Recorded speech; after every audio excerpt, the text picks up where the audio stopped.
It's me again. Thank you for watching this video. Today I am going to be playing an old school game, the very first Diablo. I'm going to be playing Rogue here. And just for a little bit of some background information on this game, it was released in 1996, more specifically New Year's Eve 1996. And obviously the developer is by Blizzard Entertainment, and it takes place in a city called Tristram in the world of Sanctuary and stuff like that. Anyway, so I used to play this game a lot when I was younger, and that's why I have a soft spot for this game, even though it's like super old, and I know there's like Diablo 4 already, and I do have Diablo 3 as well that I sometimes play. Never really cared for Diablo 2, I don't know why, I just didn't. Yeah. So, what's kind of funny is, they say that it takes like 13 and a half hours on average to play the main story, according to AI Overview here, and it goes back from howlongtobeat.com, and it says, for players who explore every aspect of the game and aim for 100% completion, it may take around 20 and a half hours. Some players have reported finishing the game in as little as 10 hours. I'm not sure how people are taking 13 and a half hours or 17 and a half hours doing all the little side quests and things like that. I don't know if they're taking into consideration nerds like myself that have played this game like a bajillion times. I'm sure when I was younger, it probably took me a little bit longer to play this, but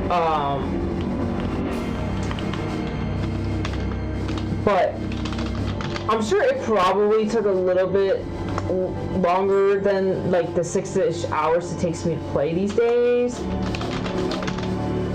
But anyway, so yeah, it takes me like way less than that. But like I said, it's probably, you know, it's just they're probably not taking into consideration nerds like myself that, you know, have a very good idea of how to play all these missions and stuff in the game. So anyway, I would like to start playing here. I'm picking the name Eileen Winchester because this goes back to the show Supernatural, which I happen to watch just a couple of times, not like other people I know of who have watched the show like a bajillion times.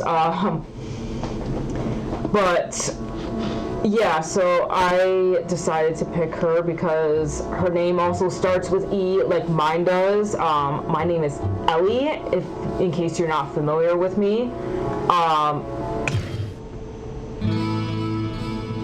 So yeah, she also in the show is deaf. For those of you who are not familiar with me, I have written some stuff on my own personal blog, and also have made some videos about my autism diagnosis before, and I have like a weird quirk with like my hearing. I'm not deaf or anything, but I noticed sometimes when people are talking and I'm overstimulated, it sounds like they're blabbing or like they're speaking French or some junk to me, and I'm just like, oh my gosh, what's happening here? So yeah, that's one of the reasons why I picked Eileen, and you know, I kind of wanted to give a funny nod to the show. And obviously there's a character limit, so that's why I left out a name. A few of the, like one of the characters, I misspelled her name, I know, but there's a character limit for how long your name can be in this game, so deal with it, I guess.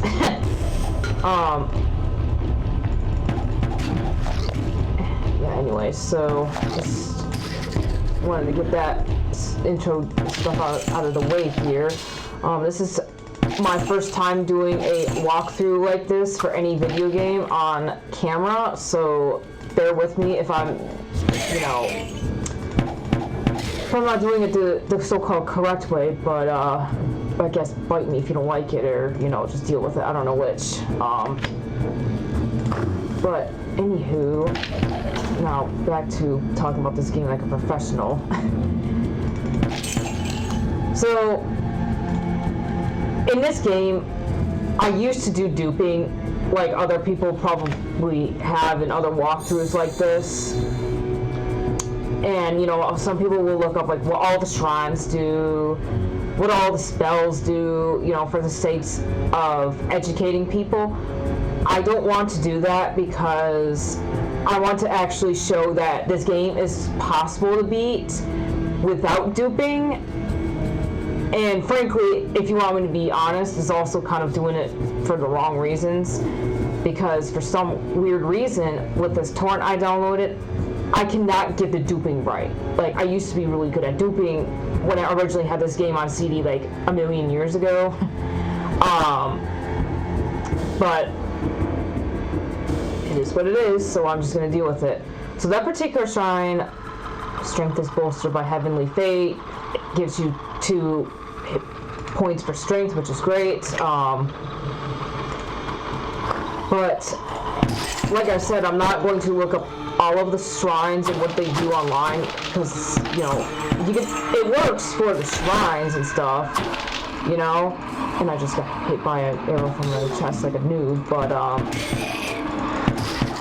you can't really do that with the cauldrons or the goat shrines in it, so I just kind of think it's a waste of time. And, you know, we could just do it like everybody else does and just, you know, you save before you hit the shrine, and if you don't like what happens or it's not any good, guess what, you can just go ahead and load it very quickly. That's just my take on that. So anyway, so with that being said, I'm going to try to limit my commentary, because I know sometimes if you're like me, I just want to listen to music and watch mostly gameplay. I don't want to hear people talking the entire time I'm watching stuff like this, but again, I could be mistaken here. But with that being said, yay, level up. So when I'm rogue, I don't know why people on Reddit and stuff think that this is like somehow the way to play the game. I don't believe in, you know, doing dumb things like, oh yeah, let's stack up on the strength and let's get like a really good sword and the shield and everything when you're playing rogue. It's like, this is not what rogue does, you guys. It's like, no, her strength is dexterity, and therefore you should be playing on dexterity because she's an archer. And with that being said, you know, when you're playing games like this, you're supposed to play to your character's strengths, not their weaknesses or what they're not supposed to be doing. So yeah, that's, I don't know why these people do this. I guess they're just noobs and they just don't really know what the hell they're doing. Okay, so if you're about to ask why I'm doing this, it's free equipment for starters, and, you know, sometimes you can sell like staffs of Firebolt or any other staff and get a little bit of money if you're going to loot in the beginning, because I know like there's not as many special items which will show up in blue. Like the font is white here, the special items are blue, and they glow kind of blue too when you look at them, or even yellow when they're unique. I like to, in the earlier levels, I like to put on like the free equipment, even if it's just like simple rags or a cap, and if they get destroyed, so be it. As a fun fact, when your equipment is getting really bad or it's like on the verge of dying, it'll show up as red. Like, see right here, the armor is red, and then because it's at like 2 of 6, the durability. And then the helmet's it's gold. I think it hits like red when it's like around 2 or something like that. And then when the durability hits 5, it's gonna hit yellow, and that means you need to repair your stuff soon. Because it's just a freebie cap and a freebie rags, because something is better than nothing. I say, you know, if it breaks, it breaks. I'm not gonna, you know, stress about when they eventually will get destroyed. Maybe spare the cap, but the rags, no. Okay.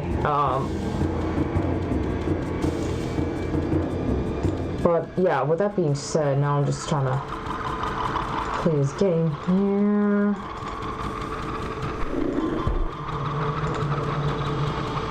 Going back with what I was saying earlier about why it's taking some people like 13 hours to complete this game, which just sounds completely wild to me. One of the things I noticed that helps in scanning a room more is kind of like going like this and just, you know, letting your cursor find objects within a room, or, you know, demons in this case, or, you know, just anything really. And I like to keep the map on, which, you know, you could turn on and off hitting the tab button in case someone didn't know that. So like you hit the tab button, you go like that, out, the map's gone, you hit the tab, it's back on. I know it's a little inconvenient having it in a way, visually speaking. I can be a little bit of a visual freak too, like that, but honestly, I would rather, you know, have the map and know I explored an area than not have it on and just kind of wonder and you know, just be left scrambling to search the whole darn place. I don't want to do that.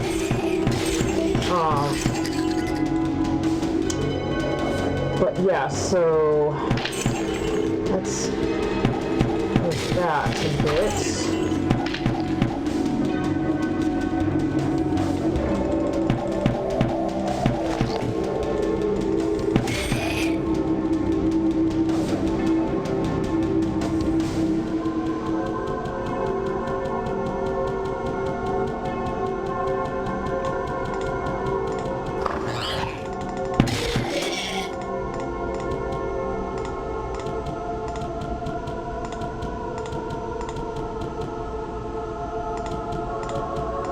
Okay, I'm not gonna lie, I don't pick up every single piece of loot that I see. I just pick up stuff that I feel like has more potential to have a little bit of some gold value.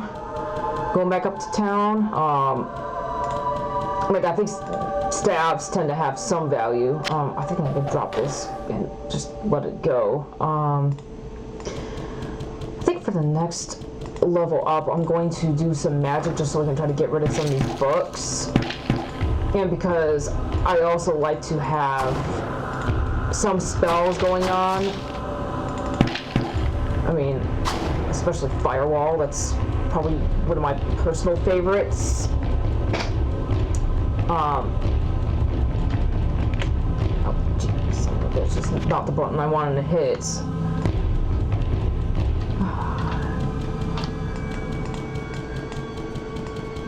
Anyways, so, yeah, sometimes I hit the F1 button instead of the, you know, the button escape to save, and it just pops up that screen instead, and it just gets on my nerves. One of those annoying quirks about these older games is that sometimes they have weird little things like that, or they're super glitchy. Like this game definitely is. Like, I've definitely seen it to where I will heal and hit or use up a potion, and then I still die anyways, and it makes me feel like a total noob. But then I kind of have to step back and realize, no, this game is just sometimes really glitchy, and just it's like the game is corrupted or something. Because sometimes I believe that this game is like possessed by Satan himself or something, because there's just times where it's like this game is just a little too glitchy and just wants you to die a little bit too much. you know, like it doesn't want you to beat this game. It's just, I mean, obviously I don't hardcore believe that, but sometimes I can't help but wonder, you know, it's just one of those things for me, I guess. But anyway, so now we're coming across another shrine here. I'm just gonna save. One of the annoying things about those kinds of shrines is I've already beat all of the monsters in the room by the time I get to the shrine, because I just believe in killing all the monsters before I grab the book on a shelf or grabbing the scrolls on the stands or whatever. I don't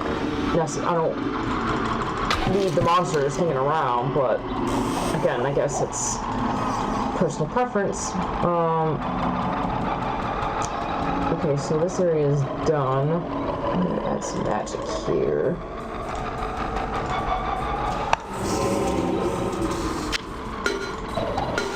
See, like I said, I don't hold on to those things too hardcore in the beginning, because it's just a crappy cap, you know. But the free is free. Beggars can't be choosers, I guess, right?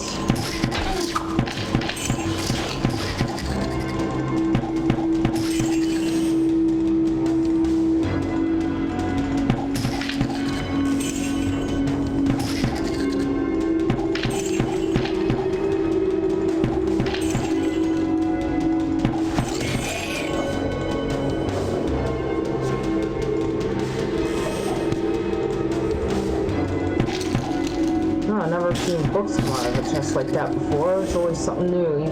Even if I've played this game a bajillion times, I sometimes feel like I see new little things show up. It's one of the things I really love about this game is the replay value is just great, because it generates new levels every time you play, and the missions vary with every game you play, and it's just, it differs from game to game, even if the levels look generally speaking the same to most extent, but it's just small little things like that make it more interesting. Like, oh, I've never really seen that before. Like, I don't ever remember coming across it even with this name, and you know, sometimes depending on the game you play, like, for example, for anyone that's played this game, you know, a very common mission to have is the butcher, but there was no dead body outside of the church, you know, to talk to that speaks about the butcher. So therefore the butcher is not part of this game. And I can't remember which mission it was, because I just don't keep track of these things, but apparently if you don't get the butcher, you're going to get different types of quests instead, and therefore, you know, it's like if you don't get this quest, you're gonna get something else instead, and it's just, it keeps things interesting, in my opinion. Okay, so I just looked around the whole map. I did the arrow keys and just basically was looking around to see if there's any unexplored areas, and it appears that I explored this whole level already.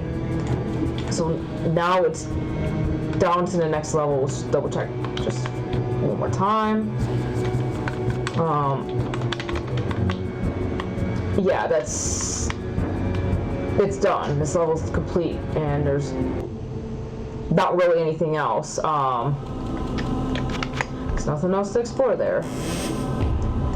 I also, just FYI, if you haven't noticed this already, or if not, you will, I like to save a lot because you never know what's going to happen. I also have learned from my teachers in school growing up, you know, they get a habit to save a lot. Oh shit. Better back off. Getting crowded over here and surrounded. It's never a good situation. I think I'm just gonna load the game here because I'm a noob and I failed. Kind of. I'm just kidding, but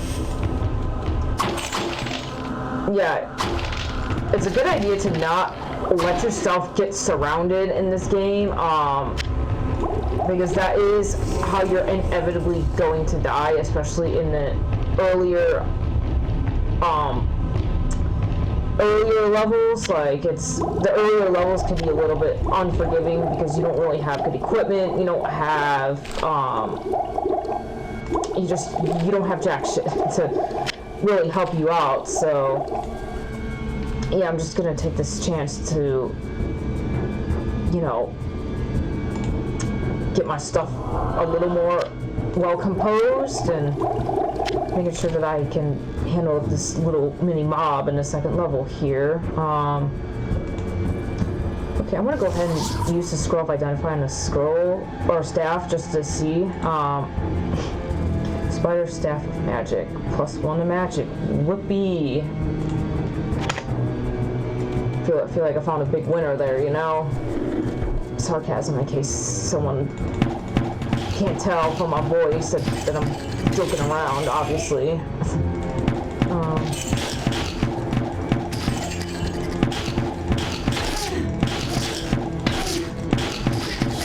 come on, really? Oh, cool, level up.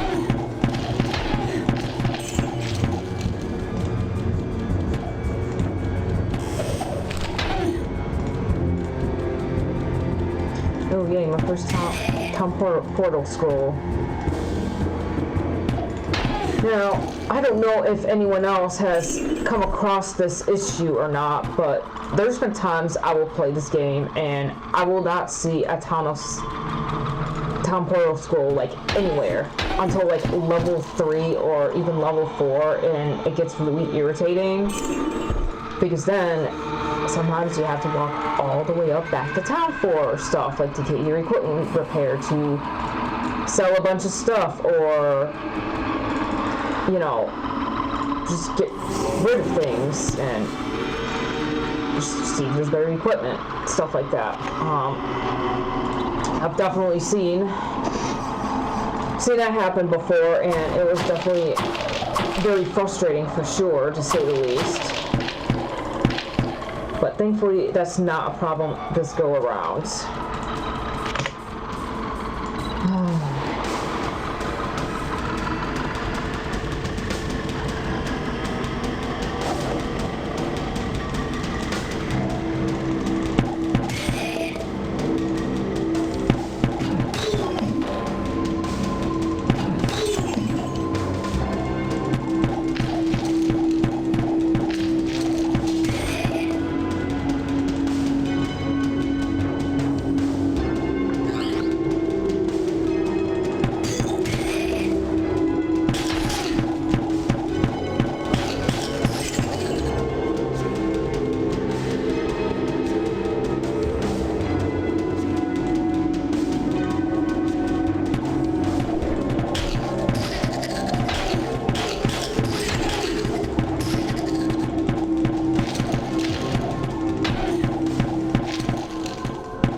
Yeah, there goes my helmet too.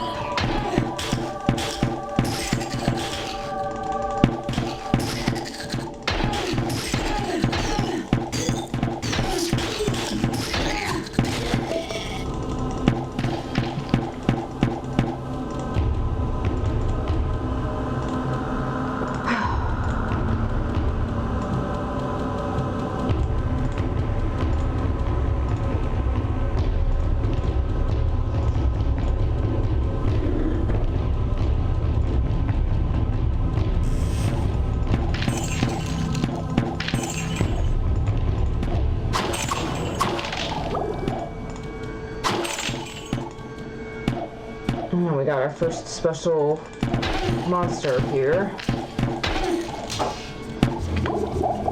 Gosh, Sword, really? Couldn't give me a nice bow? And like I said, I guess beggars can't be choosers, right? Oh, dang it, I did it again.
Not really a good spot to save when a monster's shooting at you, Ellie.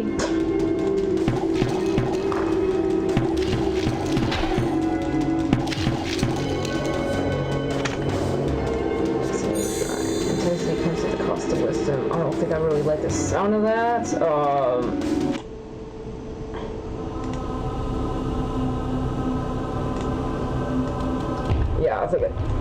I think it took away some like health and mana or something like that. I don't really pay attention to hardcore to stuff like that. I mean, I don't know. Maybe I just can't really keep track of everything, but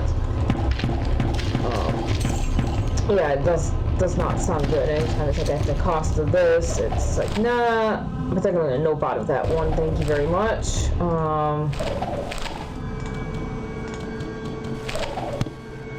I have no room. Really?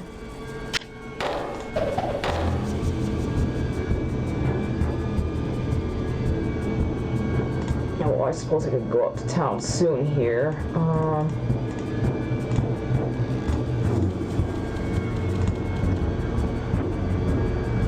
Looks like that's gonna be in order because I'm only on level 2, I know, but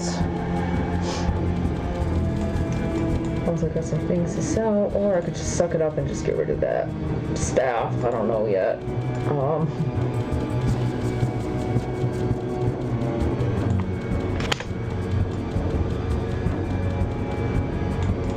I almost overlooked that.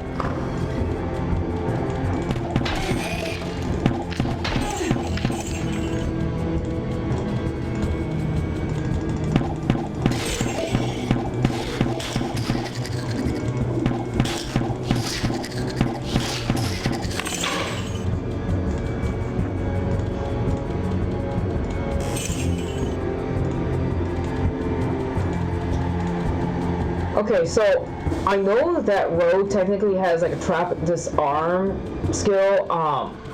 Personally, I don't know what it is, but I just never felt like it was that useful of a skill to have for Rogue. Like I know the warrior has the ability to repair equipment, which I find super helpful. But then that also decreases the durability of items every time they do it. So it's kind of like supposed to be more in a pinch, I guess. And then I think with the sorcerer, you can recharge your staff, but again, you lose charges. So, like, I know like these trap doors and stuff exist, but I feel like it does. Like when I have used it, it's like it kind of works, but then not really. Like half the time, you could just, I don't know, move out of the way from the arrow that strikes. And the way I look at it with the trap doors and stuff, sometimes it can kill monsters for you. Because I mean, there's only so many arrows that a bow can shoot, or you know, so many times an axe or sword can strike without needing to be repaired. And I don't know, it's just the way I see it. You know, the less you put on your stuff, the better. Well, okay, sometimes it works, and you know, it can be helpful, but again, the way I look at it with the traps, sometimes they can kill a monster for you, and if you can get a free hit from something else besides yourself, why not take the free little help once in a while, you know? Yeah, I feel like sometimes it works, sometimes it doesn't, or it just like reduces the damage, or it's just not really. It's not really a skill I care to pull out a lot when I am playing this.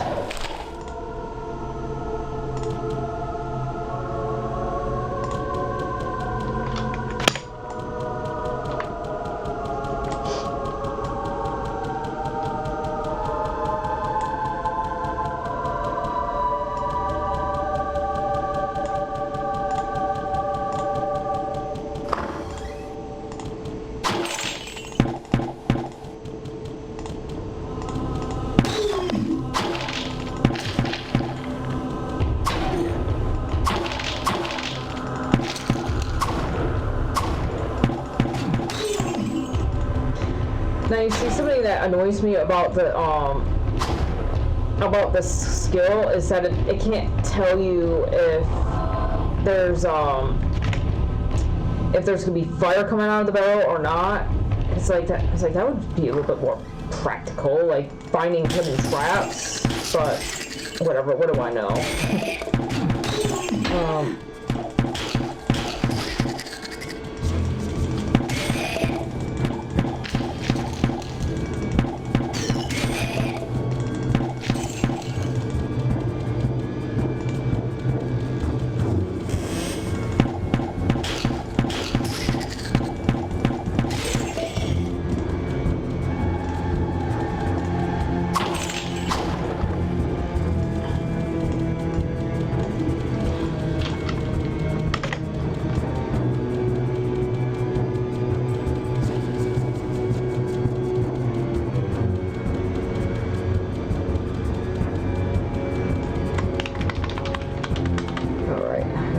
Where I should go next.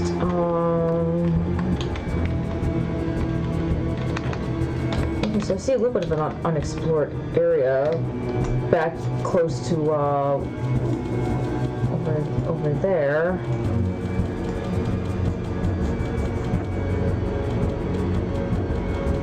Gotta go through the wall and opening it first, Ellie.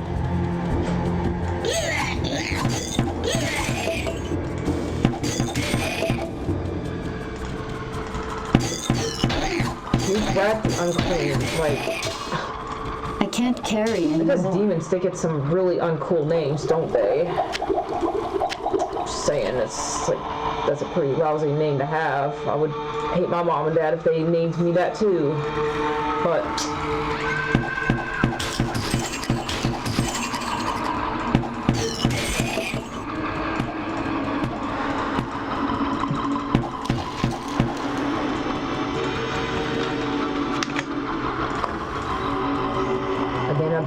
saving, because like I said earlier, my teachers instilled in me when I was younger to keep saving when you're making a document or doing homework, and in case your crashes and burns.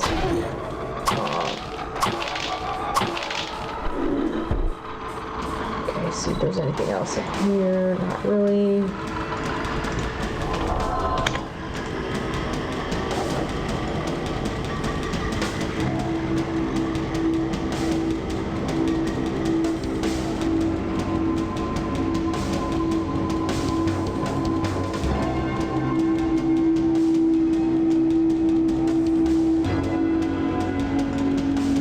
Again, make sure there's no like unexplored areas. I don't think there are.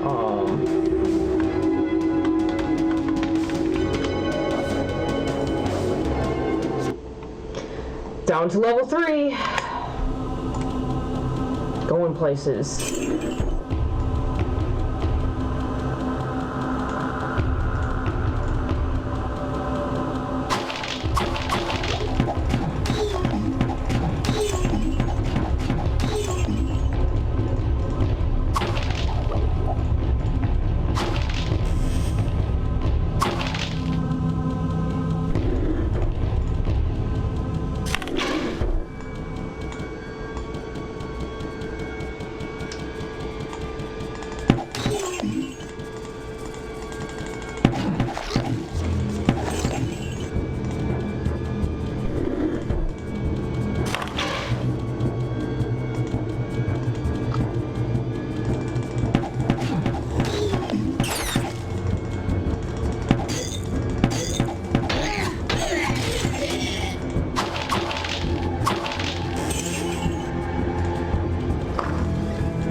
Died there, damn.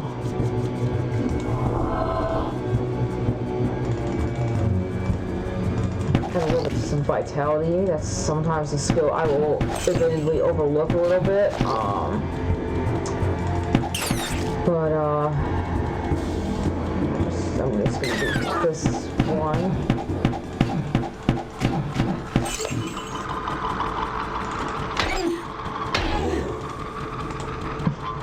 Tongue. I mean, like I said, I guess Satan's not a cool dad, and such. Like, look at the names that these demons get.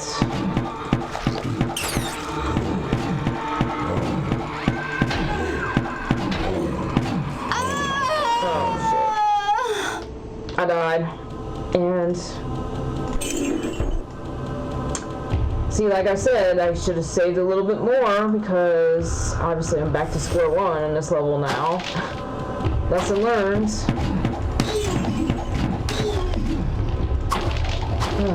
Whatever. New moment. Let's hope I don't get too many more of these and not embarrass myself hardcore.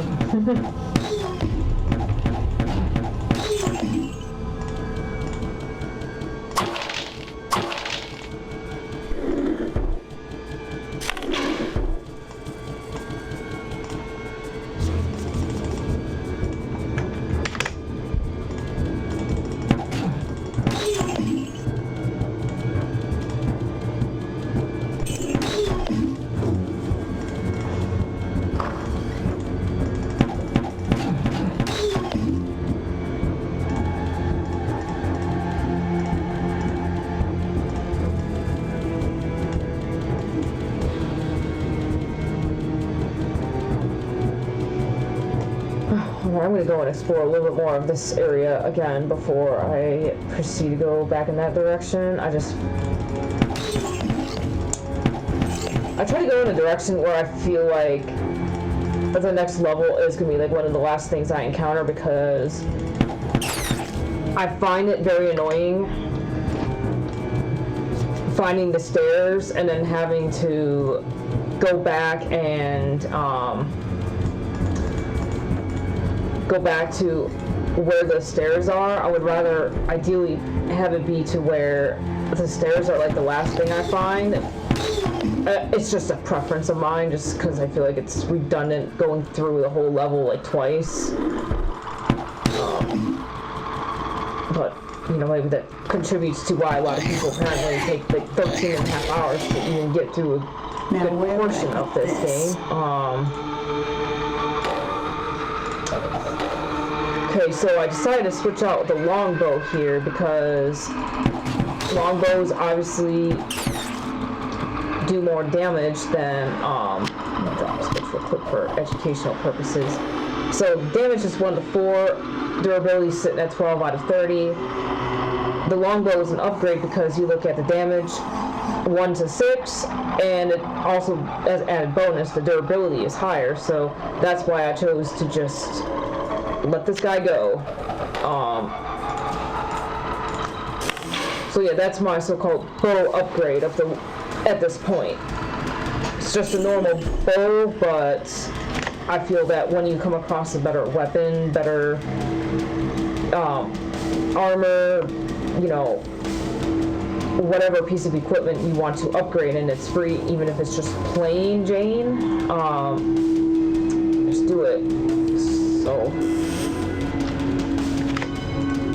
because I'm not gonna go get the illegit items just for the sake of having it made easier. I would like to try to win a game with as honestly as I can, just so I can be like, yeah, I beat this game without cheating and using codes and illegit items. I don't know if anyone here is going to remember this, but I do recall when I played this game like 2 decades ago. Oh my god, I can't believe I'm already 34 years old and played this game over 20 years ago for the first time. But anyway, there were these items like Rings of the Zodiac and Archangel Staff of Apocalypse. You know, just really sick items, but when you look back at the stats, it's like, okay, these items are like a sin to have. It's cheap, and obviously they were made in some kind of item generator app or application, whatever you want to call it. Yeah, I definitely do remember those days of playing online in this game, and you know, it was fun, don't get me wrong, but there's definitely some other items that and other cheats and such in this game that made it a little bit unfair, like the duping too. I definitely do remember that if you had duplicated items in your inventory and they dropped after you died, then the duplicated items get deleted. So gotta be careful with that too. But that's not a problem here because I don't do that any longer, and again, for the wrong reasons. I can't carry anymore. I just need to suck it up and go to town, don't I? But yay, town portal spell, that always makes me happy to see. But I still believe in having the spell, having scrolls anyways, because you never really know what's gonna happen.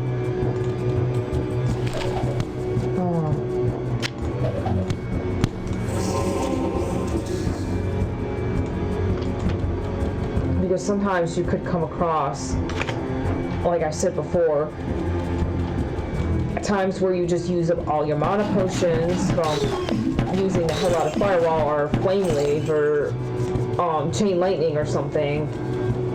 You run out and you forget that, you know, you need to go back to town, or you run into a mob that was harder to defeat than you anticipated, and then you're a little SOL on mana, and your ass got to go back and, you know, walk up to town if you're in that situation where you got no mana, no town portal scrolls, and stuff like that. What's nice about this game also is that there is a little bit of some forgiveness in situations like that, because if you're in level 5 of the Catacombs, like when you first enter the Catacombs, there's a 3rd set of stairs that go back up to town, and it's like the it's like the little building that's like between Adria and the rest of town, and then if you're in level 9 of the caves, you can find the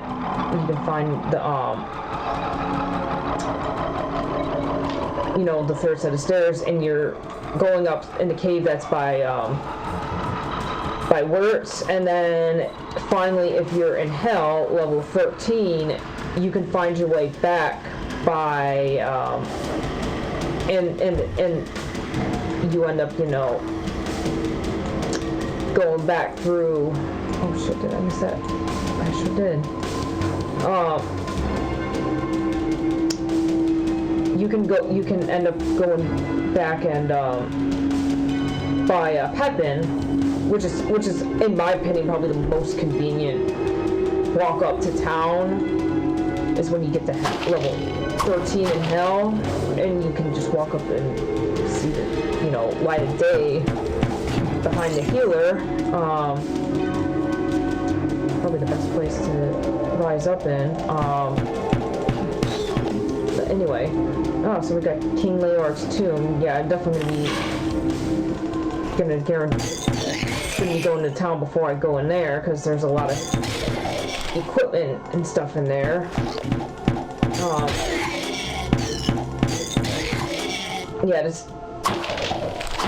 Whenever you see that,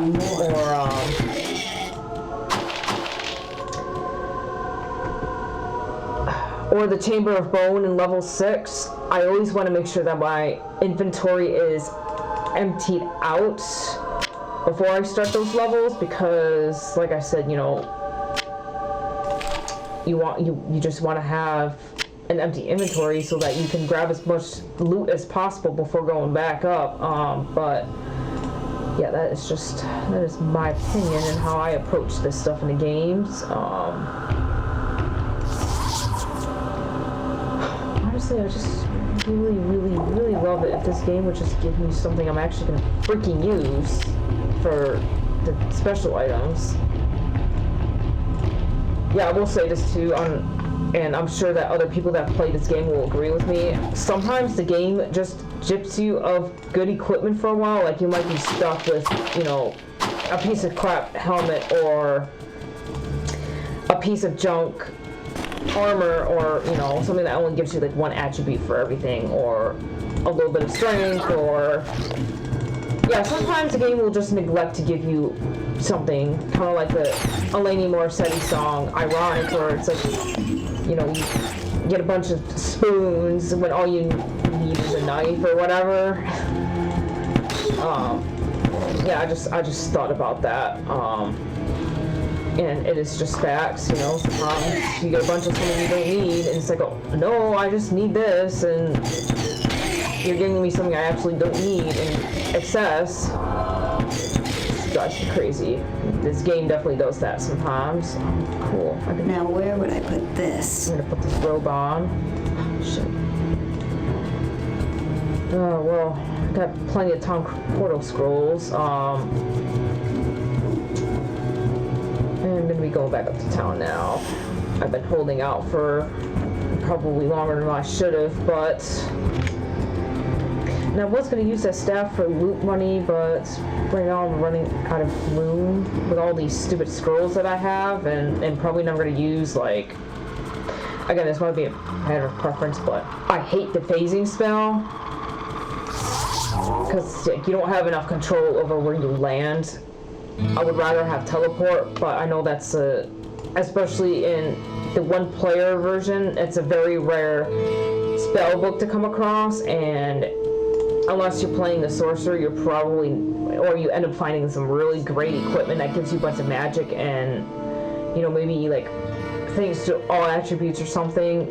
Several of those, you're probably not going to get to that point where you can even use a teleport scroll, or let alone have multiple of them, so... Anywho, let's just get the short sword identified. Hello, my friend. Stay a while and listen.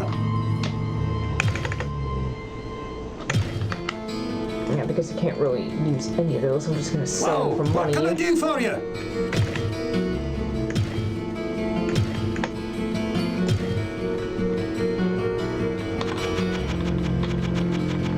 Yeah, there's nothing really here that I want.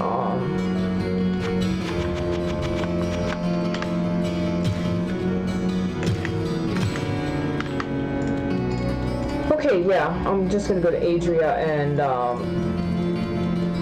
sell the staff here. I'm debating selling these books because I never use charged bolt anyways, and I would like a little bit more money just to have. Yeah, I'm definitely getting gypped of some good equipment currently, I'm not gonna lie. I sense a soul in search of answers. Here, screw it. I'm just gonna sell one and I'm gonna read one just so I can have it because it fills up your mana for free when you read certain books. Scroll of Inferno, I never read that or use that. It's just +1 for magic. It's not gonna really save my life or anything. I will say that me personally, when it comes to items, I will hold on to like 1 or 2 items that add a lot to magic because sometimes I want to increase certain spell levels, but I don't necessarily want to just focus on having a lot of magic items because, you know, the more you add to strength and to dexterity as rogue, the better. But I think it's also not such a terrible idea to hold on to items that add to magic just so you can level up your spells and not, you know... I should have just sold that one, but whatever. But, anywho... yeah, so... that's just my personal opinion on that matter. And as far as the town portals go, so personally, I think just having these sitting along is just fine. I think holding on to just one at a time is fine, and just remember to grab one on your way back. That's the way to do it in my personal opinion. Because again, you know, having scrolls that you find for free is always a good idea because, like I said earlier, sometimes you find yourself in a pickle and you might end up needing those scrolls because sometimes you just forget about the potions or your lack of potions and you use up all your mana fighting off a mob, and then you just forget. Sometimes it happens. No, oops. I shouldn't have done that, but... anyway.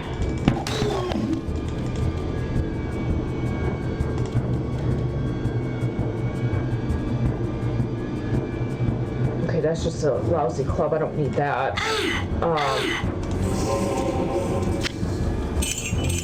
Okay, so yeah, since we are about to face King Leoric, Holy Bolt is a good spell to have going up against him. Especially because sometimes, like I said earlier, sometimes the game just gyps you good stuff. Like maybe I should have held on to one of those cheapo caps, and not just let them break. Because, you know, sometimes, like, you never know what you're going to get in this game. You know, it's not always the same every time you go around. It's always different. But with that being said, let's see if I can try to scrap up something from one of these guys, maybe your chest or something.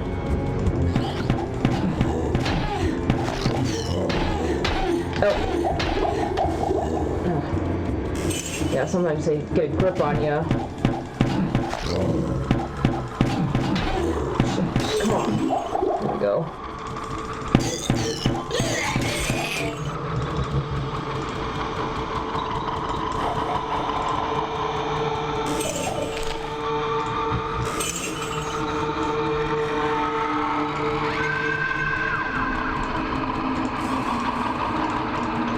Alright, so for this one I'm going to do some strength.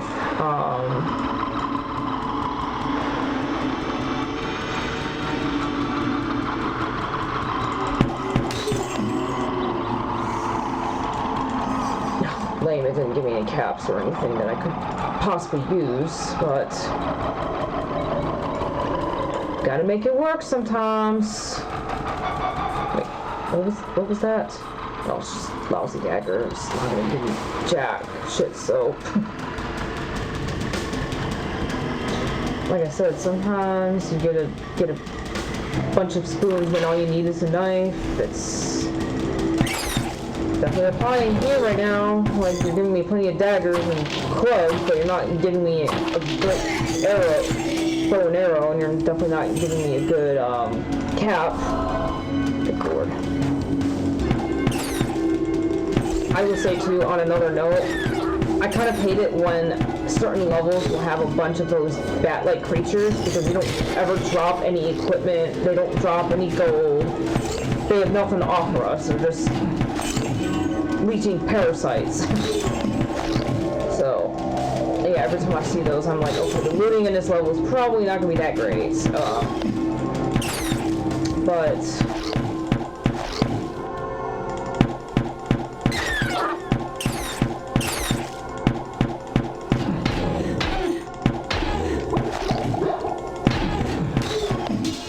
you see what I mean about the glitchiness of this game? Sometimes it'll like you could like kill an enemy in like 2 hits, and sometimes for the next one of the same kind it'll take like 7 hits. It's very annoying.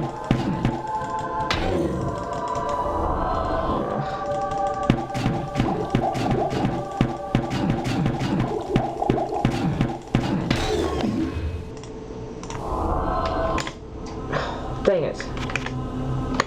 Keep hitting the F1 button and it gets on my nerves. Getting on my own nerves here.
Let's see here, I'm just gonna go ahead and pick this staff here. Staff the Fool. Ha! That's gonna get me 1 gold. Actually, as a matter of fact, let's do this. I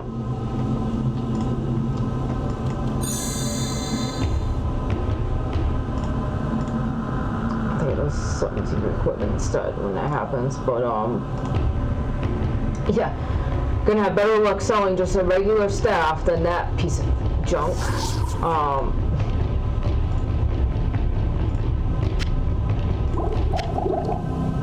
Yeah, because every time you see something like that, you're gonna get like 1 piece of gold as opposed to like 50 or however much regular old staffs are. Yeah, this is just funny.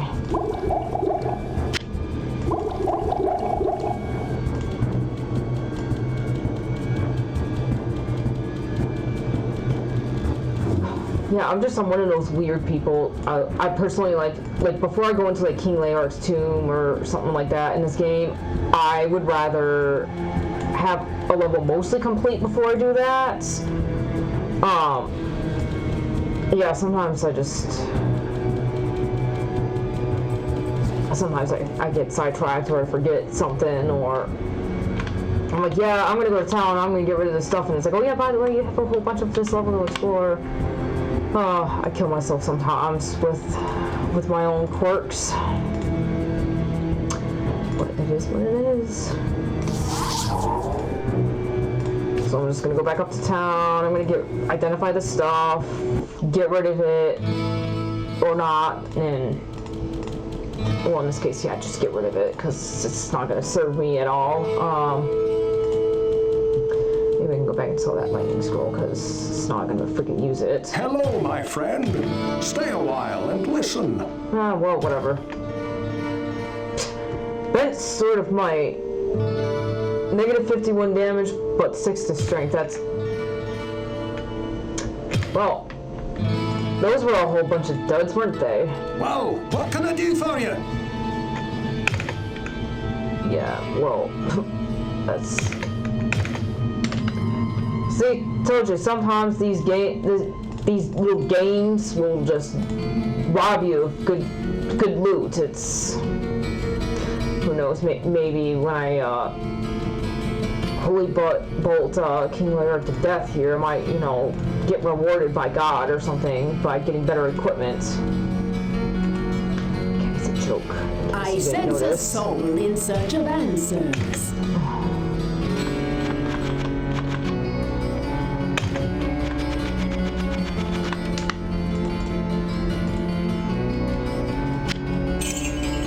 Oh shit, 665 pieces of gold, huh? Well, I suppose at least it's not 666.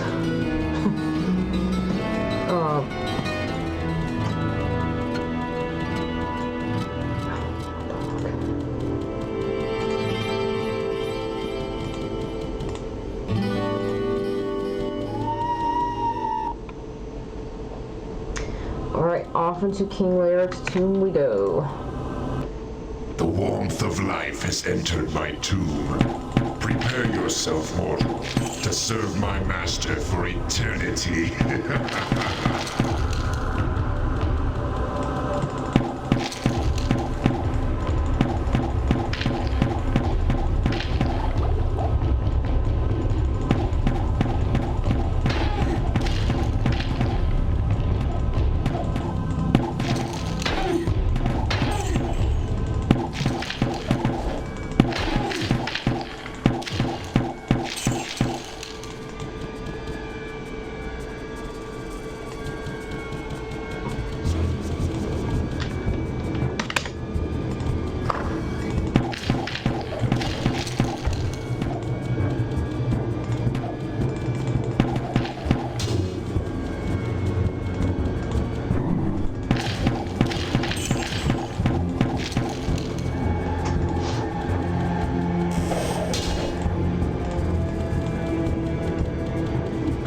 Thousand spoons when all you need is a knife.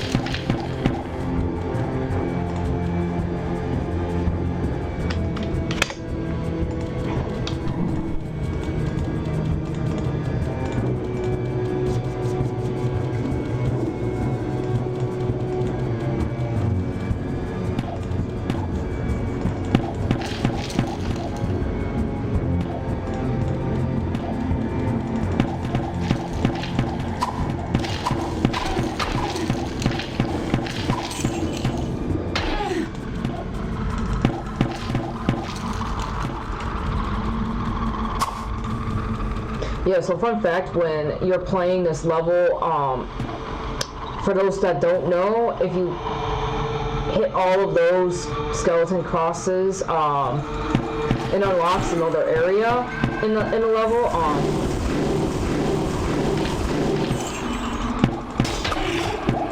Oh shit.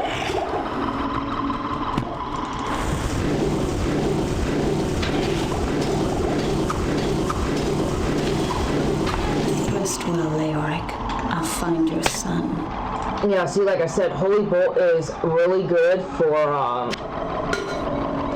this particular quest because, as you just saw, you know, it took a few hits to kill King Leoric, and he's obviously pretty strong if you don't have like good, you know, defense equipment like good shield, good cap, armor, you know, stuff like that. So, like I said earlier, sometimes, like what I've been joking about this whole time, 10,000 spoons when all you need is a knife. been getting plenty of swords, plenty of clubs, you know, stuff I'm never gonna use, and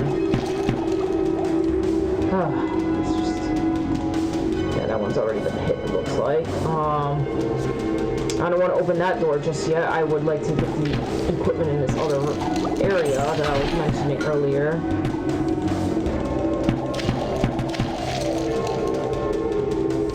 Yes, all the crucified skeletons is what they're called. Yeah, so you have to hit all three of those and it opens up this little area. The mob's not as big in this area as it is in that one door that you just saw a moment ago, so I'm gonna take on the smaller mobs first because there's a couple chests in this area too. And these guys do have some loot on them, so because of the chests.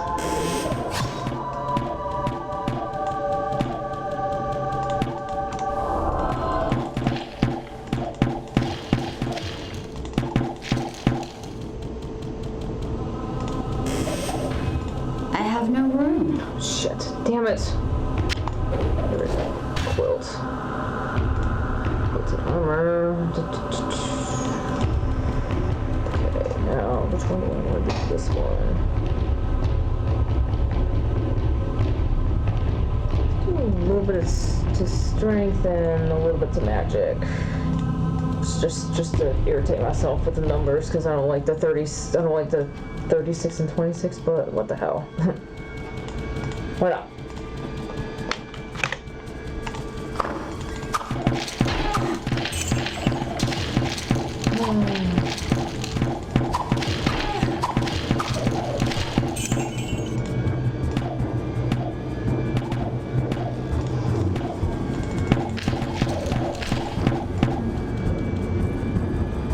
No, actually the mob's not as big as I was thinking it was. Get my wires crossed here. Anyway, let's just pretend I didn't say that. Now where would I put this? Hang on. Oh, I should have done a little bit more magic, huh? Well, maybe keeping that one staff would have helped me, huh? In all seriousness, though,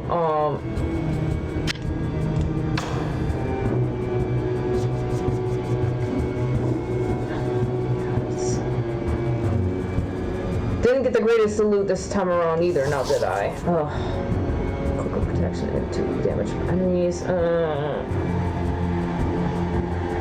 And I suppose this is a little bit better. I mean, it doesn't look as good as the robe does, but resistance to lightning doesn't really serve me a whole lot of good, you know? Now where would I put this? Didn't need to click on that.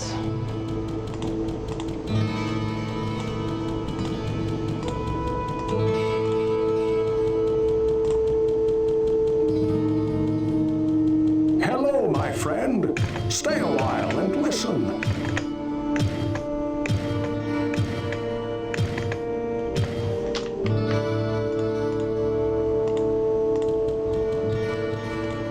Well, what can I do for you? Oh, oops.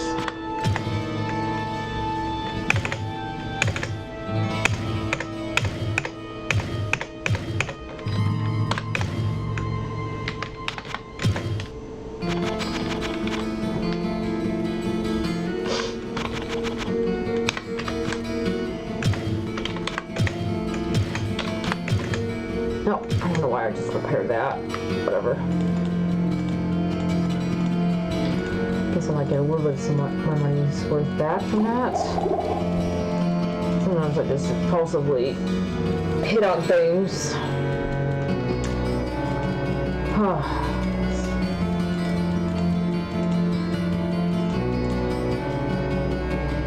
I sense a soul in search of answers.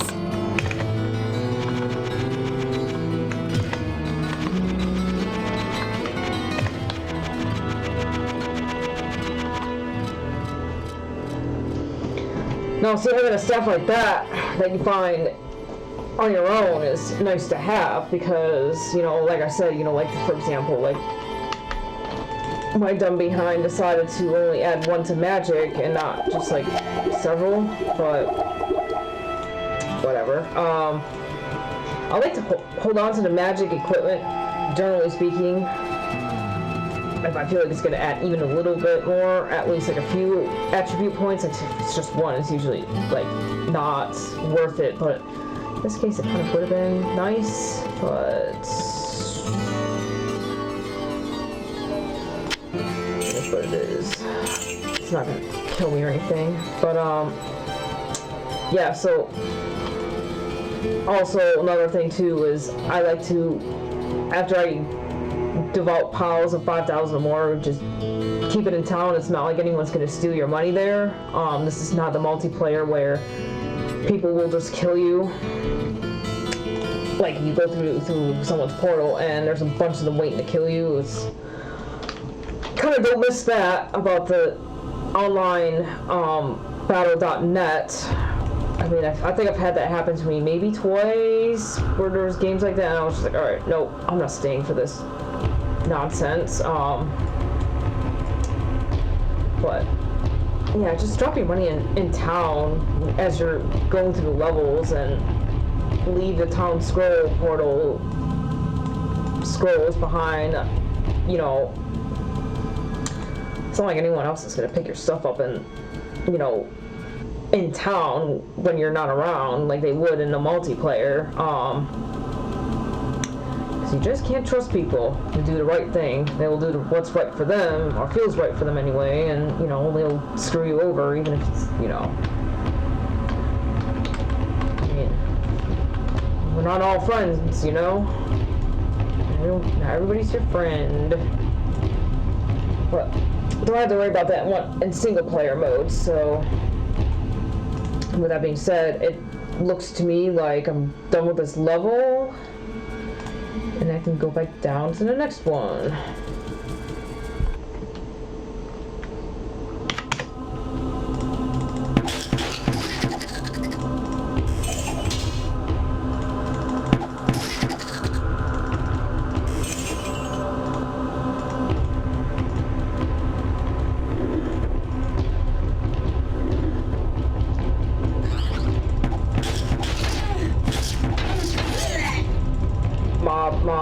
Mob incoming. Oh,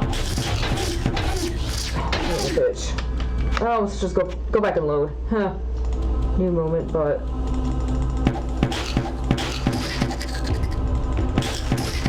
part of life, I'm not a professional gamer. It's not what I do for a living. I'm just doing this for fun. So you're gonna see some new moments. You know, I played this game a bajillion times. So I'm just it's not one of my life goals to be a pro gamer, you know? It is for some people, though.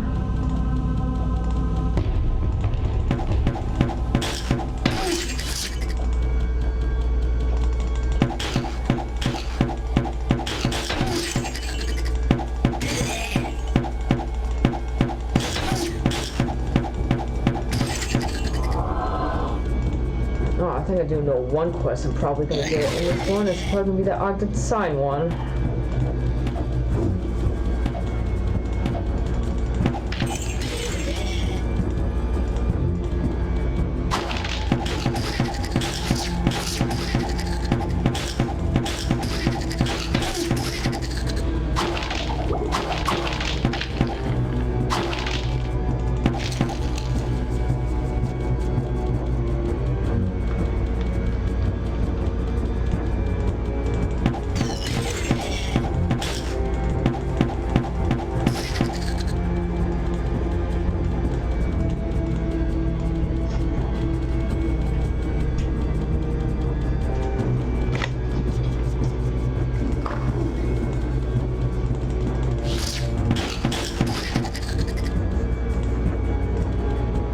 I'm definitely overdue for a good bow now. Like, it's already level 4. Come on now. And I haven't really gotten anything besides this longbow I have.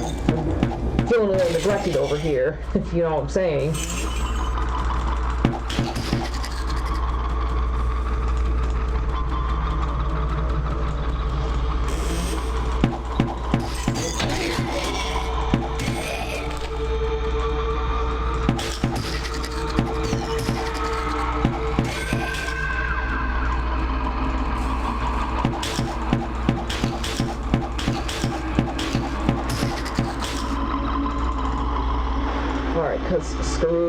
what I did before. I'm gonna go and just try to keep my magic at like an even number because I do like spells like Firewall. That's my favorite. Like I said before.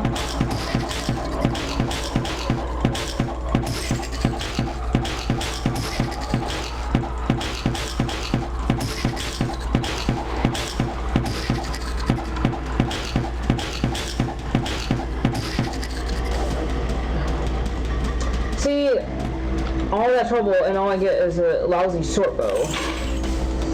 Just some shit, you know.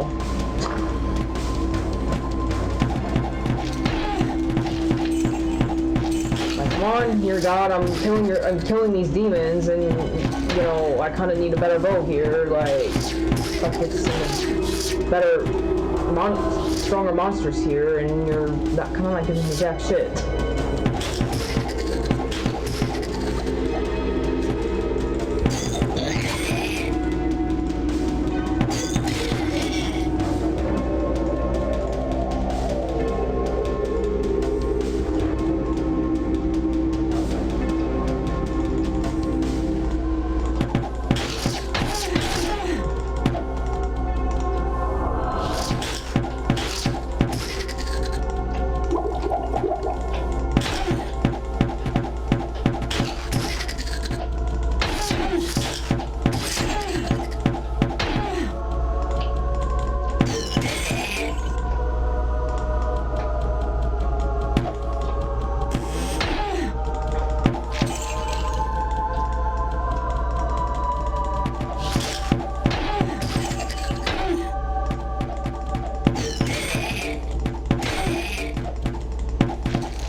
That's definitely another quest I expected was Garbot the Week.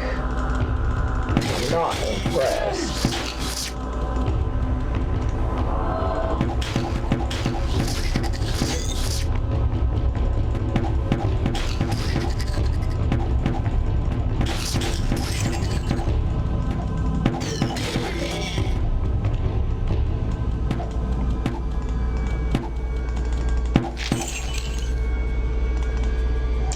Alright, so I made a mental note of this to talk about. So I know that sometimes, you know, you see like a longbow or whatever, and you see two of them and it's like, oh, this is the same freaking thing, right? Generally speaking, that you would think that would be true, but so I just noticed that the one I'm equipped with does 1 to 7 damage, but then the one I just picked up, it says 1 to 6. I am not sure why the game does that or what is up with that, but it's just a funny thing to note because it just kind of goes to show that not all things are made equal, kind of a deal, and especially even if it's like seems like it's the same thing, but it's really not. But yeah, I thought it was an interesting thing to notate here. Please, no hurt, no kill. Keep alive, and next time, good bring to you. I'm just gonna play through dialogue for funsies, I guess, and educational purposes, I suppose. Something for you. I am made. Oh, see, there you go. I was due for a bow, and he produced. I am impressed. Nothing yet. Almost done. Very powerful. Very strong. Live, no pain, and promise I keep. Alright. It's too good for you. Very powerful. You want, you take.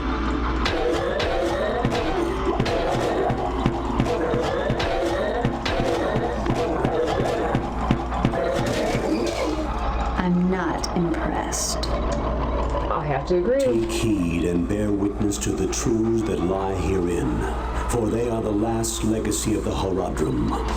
There is a war that rages on even now, beyond the fields that we know, between the utopian kingdoms of the high heavens and the chaotic pits of the burning hells. This war is known as the Great Conflict, and it has raged and burned longer than any of the stars in the sky. Neither side ever gained sway for long, as the forces of light and darkness constantly vie for control over all creation.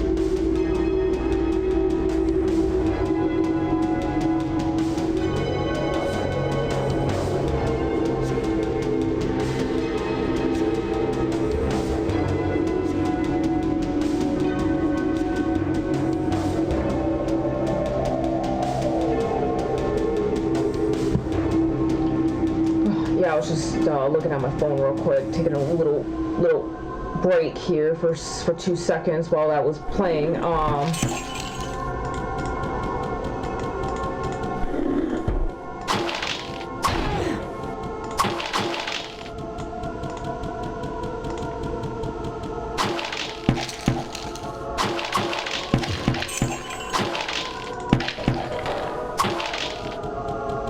Oh, yep.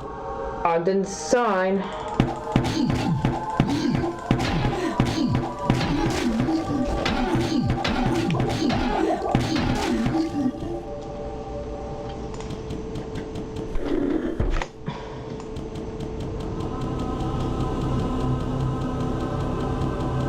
Okay, I'm just trying to make sure there's no, I didn't like accidentally miss any chests over here, because I know there's a little bit of some ruckus going on over here. It doesn't look like I'm missing anything.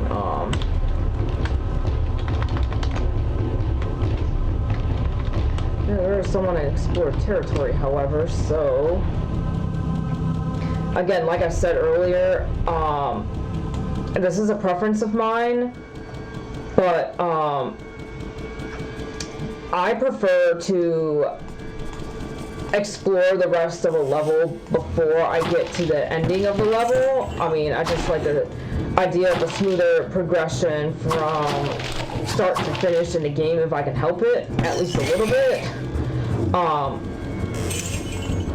So yeah, I'm just gonna go ahead and, you know, explore the rest of this level before I, you know, start that quest, so to speak.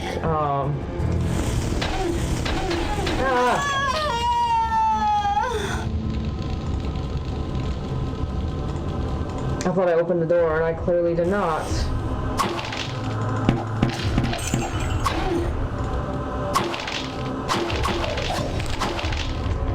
Maybe this is the sign I just need to take a snack break here soon.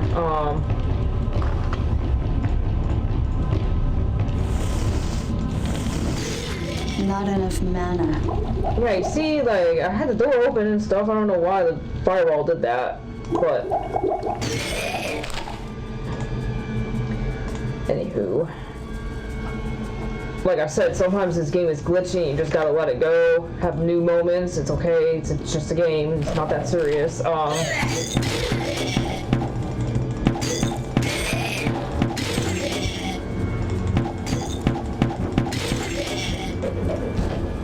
Now where would I put this? Shit, now I gotta go back to town and get some of this stuff dropped.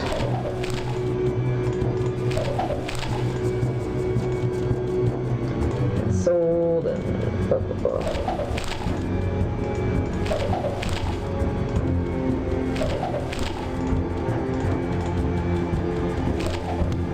I can't carry anymore. Well, why the hell not?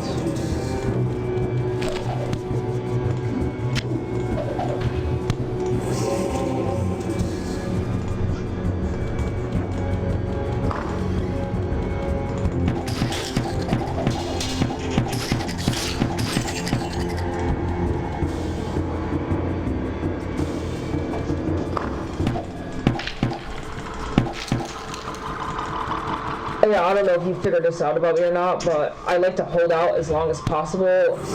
Before I go back up to town, I just like to make as few trips as possible. That's just a thing with me.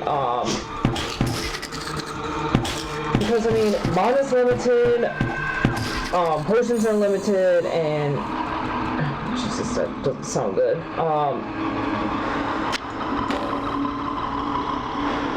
Whatever. I'm gonna let go of this most of this equipment soonish anyway, so I don't know, usually that means that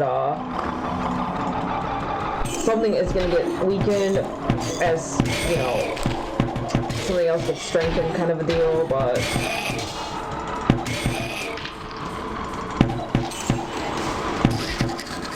like I said, sometimes I just impulsively hit buttons.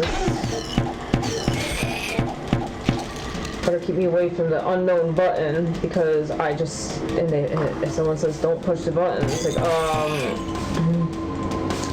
mean, sometimes I won't hit it, like if it's gonna be like, if they tell me it's gonna be like super catastrophic, it's like, I don't know. Sometimes the temptation is there though, if you know what I'm saying, but anyways. I'm just gonna identify 2 of these items for freebie sake, just because.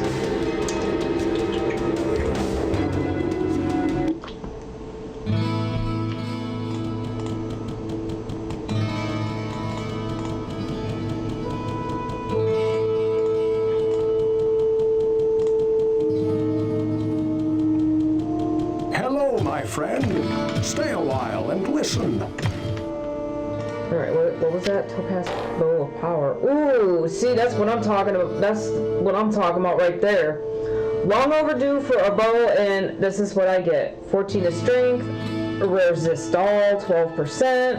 Damage is 2 to 5, but when you add lots of strength like that, you're going to get much better damage, like... See, 4 to 10.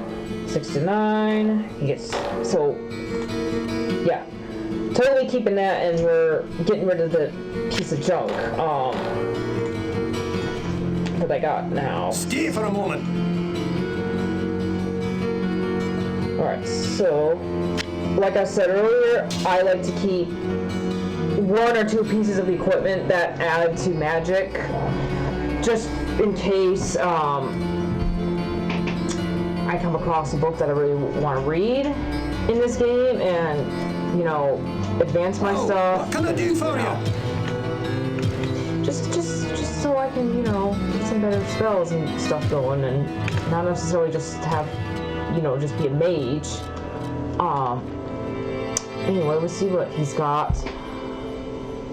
Now, I feel like this is a personal preference, but sometimes, I don't know why Griswold thinks Rings of Radiance are some really great item. I don't like them because, yeah, you can technically see more in the game, but that means the monsters can see you more easily too. Bow of the Moon. That's pretty nice too. I don't know, but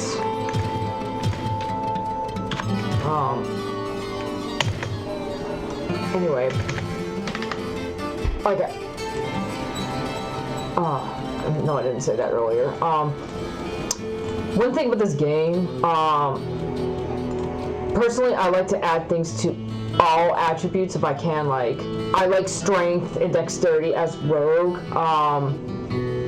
but sometimes, you know, in this game, especially towards the end, you want to have some resistances because, you know, especially in the last level, you really want to try to get some fire resistance.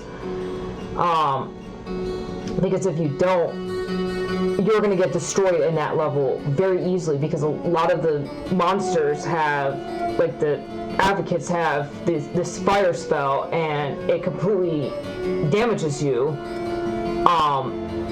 And that's what can keep getting you killed in the game. And then you have Diablo's Apocalypse, and so it's like, yeah, I love the Bow of the Moon stuff, I really do, but ultimately I think it's smarter to try to keep equipment like what I have now, because like I said, when you add resistance to things like magic and fire and lightning, you know, especially in the later levels, that matters a lot. And you know, sometimes you might have to sacrifice attributes just so you can stay alive. Because yeah, you might have like a lot of strength and stuff, for example, but if you know you keep getting hit by the advocates that shoot from far away, then yeah, you're gonna get destroyed, and it's gonna be much harder to complete the last level. So I sense a soul in search of answers. my personal thoughts on that. I mean, don't get me wrong, I love adding to all attributes, but at the same time, it's just better to, you know, it's just better to have resistances. If you haven't played this game before, trust me on that one. I've beaten this game as Rogue more times than I care to admit. Even if I have new moments, like, oh my god, I just set myself to, you know, die by my own firewalls. Like, that's, you know, shooting yourself in the foot kind of a deal, but, I mean, I do that sometimes. That's just how it be at times. But you know, I sense a soul in search of answers. That's just how I roll. But anyway, so I like to, the way I play this game, I like to have a lot of mana potions. And then also, like, healing. The full rejuvenations can be kind of annoying because it's like they're more expensive, and it's like, yeah, you know, you might be able to carry a little bit less stuff, but simultaneously, it also means, like, if I just need a little bit of some mana, I don't want to have to refill that in my health too, or if I'm really low on health, I don't always want to refill my mana too. And frankly, I have the healing spell, so again, that's just a personal preference, I suppose. And What ails you, my friend?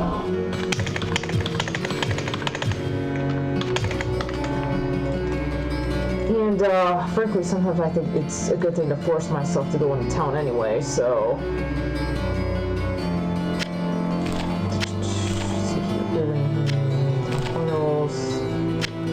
Yeah, I can definitely sacrifice some of these town portals for sure. Let me get rid of this. 5,000, 1,700 even. I feel like 17 is a good number for me personally. On a side note, because my new screen name here on YouTube is ending with a 17 instead of my old one that ended with a 5.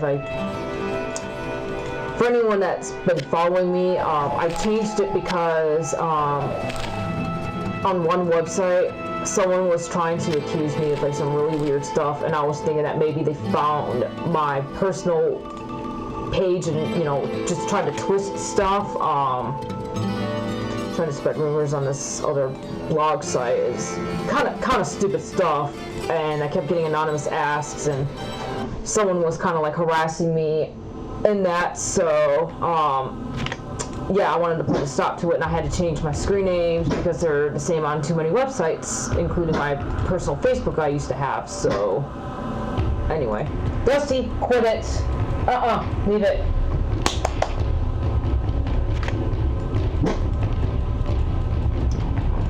Sorry, excuse me for a second.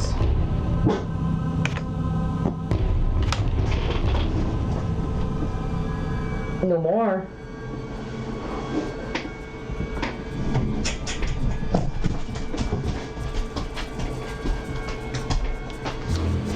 My dog's going crazy over here. Nope, nope, nope, nope, nope. He's walking underneath wires. Don't do that. No.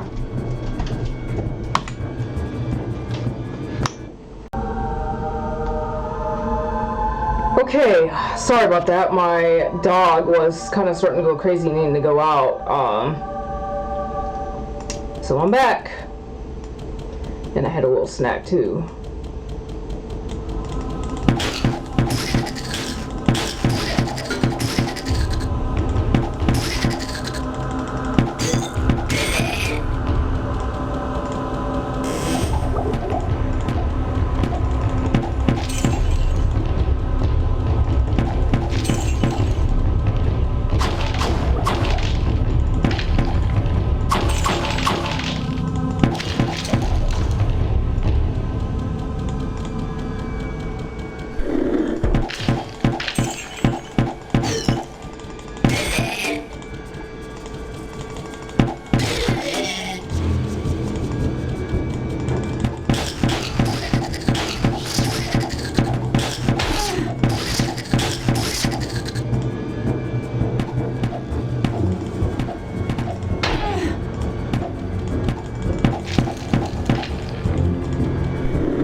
See here, I think I got the whole level down pat now.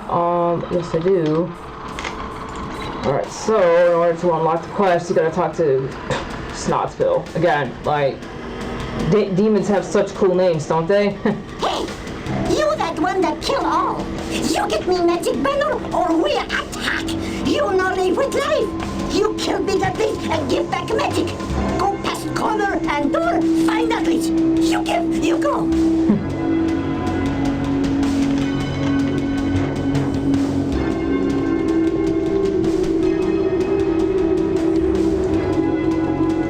Alright, so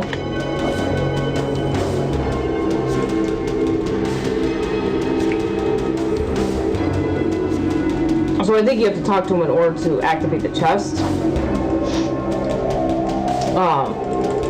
But to actually get the quest, I think you'd have to talk to Ogden himself, but it's not a real big deal, you know?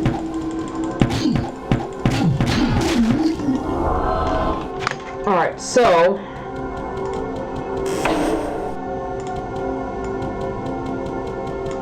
for educational purposes here, folks, there's two ways this quest can end. The first, obviously, being that you give this back to Ogden and you get the Harlequin crest, which is a different cap, or you give the Snotspill and, you know, comply with what he says, give him the sign, and he still is gonna, like, kill you anyway. First, I'm gonna show you what it's like to give him the sign. You give? Yes, good. Go now. Alright, so that's what happens when you give Snotspill the sign. You're still going to be coming across all those little demons no matter what. Can't trust a demon, I'm just saying. I'm gonna use a little bit of some mana for this one. So yeah, go back to town, talk to Ogden, and, you know, talk to him, you know, I didn't feel like talking to him just to get the quest, you know, but... The village, the curse of our king is back. Master, I have a strange... Oh, we didn't have...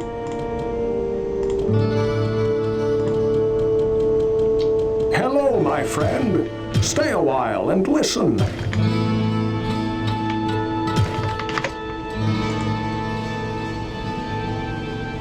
Okay, so even though I don't really love taking away from armor, I do like that this adds attributes, and some hit points and, you know, stuff like that, but let's see which one is worth more. And again, I don't like the light radius addition. It makes it easier for monsters to see you, so the answer is no for that. Oh, what can I do for you? Okay, so I call we get rid of the Harlequin crest because obviously the Undead Crown is probably better. You know, it's only life stealing, but Whoa, what can I do for you? Ooh, $30,000. Shit. This is a lot of gold to come up with for that.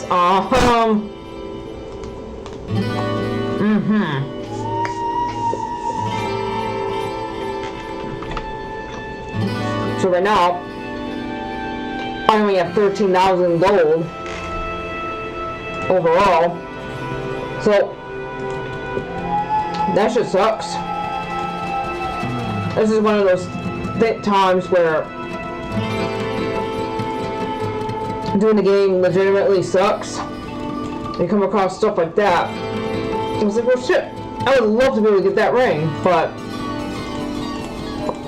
I don't want the money, and I can't just dupe the money either, so... in search of answers. Yeah, it's kind of lame, but...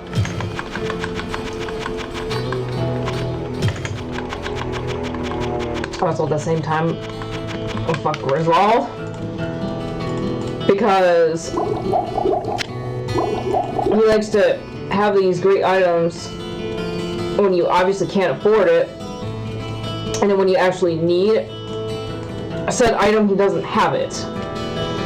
I know sometimes people will take a bunch of gold after a while and just kind of like buy stuff, sell it, buy stuff, sell it, so that Griswold actually puts out something decent for once. Because it's, you know, it's kind of BS how the game does that at times. Like, it will barely give you anything. Yeah, it's just, I hate that about this game, but it is what it is, you know? Wait. Okay, yeah, I do have the scroll teleportal. I don't know what I'm talking about. Alright, so...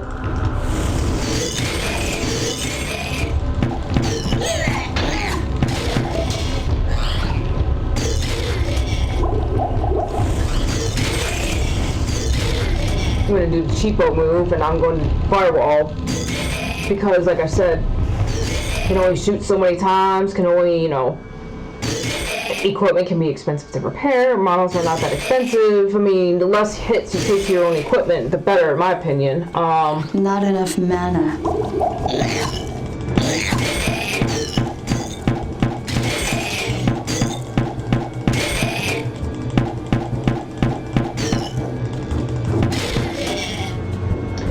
So yeah, for funsies, I hope you were like, oh yeah, that's how that quest turns out. You just decide to give it to the demon and you didn't want to do it yourself. Now you know what it's like, because you just cannot trust what a demon says.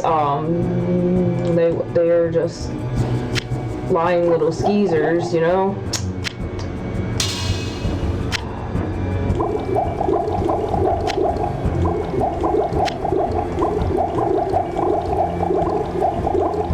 I usually like to do half and half. I don't know why. It's just what I do.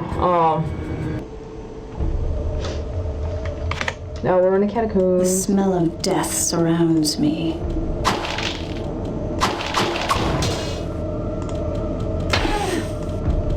Well, that sucks.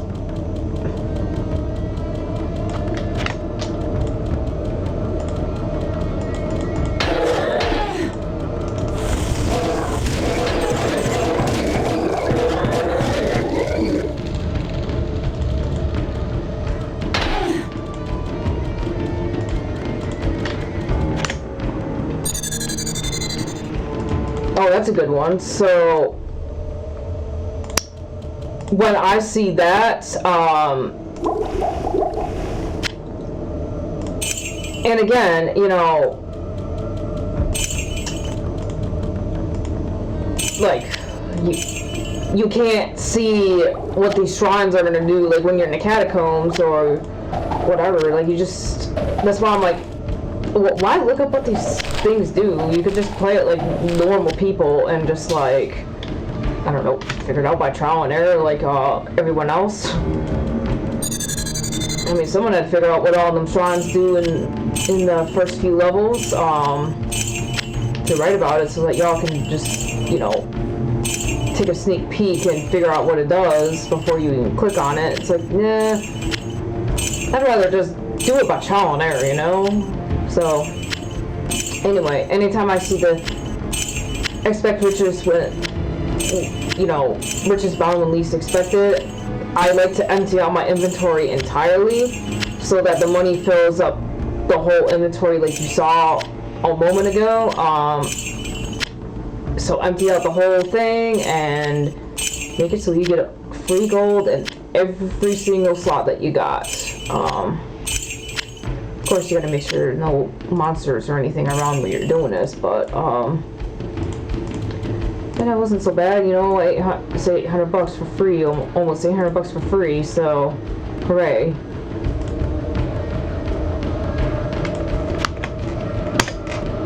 Those are always fun.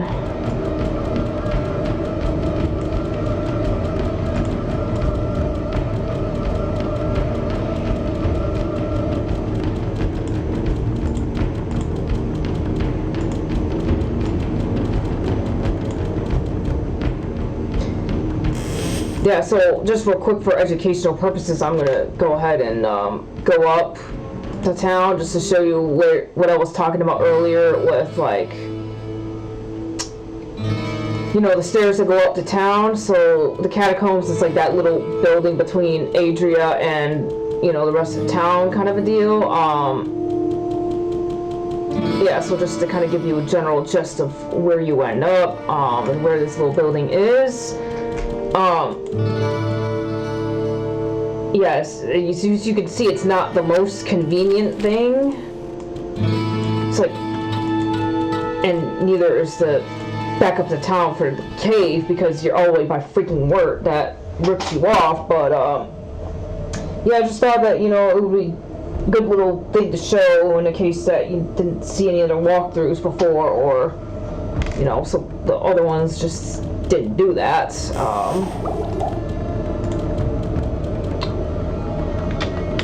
yeah, if you knew already, meh, but if you didn't, well, now you do.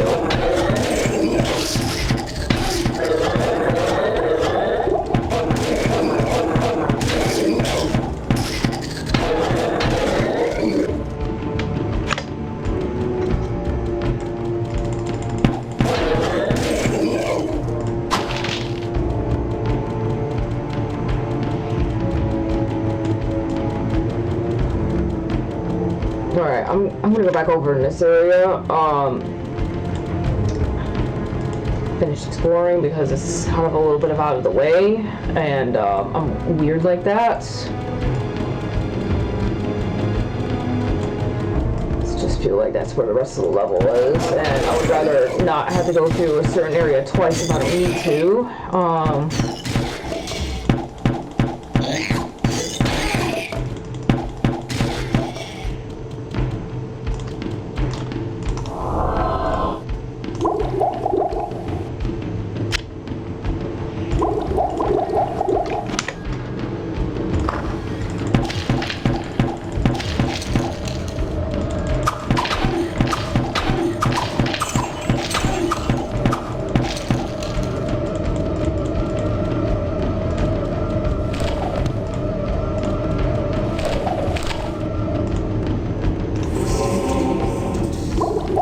Yeah, see, like I said, you know, reading the books sometimes gives you free mana and when you need it, and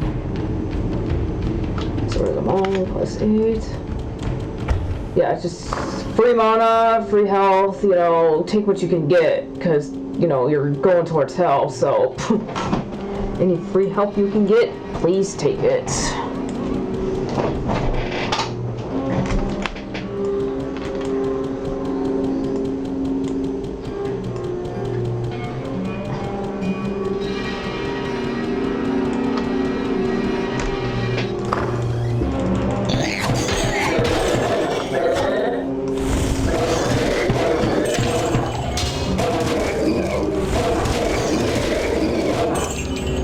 Yay, level up. What I love about the level ups is that both the mana and the health get recharged, and that's always a good thing.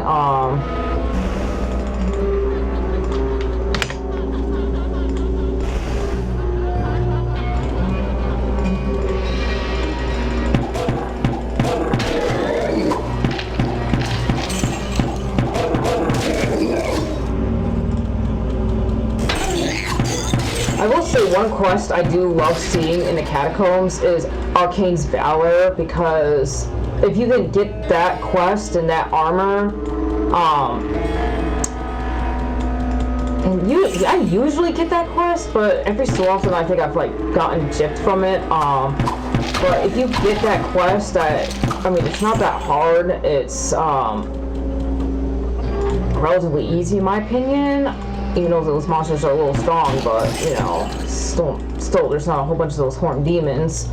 But I just feel like it's smooth cruising through the catacombs when you do have it. So that's just my take on it, and I think most people can agree with me on that.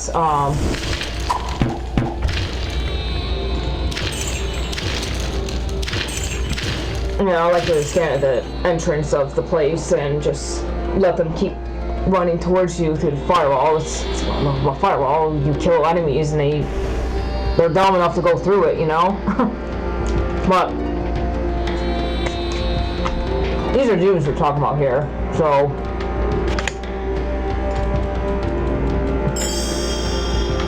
okay, those I don't like. Because like I said earlier, I really like to know where I have been and have yet to explore. And I don't like it when the map is all visible like that if I have not gone everywhere. And it looks like I get Arkaine's Valor, hooray!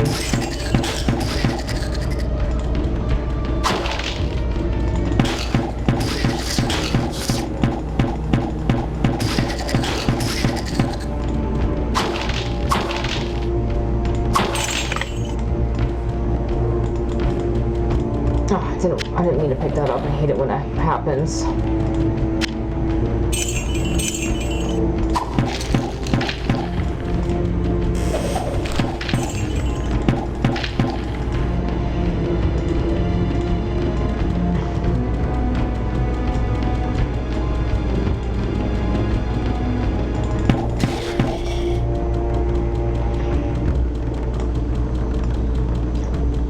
So before I do Arkaine's Valor, I personally, again, I like to have everything cleared out around it because you have to go around like over here, get a bloodstone, bring it back in, and then go on the other side, get the other bloodstone, and you have to put all three on there. I mean, the first one's obviously easier, but I just like to have the way cleared, just so I can kind of just focus on getting the quest completed and not have to like make it take any longer than necessary, and you know, because the sooner I get Arkaine's Valor, the better. Because like I said, it's smooth cruising for the most part when you have it in the catacombs.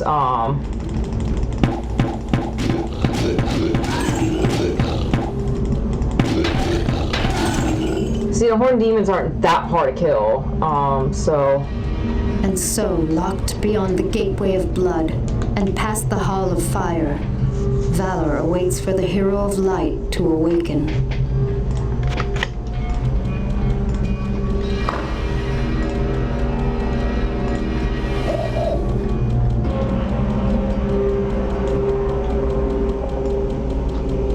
Alright, so now we're off to the other side we go.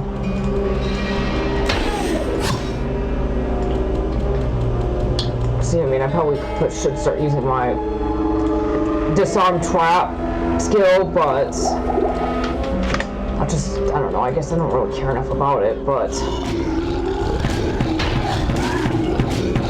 yeah, these horned demons are kind of like the special children that like to run into walls a lot.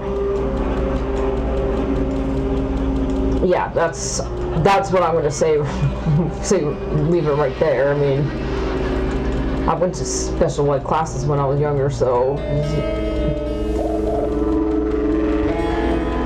But yeah, that's kind of true though. Is how those demons are. They're just like those kind of children and whatever that just run into walls constantly, and they hurt themselves. It's like, dude, like just chill out, man.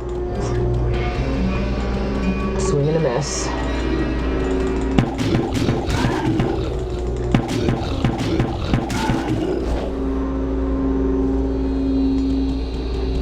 Who needs a quilted armor when you're about to get Arkaine's Valor? Just saying.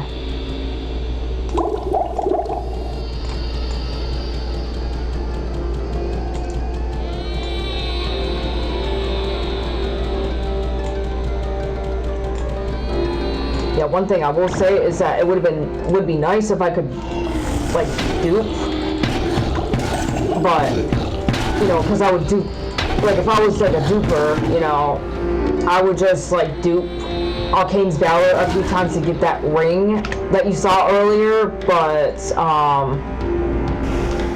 again, you know, May the spirit of Arkaine protect me. Can't have everything in life, you know. I know they say that, you know, like there's no man got rich being clean kind of a deal, so I mean, there's always that too.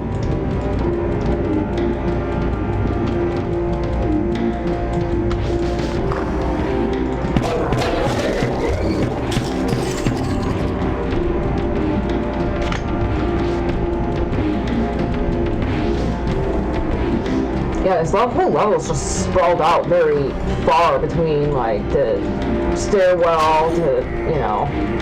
This must be a Griswold. Getting it to, you know, get to the end, and, you know, when you first come in the level, it's spread out, but... Just an observation.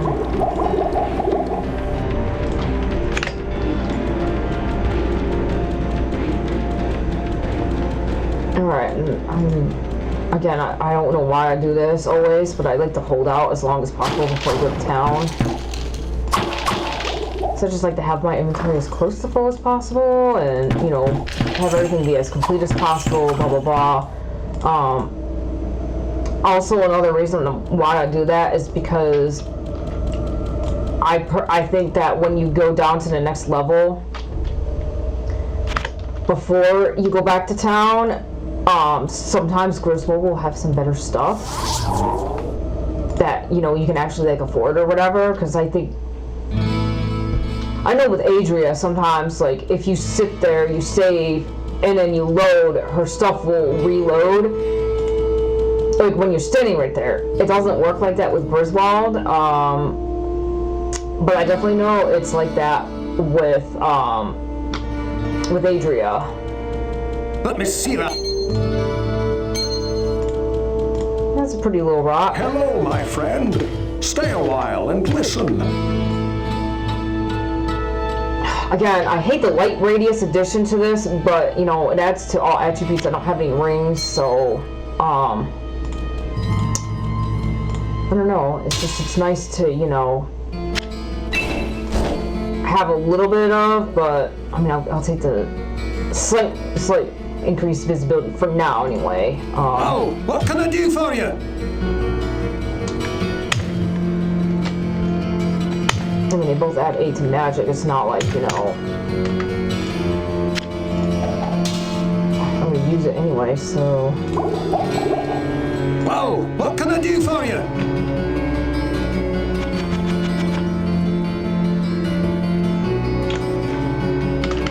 I would like to be able to afford that. It's looking pretty nice. Whoa, what can I do for you?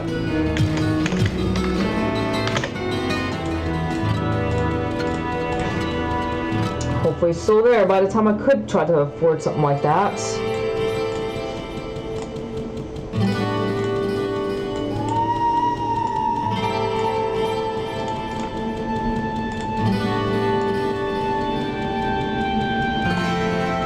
I have 6 of those. I sense a soul in search of answers.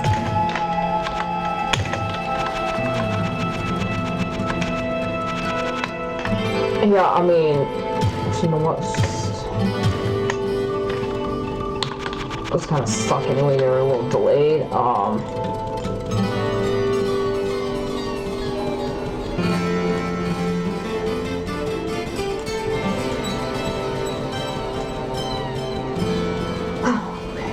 So I'm gonna drop some of this gold, and I'm gonna hope to God that ring is still there by the time I can afford it.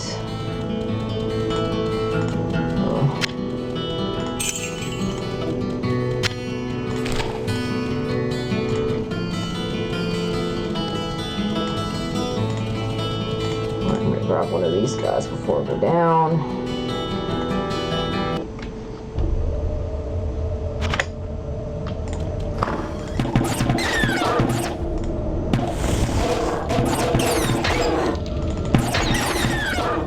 Oh, I hate it when I see those stats because, again, like I said earlier, the looting kind of sucks when they're around because they don't drop anything, but you know, maybe sometimes the other monsters might make up for it in some respect. But again, it's not always like that too. Sometimes the game just gyps you. This is Diablo 1 we're talking about here, so.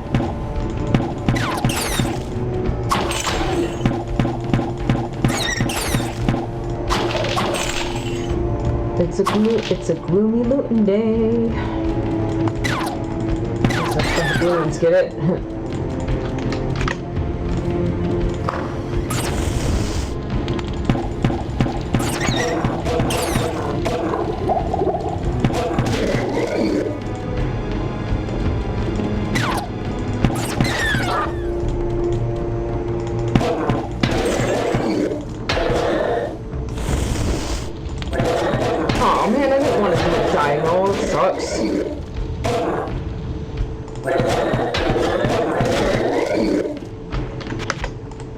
Alright.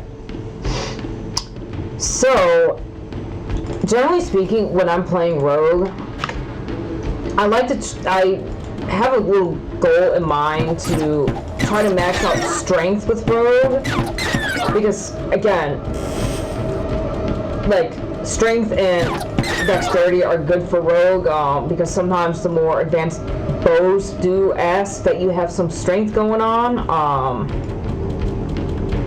I want to explore this little area first before we go back in there, because I feel like that's the direction of the next level, if I'm on, but I could be mistaken.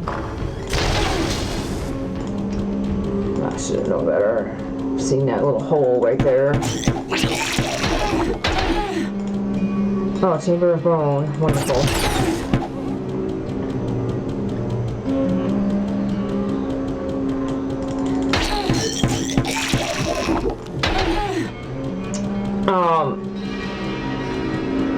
Yeah, anyway, so what was I saying again? I'm sure it'll come to me. There's a video when it happens when you're about to say something, remember for life what it was. Haven't seen a lot.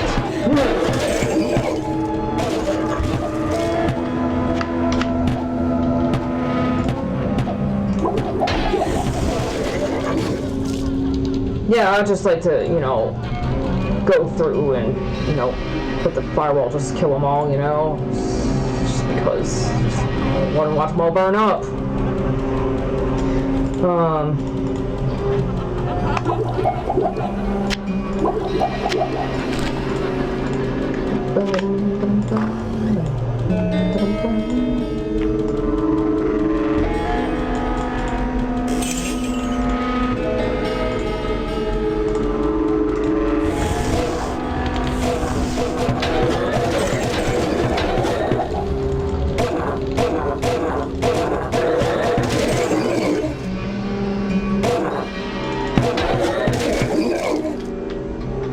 Okay, yeah, I think I kind of remember what I was talking about a moment ago. Hooray, it hit me. Oh, that's the next level down. I like to have that be the last thing, but it's not the worst thing ever.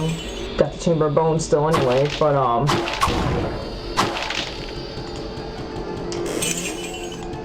so when it comes to, like, leveling up and stuff, I like to have strength be maxed out by the time I hit the caves, or I'm like in the first level of the caves, because there's the advanced bows that ask you to, you know, have some good strength going on. Sounds like a glitch is going on there. Anyway, especially like that.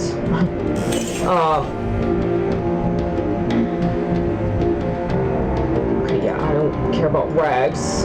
I like to have strength maxed up by the time I hit the caves, because sometimes those really nice bows that the slain hero will drop can be really good, and at the same time will want you to, you know, they will want, you will need to have some strength in order to obtain it, and not just like, you know, like if you have the bow I have now, for example,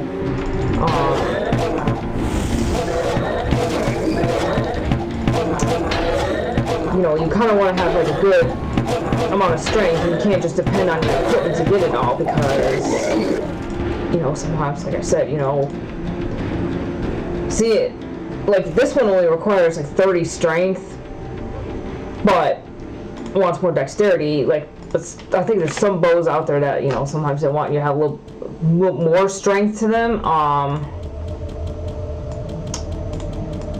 So I just think also for damage stakes, it's a good thing to max out your strength as rogue. And it's 55 points that you can add to strength before you're maxed out.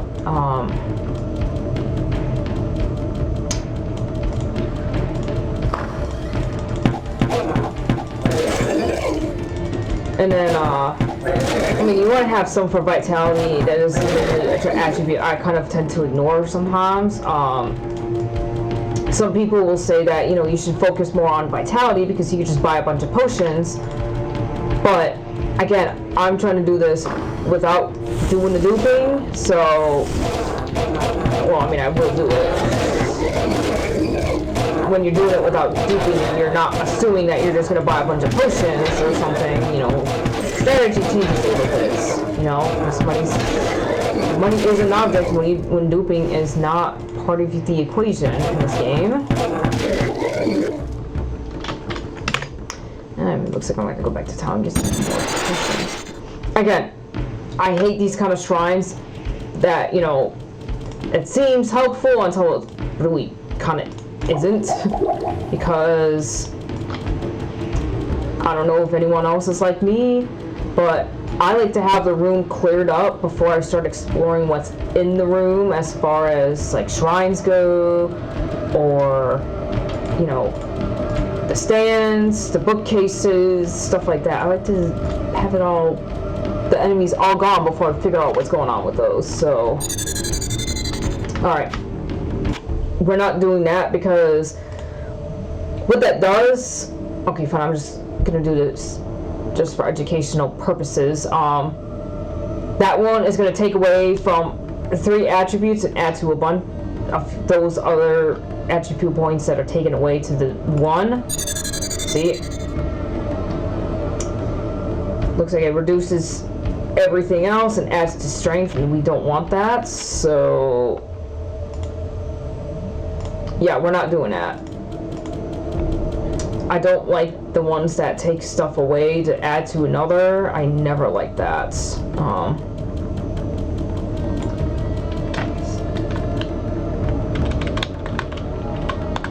Okay, again, I'm really weird about this, but I like to have most of a level complete before I do things like the Chamber of Bone, because that's a looting mission, and I kind of want to just get it out of the way.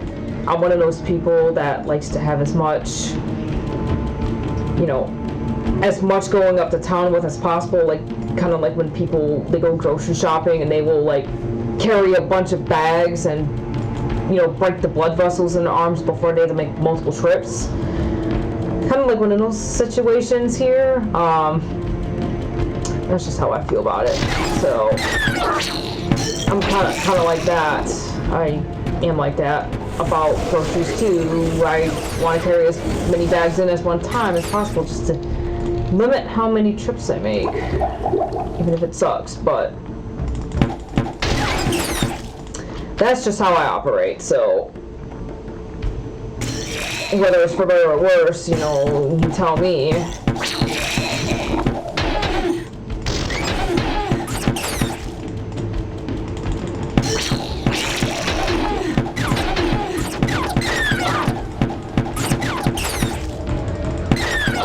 Like I said, I really hate it when I see a bunch of these guys in one level because the looting sucks, but since this is level 6 and there's the Chamber of Bone, I'll kind of let it slide because, well, there's that part for the looting instead, so, oh, Jesus.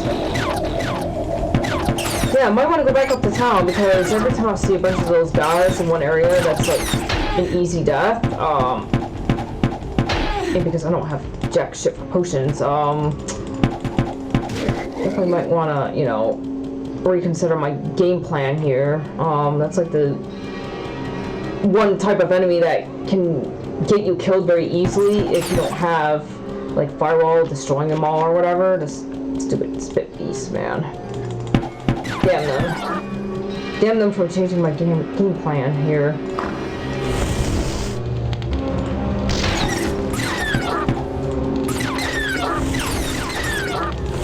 Not enough mana.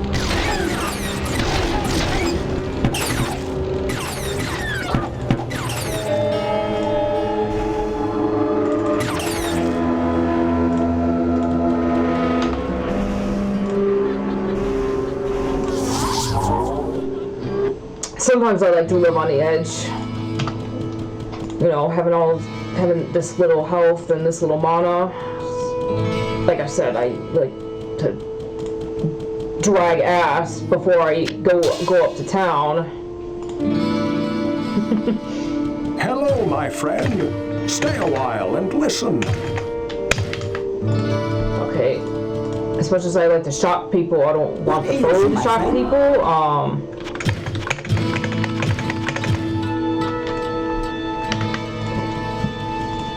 But that's just me, personally. Well, what can I do for you? I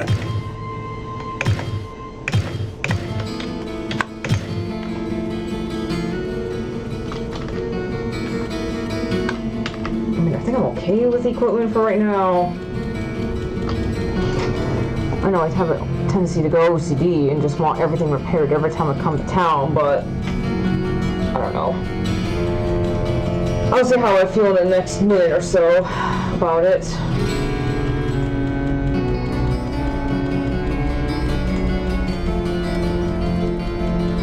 I sense a soul in search of answers.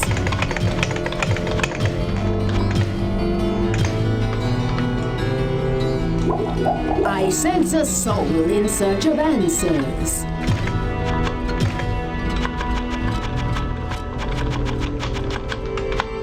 Let's see if she's got anything good. Yeah, phasing. No, I don't care about that.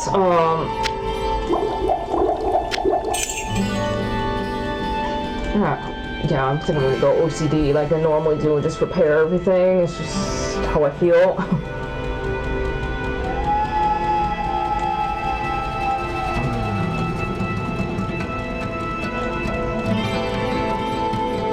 Well, what can I do for you?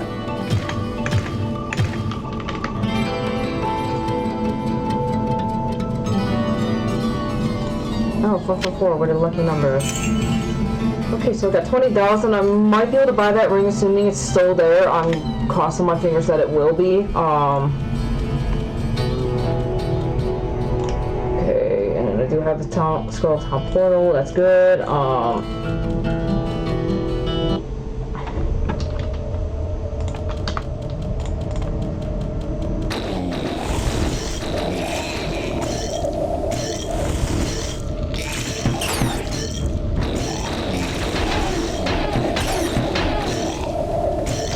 Yeah, that's, like I said, this is something that drives me crazy about this game, is that it can be super glitchy. Like, I obviously was clicking, but it was not doing a darn thing, and it's just like, what the hell are you doing, man?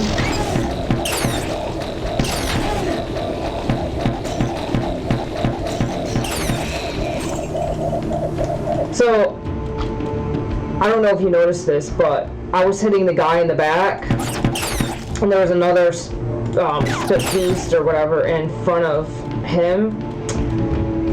I don't know if this is a thing or not, but I feel like when you're hitting the one in the back, it goes for both of them as opposed to just like hitting the one in the front and then you have to go for the guy in the back. I don't know if that's a thing or not, but I feel like hitting the guy in the back just ends up doing more, like hitting more, if that makes sense, and it's just like the front guy's just, you know,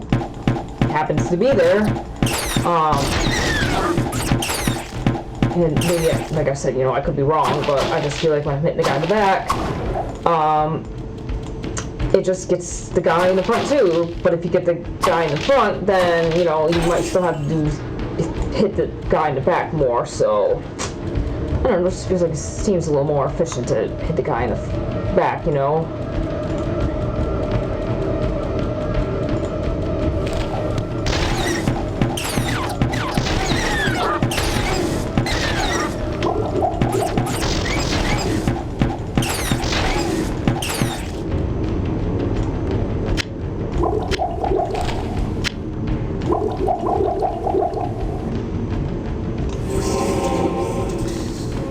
Yeah, for like Holy Bolt, like I know I like to read the books and it gives you a little bit of mana. I just, like I said, sometimes I'm impulsive and I just like to get it out of my way because my slight OCD kicks in that sense. But yeah, sometimes I like to get this stuff out of the way.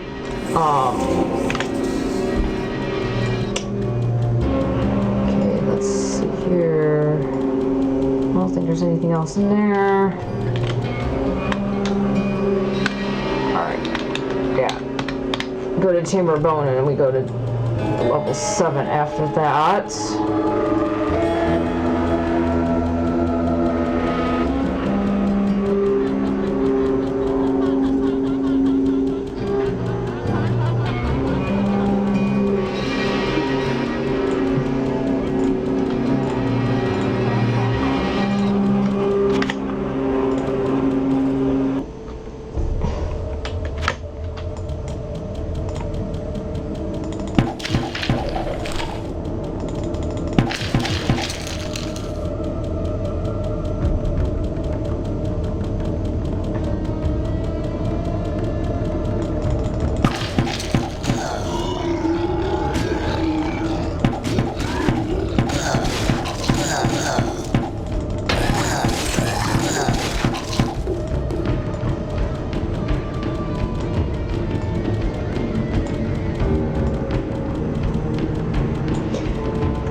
Okay, so I think I've mentioned this before, but I've played this game a bunch of times and I've beat it as Rogue more times than I care to count, and I also beat it as Warrior a couple of times, but I just love playing as Rogue. So normally this door is closed, right? There was actually a time where that door was open and all the skeletons were coming out. Like, it was like that when I came into the level. I don't know what the hell that was about. I've only seen it happen twice, and it was like 2 games in a row. It was super weird and kind of creepy. And that actually came as a fun little supernatural fact, I suppose, since this is kind of relevant to the character that I'm named my character after. So this came after a friend of mine was telling me that she woke up with a mysterious scratch on her chest, okay? And mind you, my friend doesn't really have long nails, like, ever. She likes to have them super short. She doesn't get manicures, that's the kind of girl she is. She's like a tomboy. Anyway, long nails aren't her thing. And she told me that, she heard, like, also another time, it's like some weird scratching around that same time period in the walls, and she didn't have a rodent problem or something crazy like that, and it wasn't like a raccoon or anything like that. So it was really weird. And of course this is like outside of the game, right? But then I go and play the game, I have no more. and this is what happened, and I was just like, it's just kind of creepy when things like that happen. I don't know if anyone else agrees with that, but I mean, I just thought it was really weird that it was like that, and that it happened, because, like, I have had a lot of experiences with the so-called supernatural, and I could write a whole book about it. Like, that's how many of experiences I've had, and It's like my whole life story is having encounters with other kinds, so to speak. And if you look at the rest of my Stay a while and listen. videos and stuff, you can definitely tell that that this is a thing with me. So yeah, I just thought that was an interesting little fun fact what can I do for as you? I'm playing this game. Let's see here.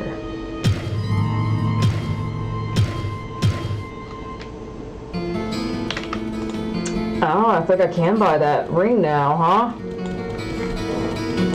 That's a nice ring. I'm crossing my fingers that it's still there, but I'm also going to keep the suspense up. Just because I can. It's just what I do. I'm going to go and sell the staff real quick. And then I'm going to go back and see if Griswold still got that ring, because I can buy it now. I sense a soul in search of answers. Yeah, that's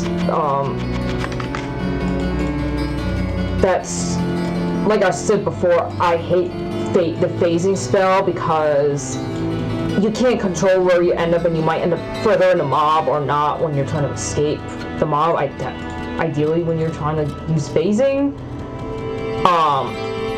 yeah, just teleport all the way, for real. Anyways, what can I the guy do that's for you? still there. Oh, it's my lucky day, I guess.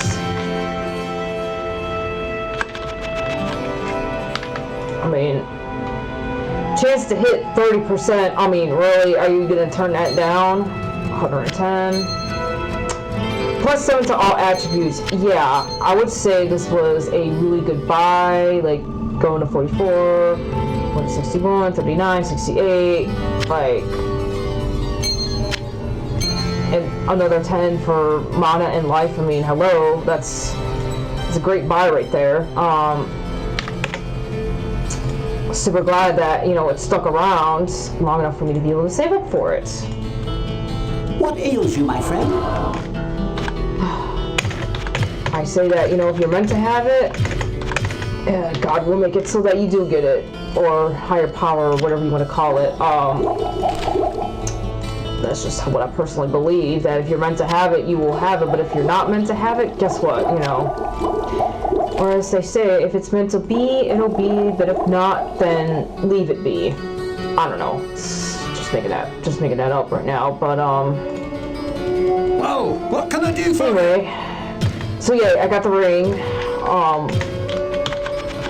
and I didn't cheat to get it. I got it, you know, by looting. I got it by hoping that it's going to be there by the time I can afford it.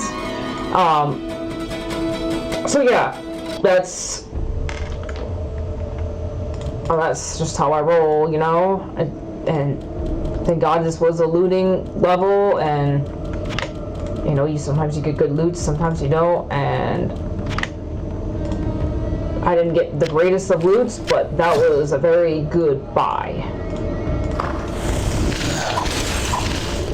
Anyway, but yeah, I just thought that, you know, it's so weird because, like I said earlier, this room is normally closed off,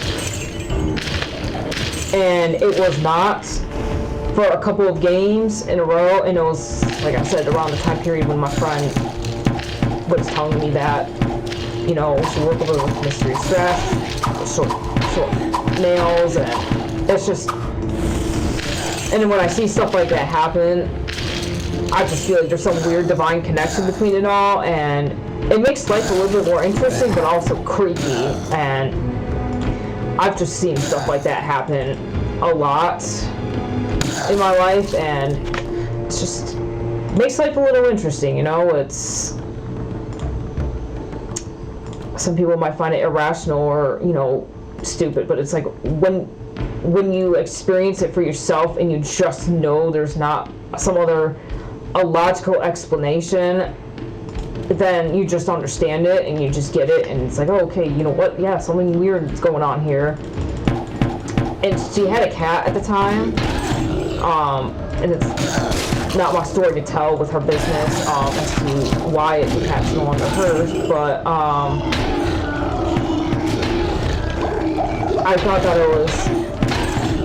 just thought it was interesting because the cat was also locked out of the room when this happened, and yeah, it's just interesting how stuff like that happens, you know. Oh, right, that's one thing I hate about gaining that spell, is that you lose a bunch of mana while you're at it. It's like, man, really? Does it have to be like that? Yes, it does. Whatever.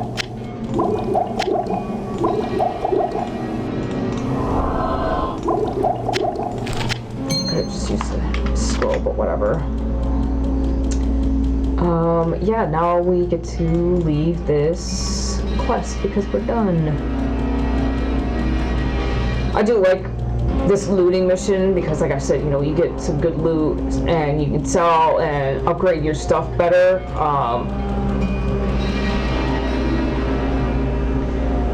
Yeah, I'm so glad that I was able to buy that ring. It's a nice one too. Chance to hit 30%. Like, really? Yeah, you just don't find stuff like that too often. That's not a cheat item. Yeah, just like to, you know, admire it a little bit. Okay, that's the wrong way.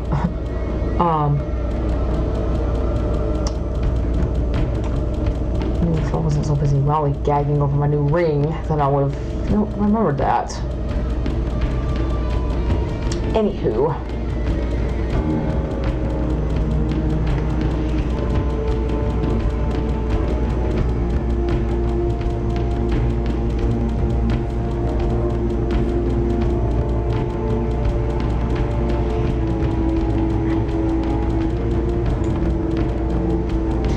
I mean, every so often, I do like to, you know, scan a room just to kind of make sure that I did get everything, because sometimes, like, mobs get a little chaotic, and you just want to make sure that, you know, you get everything. Oh, man, it's right by the, you know, where you came in. Kind of hate it when it happens, but I guess it's not the worst thing either.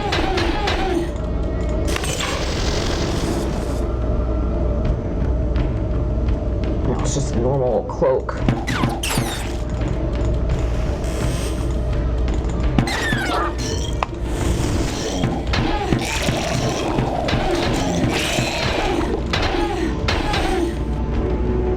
Yeah, I definitely don't like those monsters because their blood is all like toxic and, you know, it kills you with standing on it. It's like, oh.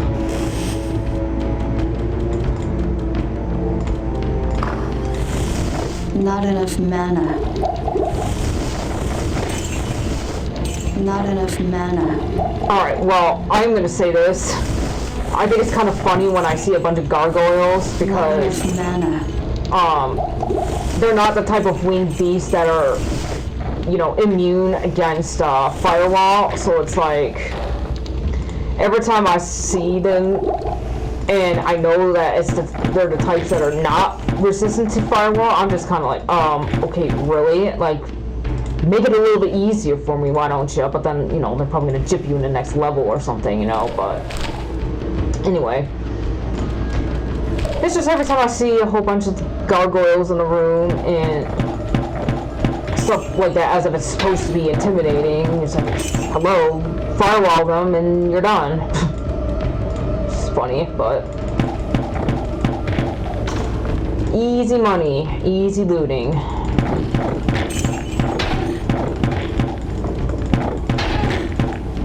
I mean, of course, their strength is, you know, is respectable for demons, but I do like to, you know, firewall their asses too. I think it's the, oh wow. I definitely like the, I like these guys better than the freaking other little bats, because at least they drop loot. Oh my god. I mean, kind of make it up to me for giving me a bunch of those familiars, or, you know, the gloomies.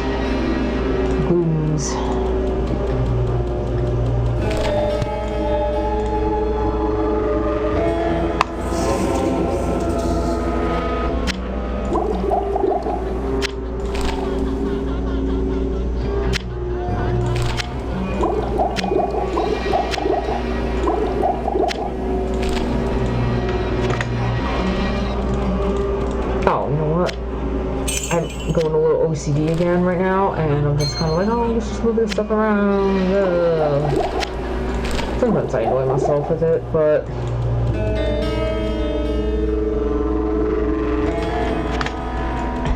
whatevs. It's just how I roll.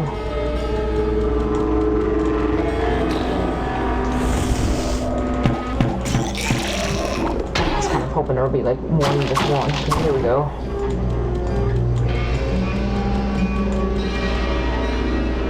Trying to lure them to go through and die.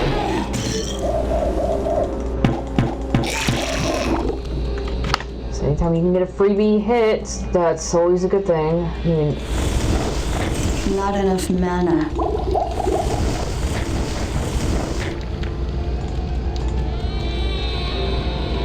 again, it's like, really, the solution here is pretty darn simple. Let's just kill them all.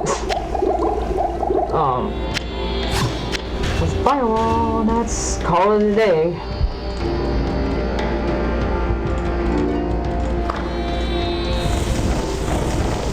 Not enough mana.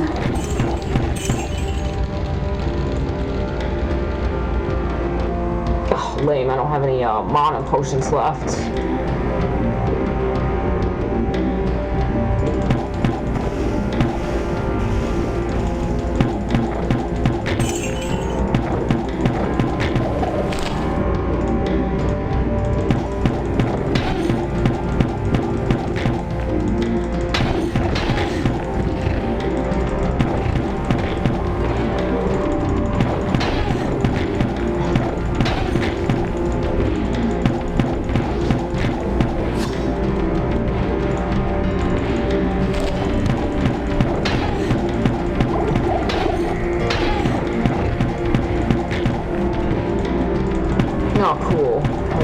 I love level ups because it fills up the mana in the health. Hooray!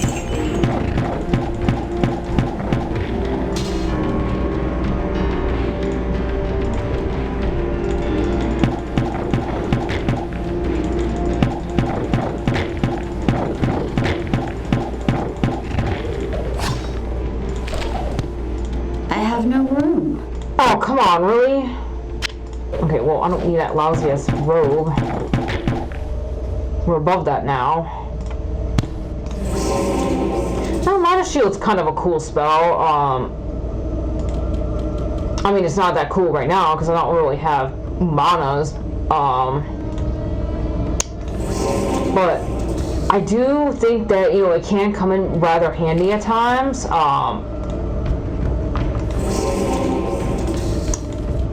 Because like I said before, you know, yeah, screw it. I'm just gonna max out strength now, because why not? So definitely could use some vitality for the next level up or so.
Strength is bolstered by heavenly faith. Ha! Suppose I should have not maxed out strength yet, but how was I supposed to know? So, whatever. It happens.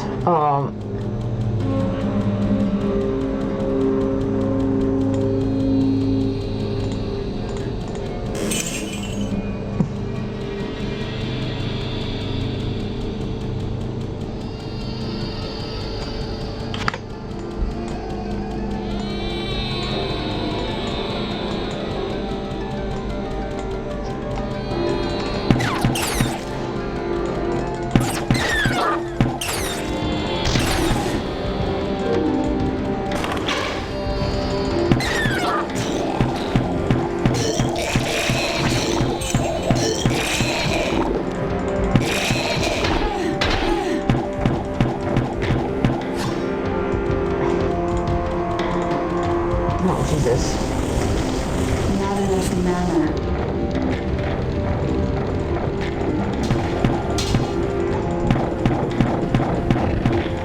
Well, wasn't I griping earlier that I kind of need more, like, potions and stuff?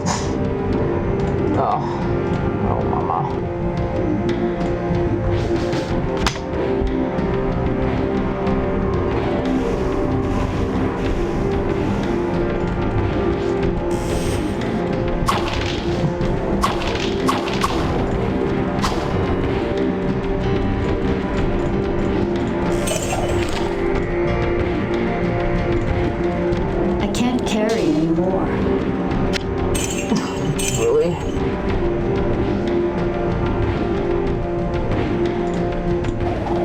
Okay, yeah, it's one of those things that's going to take up 2 spaces, so can't just take out a scroll and whatever, squeeze it in.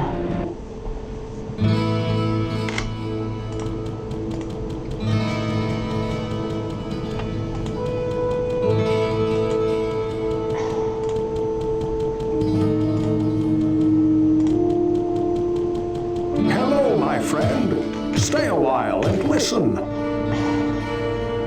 A ring of thieves, really?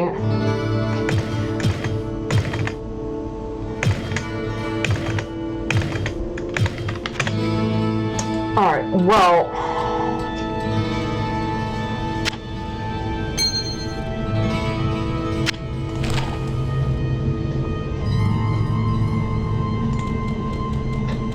Loot is loot, right? Whoa, what can I do for you?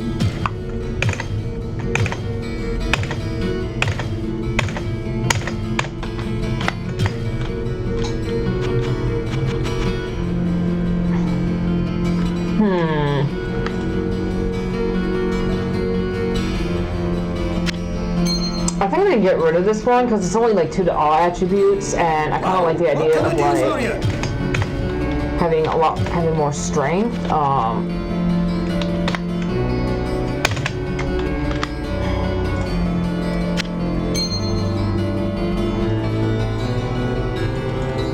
Yeah, I think I made the right move there.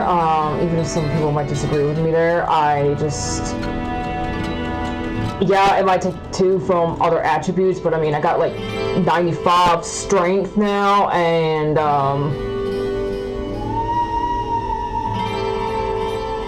yeah, it took a little bit from the chance to hit, but I mean, so I think it's a good trade-off. Like I said, the more strength you have and stuff like that, you know, it's the better off you are. I sense a soul in search of answers. And then again, some people think that it's smart to play rogue, you know, as if you're the warrior or having a sword and whatever. I don't. It's like, yeah, it's not how it's supposed to work, guys, but.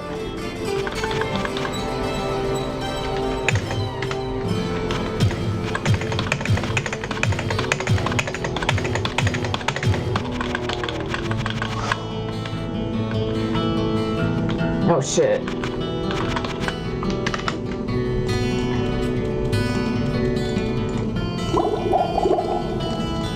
I don't think I have enough gold for that. Damn it.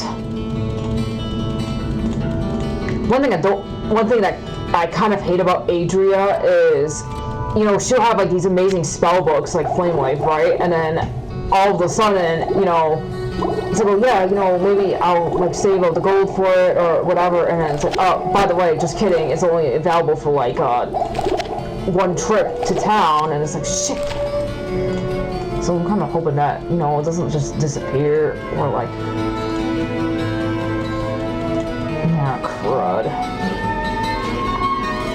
Whoa, what can I do for you? Ugh, shucks. Whoa, what can I do for you?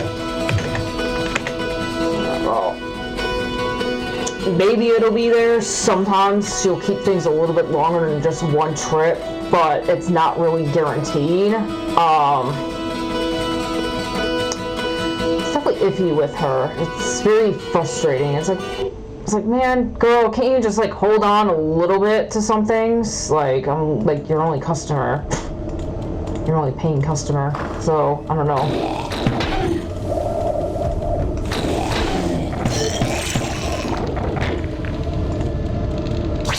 I mean, again, at least I have flame wall or firewall. Flame wave is nice to have. It's the idea of clearing out a room before you enter it is pretty cool. But it takes up a lot more mana. And therefore it might not always be worth it. So it's like, but again, like if you can get Flame Wave up to like level 2 or even level 3 in single player mode without duping stuff, it's pretty good. But you know, if you can't get it, it's like, it's something I could live without. But if I don't get firewall, I'm gonna be pretty darn upset. Yeah, that's how I feel about it. Like, Flame Wave, nice to have, can live without, but no firewall, I'm gonna be kind of pissed. That's just my take on it. So, I hope I can get it, but if not, I'm not gonna cry about it either. There's much worse problems in this world than this first world problem, you know?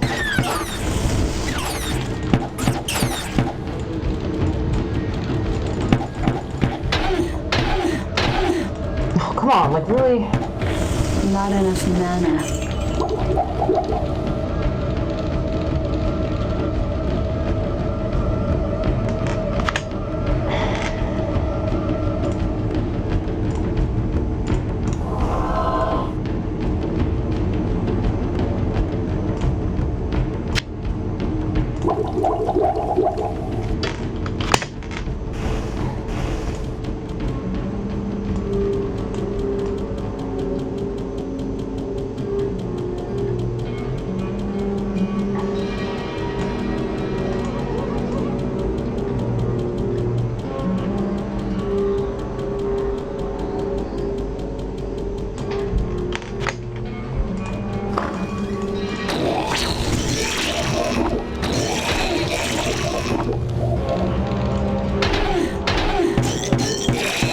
Possible, a gold one, huh? I can't quite remember what that one is right now, but I think I know which one that is. It's kind of a cool bow to have. But again, I think the one I have is probably ultimately better for in the long run, because, like I said before, it adds to strength and it also adds resistances. But in a way, also, this depends too on whether I get that Lockdown quest or the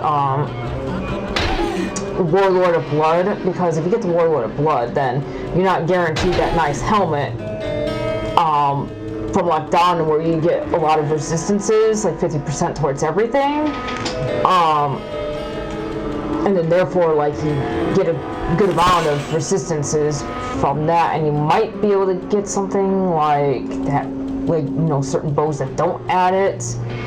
But because I mean, in Lockdown's helmet, it's like the best helmet you can get in this whole game. That's legit.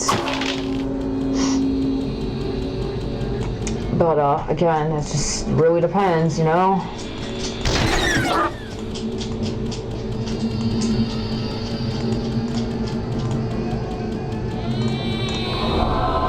you know, this gameplay right now that I'm going through right now is not the worst for the looting. I mean, I was getting a little gypped on the bow at first, but then I got this one I have now, and I'm like, okay, well, it's not so bad, you know. I mean, the weight was kind of worse in my opinion, so.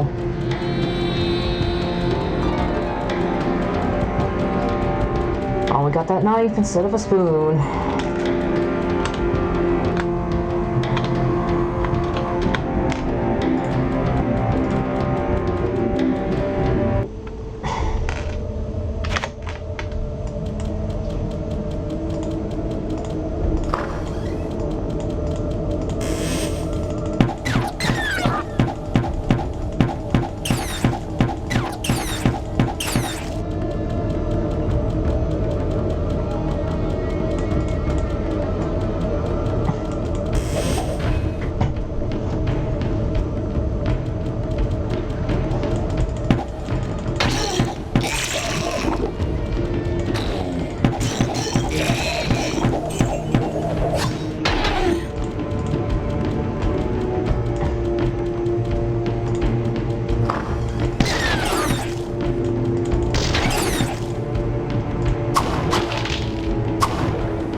Take heed and bear witness to the truths that lie herein, someone needs for to they open are up the some last attention. legacy of the Herodrim.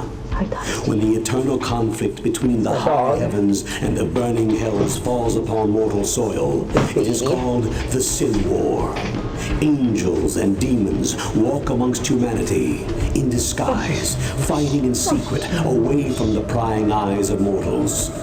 Some daring, powerful mortals have even allied themselves with either side and helped to dictate the course of the Sin War. You're not getting any treats. You didn't earn it. And that's got chocolate in it. You can't have it.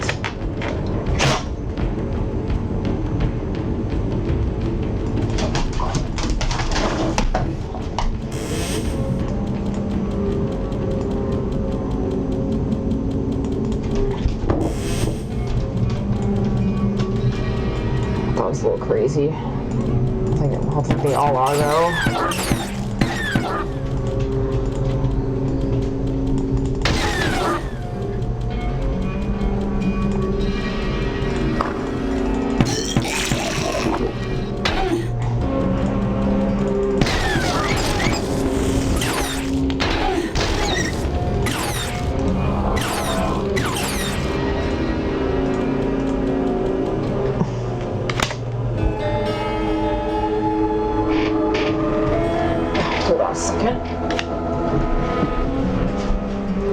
Hey, get out of this room.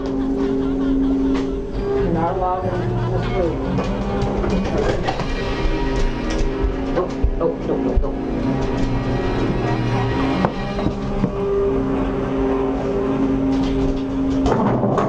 Come on, over here. Come on. Come on.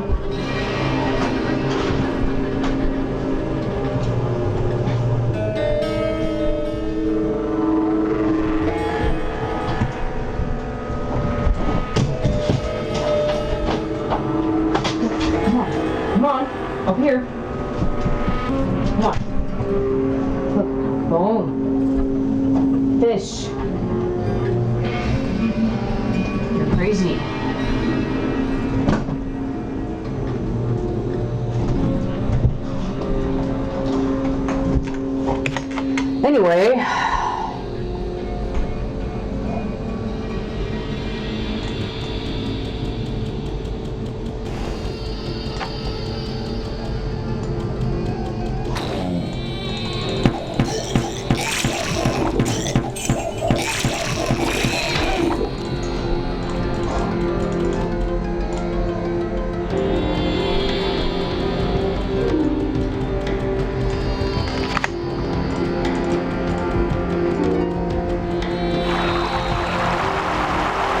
Cool. So last level, we had a bloodbath, which, you know, adds to vitality, obviously, and then we have a purifying spring, which adds to mana.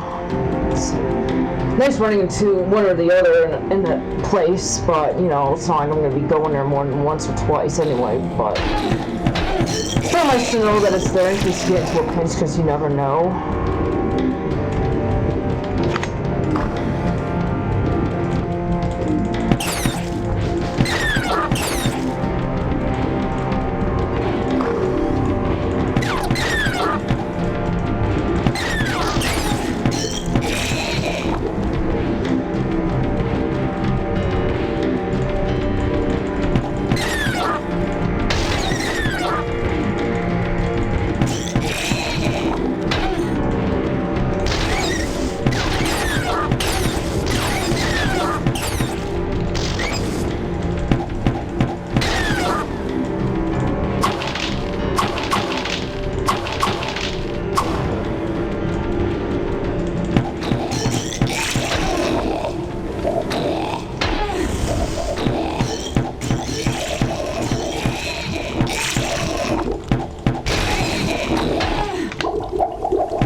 Oh, it's this guy.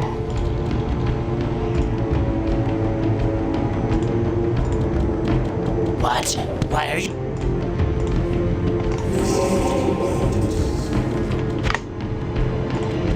What? Why are you here? All these interruptions are enough to make one insane. Here, take...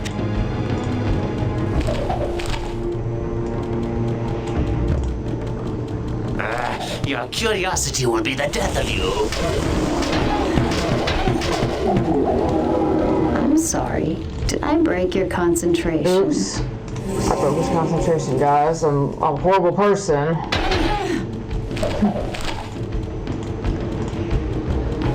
Newsflash, buddy. That's just the way life works.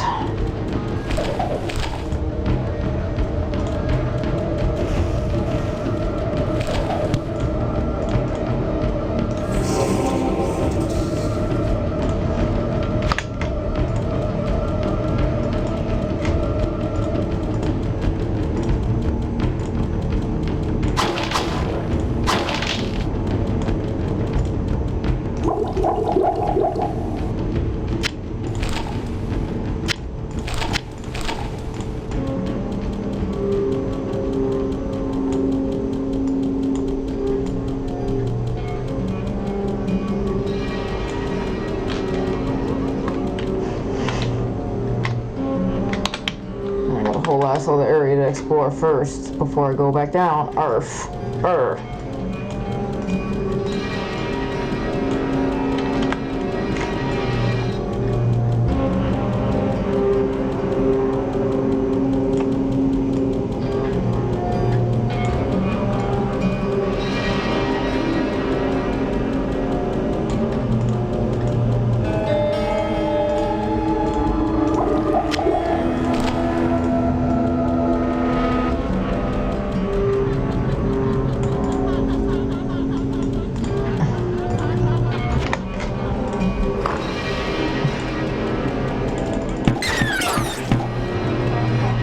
This game used to creep me out so much when I was a kid, you know, the music. Yeah, fun fact, my older brother, I think, brought this game home. Hold on a second.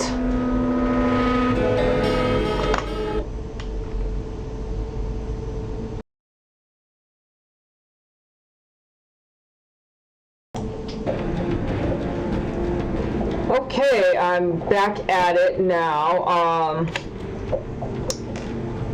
I need to defeat the dog.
Okay, I think I got the whole level now.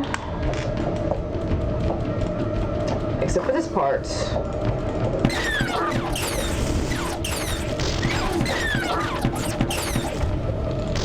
That would have been annoying, missing a whole room full of monsters and then I get delayed in leveling up. That would have sucked.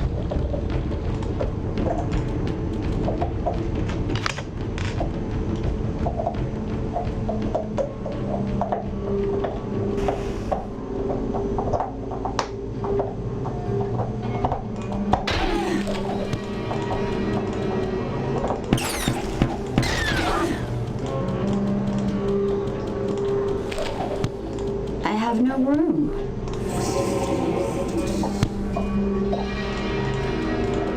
Oh my lord.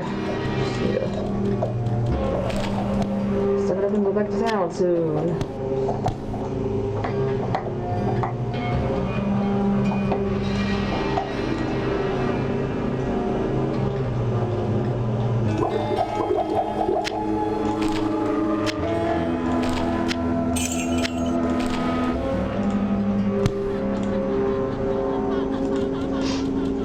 Just so I can hold out long enough to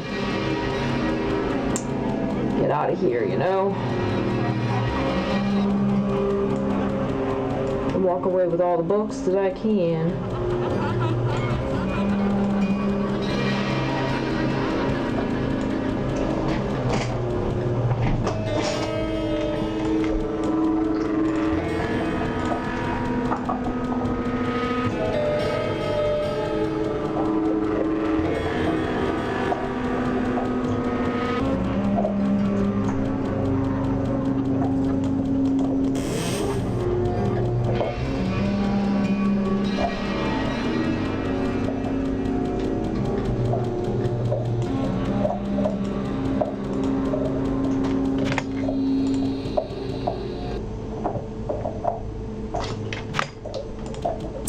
Down here. We're in the caves now. I have no room.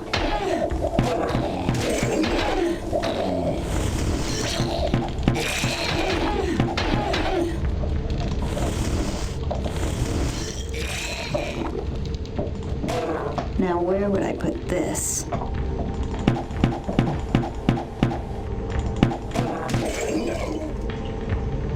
Oh, cool.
But again, I was just didn't remember if I picked up that one book or not, because, well, like I said before, I don't like to have to go back to an area if I don't have to.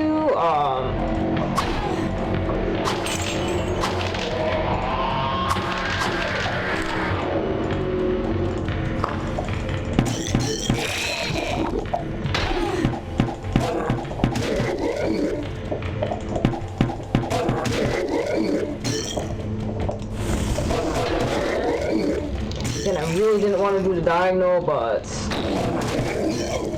it just be like that sometimes, you know, you stand diagonal and you get a diagonal firewall. But I'm just gonna go back to town and suck it up because my inventory is super full of books that I can't read right now, so.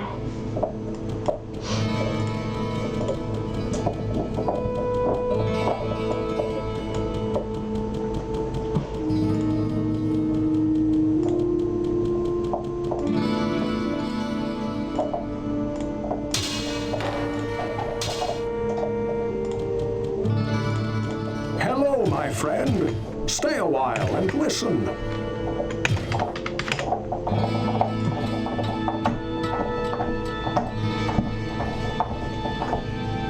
Yeah, I don't think I like that. Sorry, but...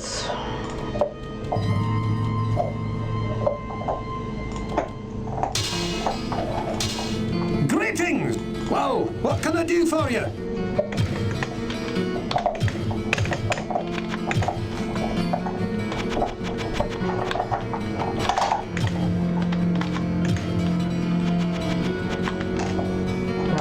Did that, but I did, so what else?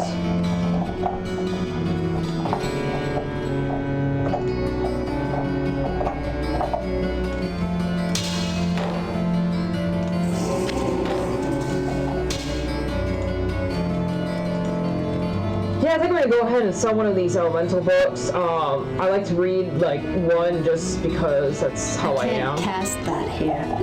Just so I can just say, yeah, I did, you know, read this book and I have the spell, like, plus it's free mana at times, but, like I said before, I'm gonna sell one just so I can get some gold, you know. Sense a soul in search of answers. These 2,600 is not too bad for one little book, you know.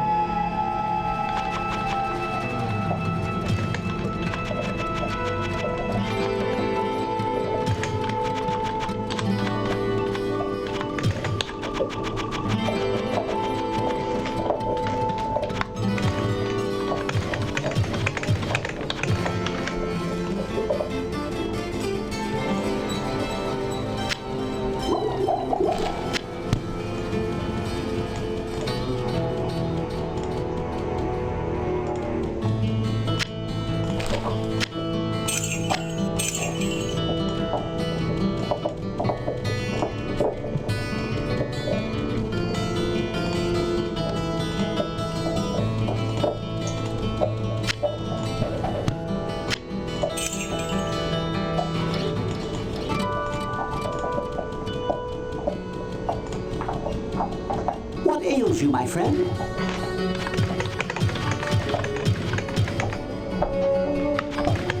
I almost bought a freaking regular potion up by mistake.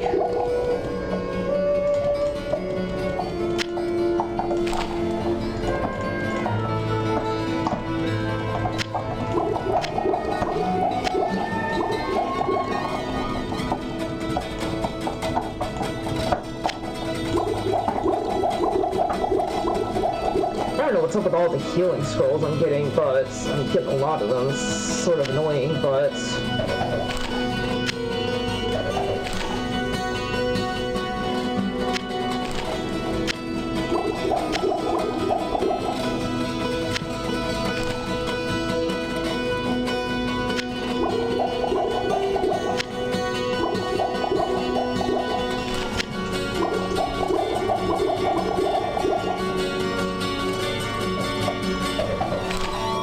OCD is kicking in here and it's screaming at me.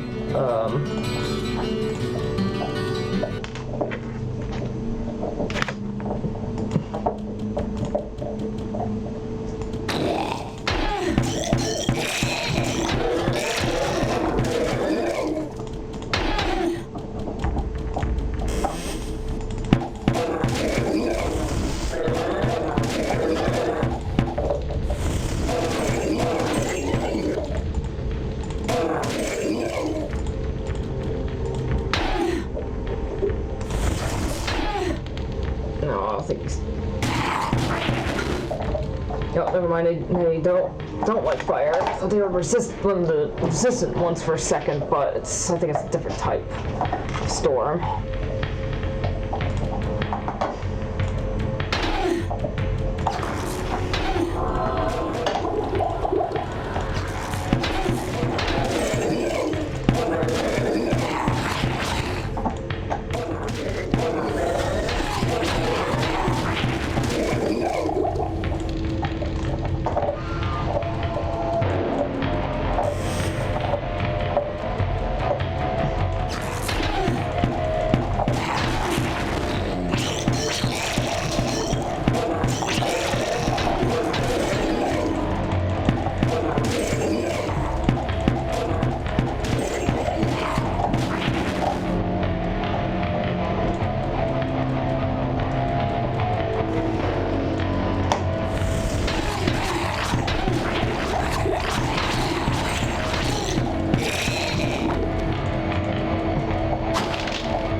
Now I'm slightly curious as to whether or not the Black Mushroom quest is going to show up.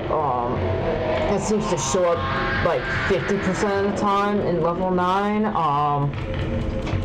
It's kind of an annoyingly long, tedious quest to fulfill, but it's also like kind of nice to get that potion that adds a few attribute points to everything. But again, I already maxed out strength, so it's not going to really help me in that respect, but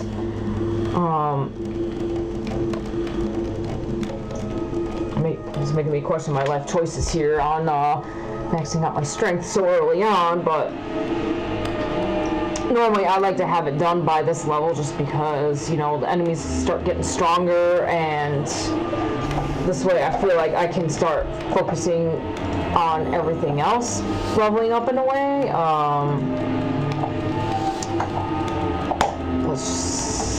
Just my reasoning for it, because you never really know what you're gonna get. So it's like kind of a crapshoot. It's like almost like damned if you do, damned if you don't. It's kind of just whatever you want to do at the end of the day. But again, I'm not gonna support, you know, playing rogue as if you're playing a warrior or vice versa. It's just weird. But what do I know? I'm just another average player, right?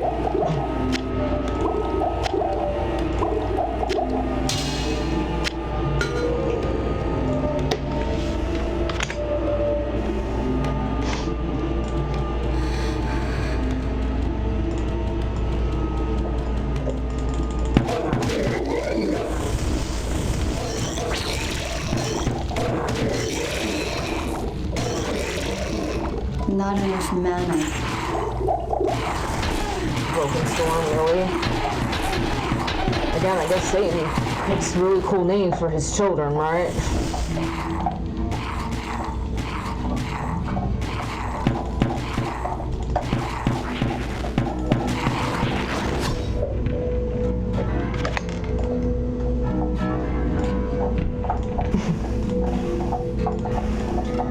Yeah, I mean, it's not the lovable firewall, right? I mean, when it works, it's super great, you know, but the only shitty part of it, like what happened earlier when you kill yourself with firewalls by mistake.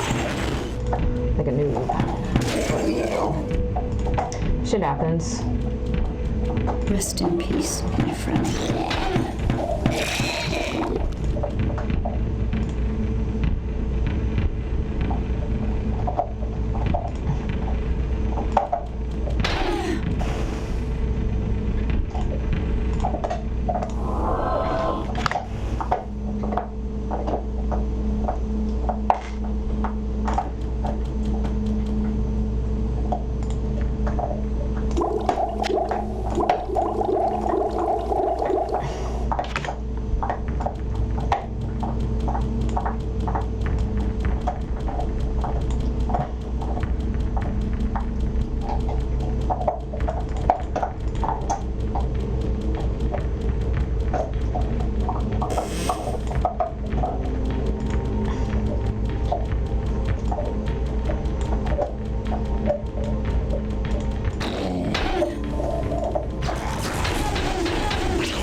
I don't think I'm gonna get that quest that I was talking about earlier for this one.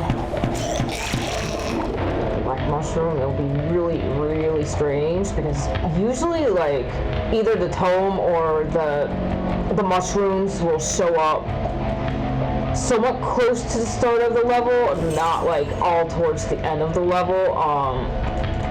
Because usually you're supposed to like complete like a decent part of it in level 9, and then maybe level 10 depending on when you find it. But yeah, it does not appear that it's in this level, which is what it is. It's a little saddening, but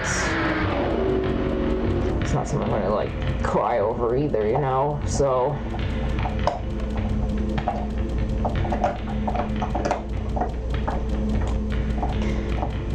Okay, so remember earlier how I said I don't really like to explore an area twice? Well, with the caves, it's kind of like looking at the map, sometimes it's a little bit harder to tell if you've got an area or not because it's more open by design.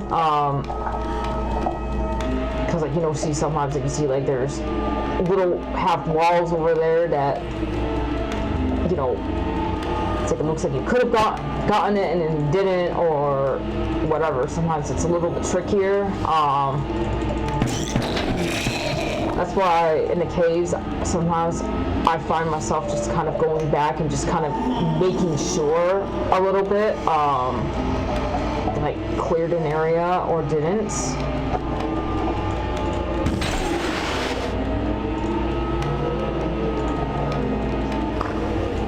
There's really like nothing in here, so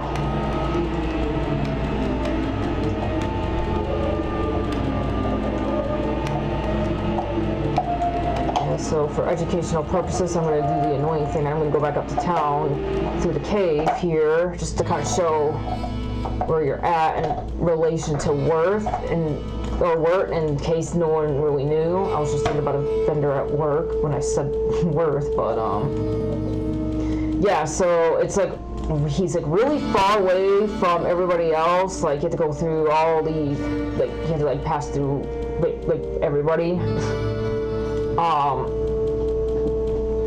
just to get through, and it's just kind of like not really worth it. So it's definitely the most inconvenient going up to town set of stairs and all the areas, but it's kind of like better than nothing.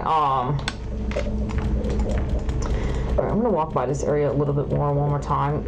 And another thing too is that there's a lot of like lava in the caves, and therefore you kind of have to like double check yourself sometimes, because sometimes there's only like the little openings, and then you have to like, you know, basically double check yourself, because again, like I said, there's like a bunch of these little half walls and incomplete walls, and just gets a little weird sometimes in the caves. So I don't know, I feel like this was a really fast level 9 to complete. In my personal opinion, like sometimes some are quicker than others, I don't know why, but then it's like you might pay for it the next one, so maybe it's because we didn't get like super strong monsters like the lava foods.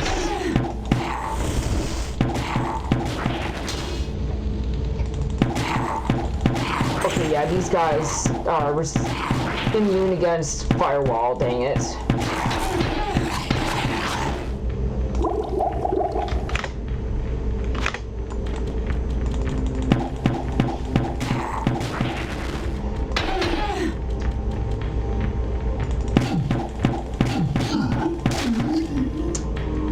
Levels just be like that, where there's a lot of monsters that are, you know, immune to firewall, and therefore you have to change tactics, which sucks, but it is what it is. I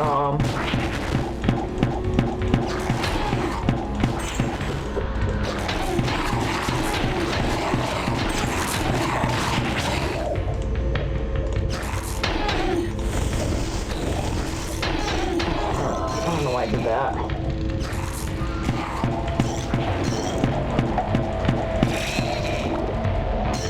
Yeah, I will say that when you come across levels like this, where the demons are all immune against the firewall spell, my favorite.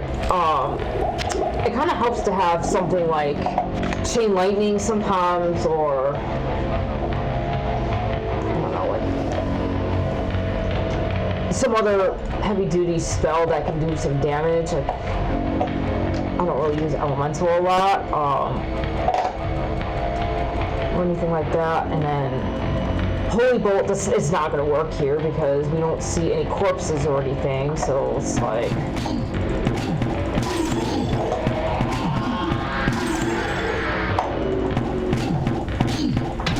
It's kind of like I said before, you know, sometimes, you know, it was kind of a quick level 9, but then you come across levels like this, and you come across a lot of demons that are firewall resistant, so you're gonna have to kill them one at a time, more or less, and it takes a little bit more time, so they might be easier this level, and it's gonna be harder the next, so.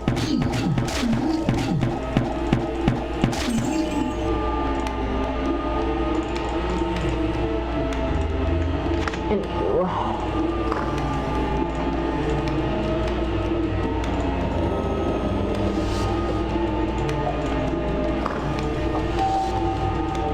yeah, as Rogue, I personally like to be slightly magey, like, yeah, kind of like sorcerer-like or whatever, mage-like, to some extent, because I mean, I do like some spells, I just don't want to, like, you know, necessarily have all of my attributes focused on magic either, but I do like to have some of it going on, just because, you know, spells can save your equipment, because... I can't carry anymore. And equipment can be rather expensive. I don't know why I have a regular douse in my freaking inventory at this point. It's too boozed for that. It's level 10 now.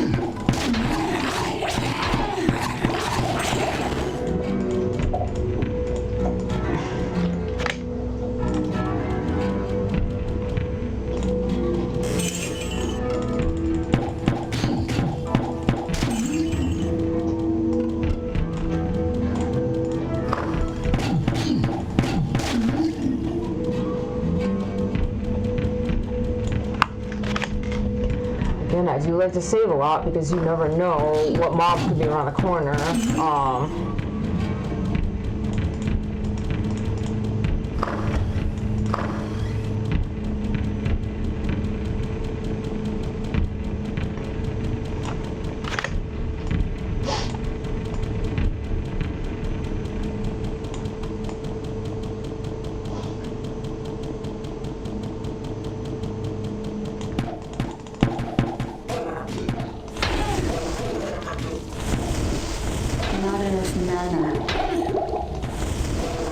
Yeah, another thing I do like about Firewall is it's kind of funny because, like, if you click fast enough, you might be able to slip in a few extra walls. Not enough mana. Even if it makes you go in a negative for the mana, but I don't know, I think it's kind of funny doing that.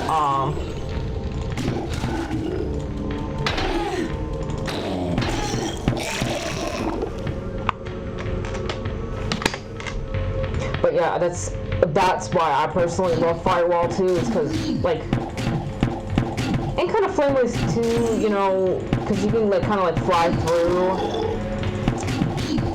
the spells and stuff and just squeeze a few extra in, and it's like, yeah, you just take a full mana and there you go. That's how I personally look at it anyway. Like, as you've seen before, I'm very impulsive with my clicks and quick about it, so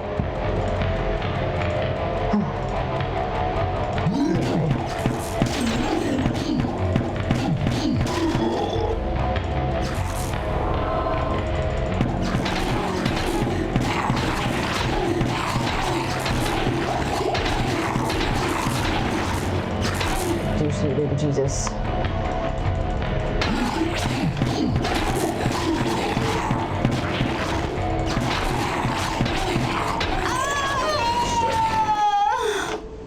See, like I said, you never know what mobs could be around the corner.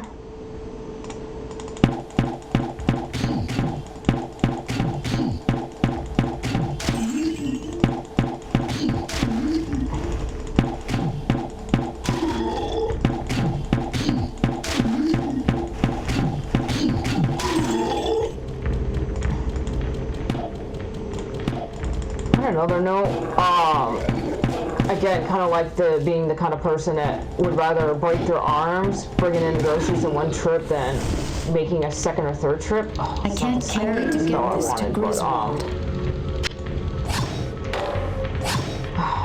Yeah, I've got too many unidentified items, and this one takes a bunch of those, so I'm gonna sacrifice the cap for now. I need to get this to Griswold.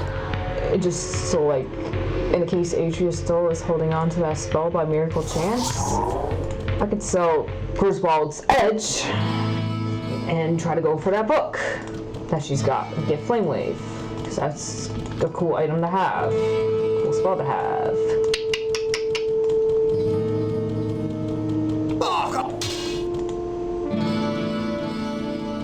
Hello, my friend. Stay a while and listen. I mean, that's pretty nice too, adding a bunch to dexterity and let's see here. There's this magic, but then again, it's like what's really important is adding resistance to fire, so it's like I think just the current bow I have, I'm afraid is better still, you know? I wish it was better, but it's not how it always works in life, so... Whoa, what can I do for you?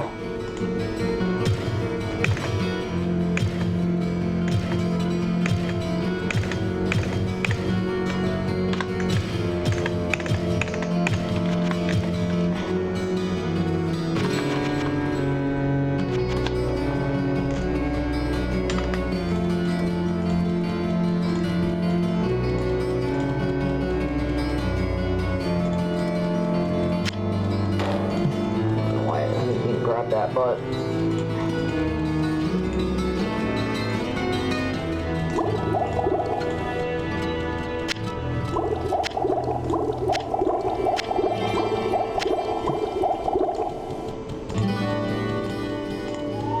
alright, Adrian, do you still have a friendly book, or are you an asshole that sells stuff too quickly?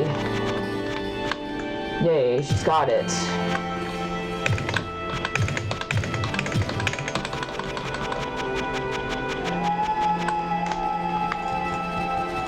Yeah, because like I know I can't read it quite right now, but I think I still have that mall that where I can get super close to it at least. Yeah.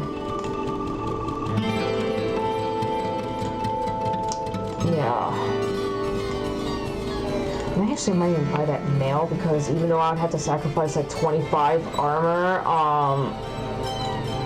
I just think that it's better to have like all attributes, and as much as I like Arkaine's Valor and stuff, sometimes you just gotta upgrade it, even if it means letting that stuff go, you know? Whoa, what can I do for you?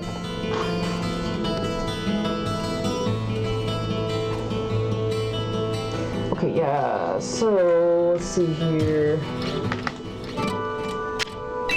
Whoa, what can I do for you? I mean, it's armor 22, adds 8 to all attributes, I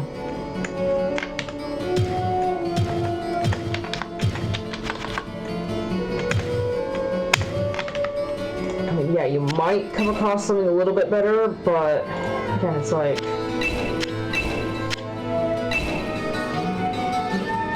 I mean, it still adds to the vitality too, and again, a little bit less armor, went down to 44, but... Whoa, what can I do for you? Adds to everything, so...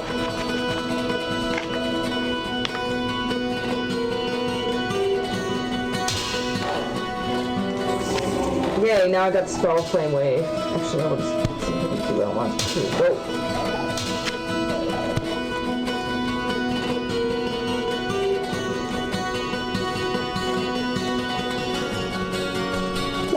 you, my friend.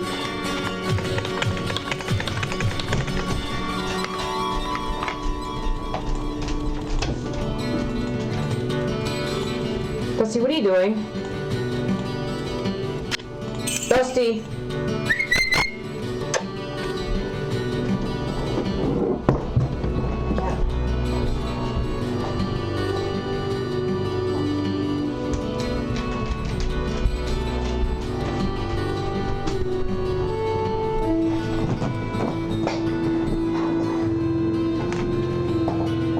Relax. Weirdo. I don't trust you living by yourself. You like to steal stuff. But don't all dogs do that though? They always do things behind their owners' backs. It's just what dogs do. Anywho.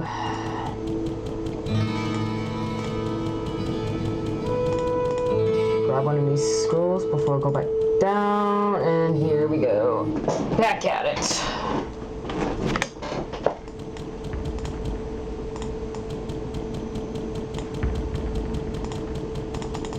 Oh yeah, we dropped a cat that's unidentified. Not that it's gonna be doing us a whole lot of good, but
I know that's not like the greatest spot to save. Generally you want to be nice and clear when you're saving, but one demon coming at me when I have generally good health, it's not the worst either.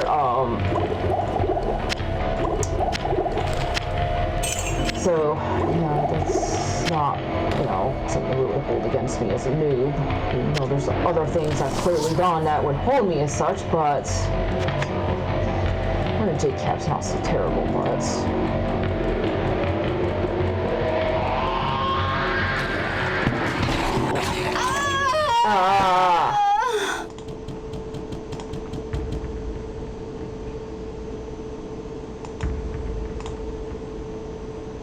actually I want to see if Guardian works.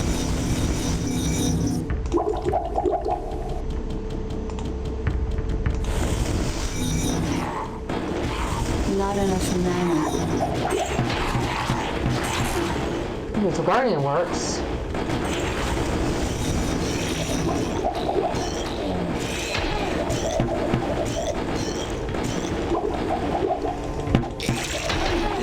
Yeah, it's just weird to me how Flame Wave or Firewall won't work on some of these monsters that are completely resistant to Firewall, but then Guardian will work just fine. It's weird, but maybe Guardian counts as kind of magic too, besides just fire, so I don't know if that has anything to do with it or what, but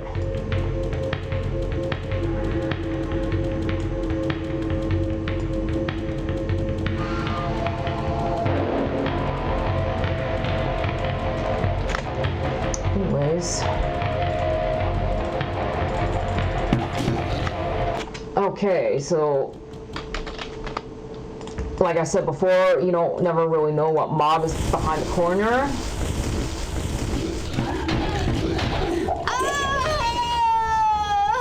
Noob move. Yeah, it's a little inevitable to die at certain points in this game, and that's totally okay in my book.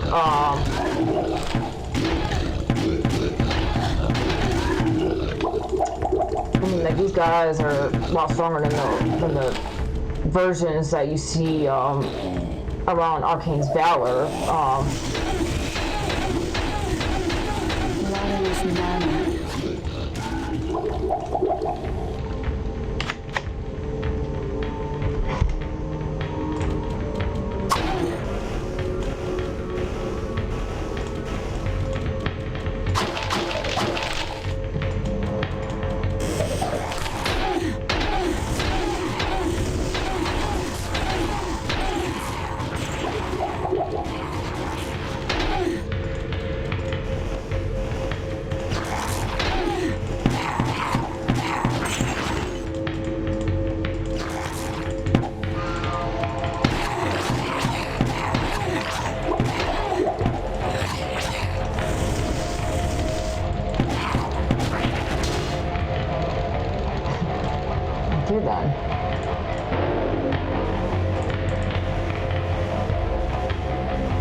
Hooray, now we got things going at even levels here, so...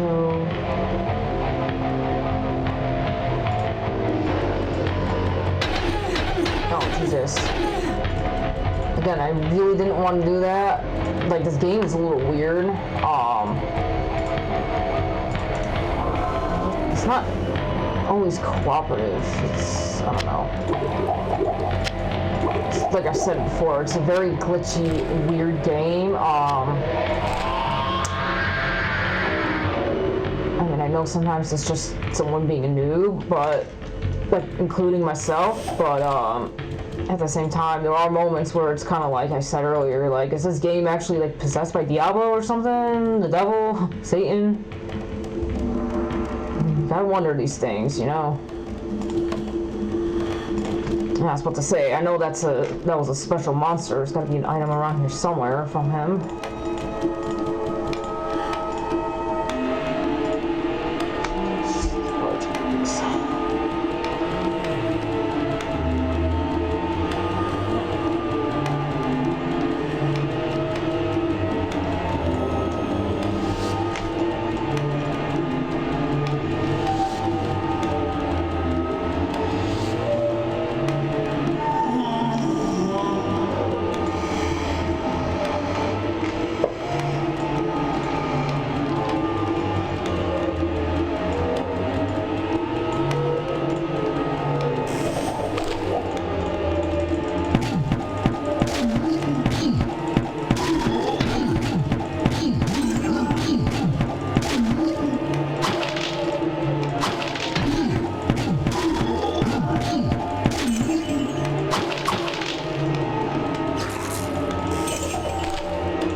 Okay, like I said earlier, sometimes you just don't really, you know, if you can't remember going into a certain area, you might want to check twice, because caves are kind of weird.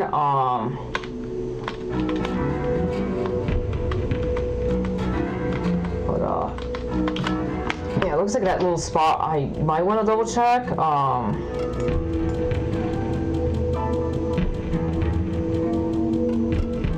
Just to make doubly sure, because, yep, see? It's a little iffy sometimes, up in the caves.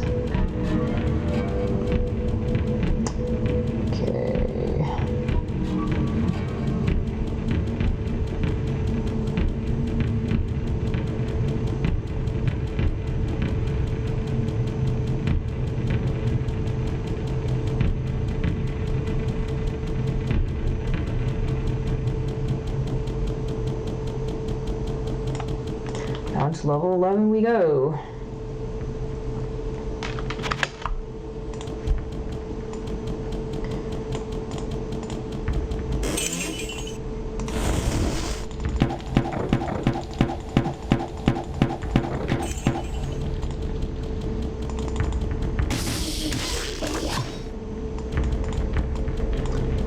interesting. Sometimes I see those guys show up like in level. I don't see them until like level 13 or something, but sometimes I see the Vipers a little bit earlier. It just depends on the game, I guess, but seems a little early for those, but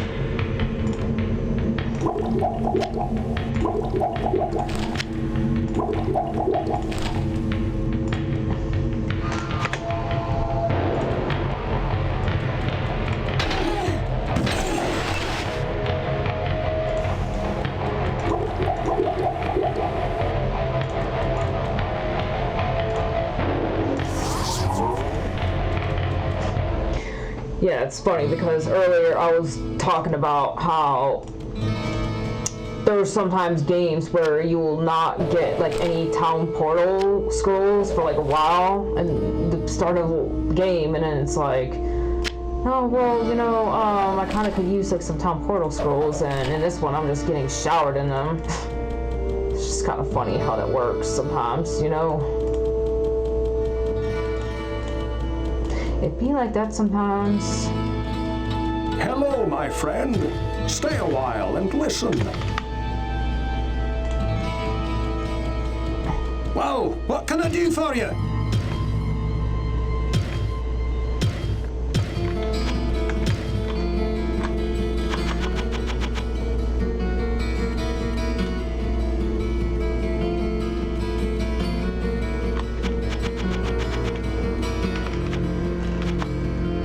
Actually, had another thought. Yeah, I'm just gonna reload the game here because I'm gonna do something a little different here. See what I'm saying about how I think that this is a kind of a useless skill sometimes? Like, sometimes it'll work and sometimes it won't. Like you saw earlier that, for one, I did in, I think it was like level 3 or something, and like it totally worked, and then in that case it freaking didn't. So it's just like almost like damned if you try, damned if you don't, you know. Anyway, so I think I might actually keep this because apparently it's worth a good bit according to Griswold, and it's like, I don't know, I'm struggling with this one because I mean obviously armor is really important. But then it's like with the Jade Cap, you just, I don't know, it's, I mean, I'm sure I'm probably going to get a better cap anyway, besides that.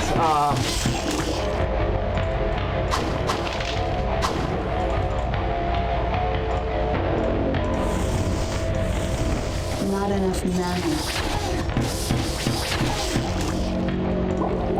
But, you know what? Well, yeah, that disarm trap obviously didn't work, and now I'm still annoyed, and I'm like, oh, now I'm getting indecisive about keeping the Jade Cap, but then again, I think I might just keep the armor because, you know, kind of can't really screw around with it at this point, you know?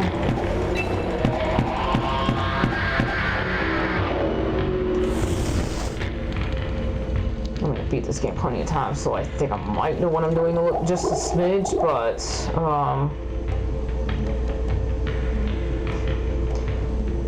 yeah, it's just funny just getting showered in town portal scrolls.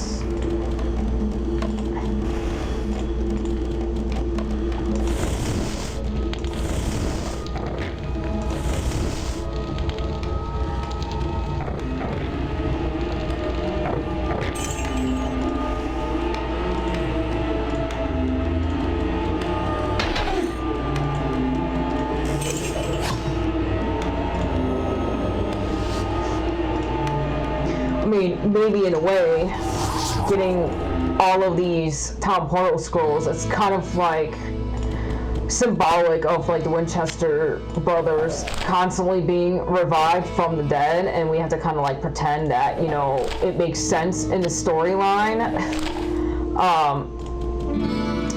Be like, oh yeah, I'm coming back from hell, and go back and forth and whatever. Just, I don't know, maybe it's synonymous to that.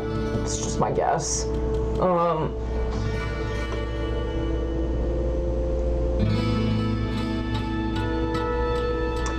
Okay, yeah, I'm gonna sell the jade anyway because, like I said, you can't really screw around with the armor at this point.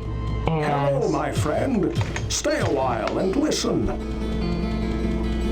Well, what can I do for you? Yeah, I got some resistance at least.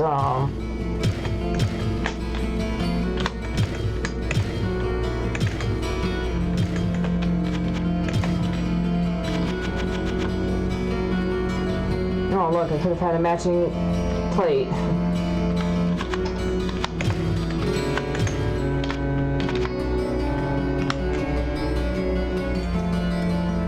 Yeah, in all seriousness, still, it's not really, you know, something I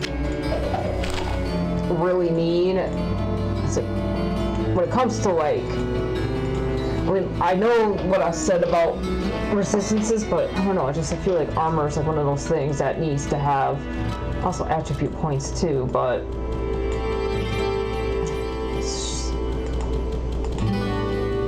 I don't know. I guess it is what it is, but I just feel like maybe an amulet could be like the one that gives you all the resistance. I sense a soul in search of everything, I guess, right?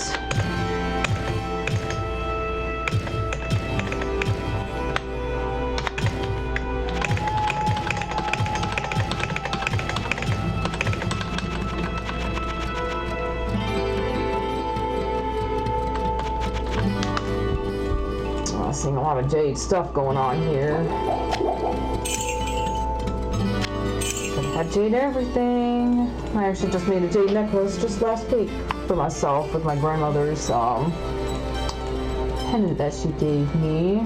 Maybe that's a good omen, I don't know.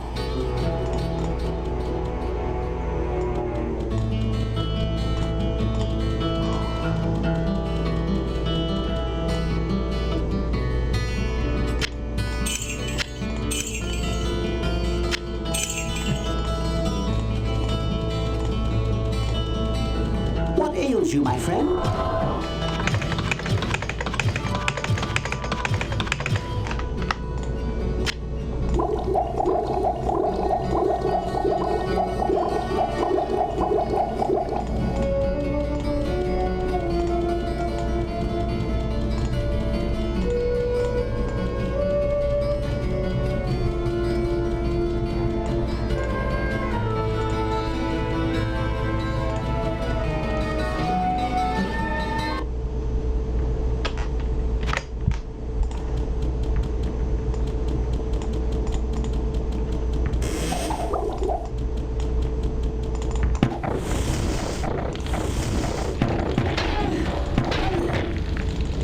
Yeah, for a level like this, chain lightning wouldn't work really good. Do you say variety is the spice of life for a reason, I suppose. Some levels, Flame Wave and such is great, other times it's not, and then some levels it's like, oh, it would be nice to have this spell, but you don't have it, you know? But it doesn't look like there's gonna be anything in that room right there. I mean, like I was saying earlier, you know, I don't understand how it takes the average player like 13 and a half hours to complete this game. Unless it's like your absolute first time playing this game and you have no freaking idea what you're doing and you're just generally slower at playing games, but I don't know, even then, I feel like it took me like maybe like 9 hours to complete the whole darn thing.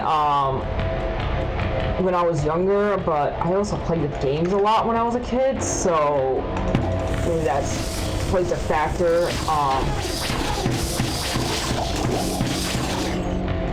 But yeah, I just don't understand how it takes people 13 hours to fly through this game. That's crazy to me. Like, I could see like 10 hours getting all the quests done and everything else. 20 hours for this, that's nuts. Unless we're talking multiplayer and you're doing absolutely every single quest and it takes a few games to show. That's the only logical explanation I can think for that. Otherwise, I'm just kind of like, it's taking y'all so damn long to finish this freaking game.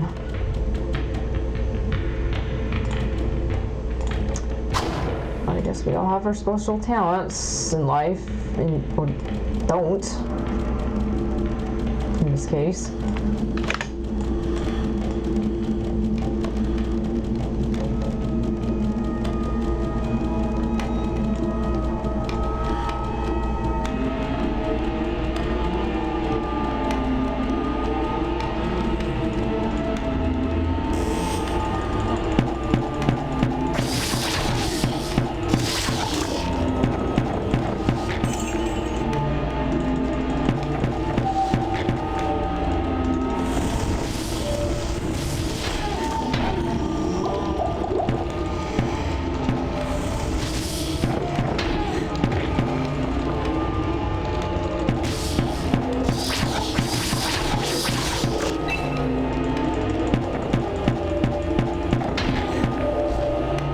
I definitely don't like it when they, when those demons get up close and personal, because, they're definitely not weak. That's for sure. But, you know, when you can firewall their asses all the way to hell, then, you know, works out fine, but sometimes you can get caught off guard, because we're people, you know? Man, this game, I'm just finding a bunch of books and chests and such.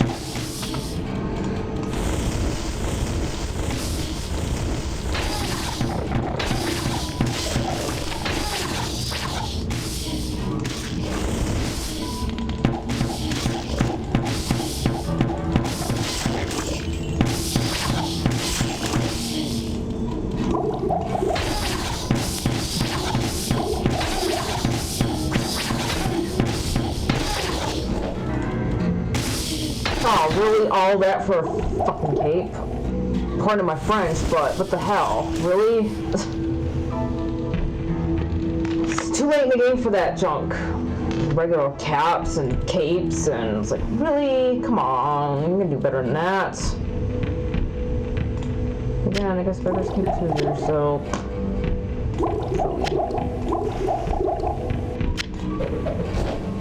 I guess I could just bring it up. Sell it, I don't know. See how I feel in the next 5 minutes or so.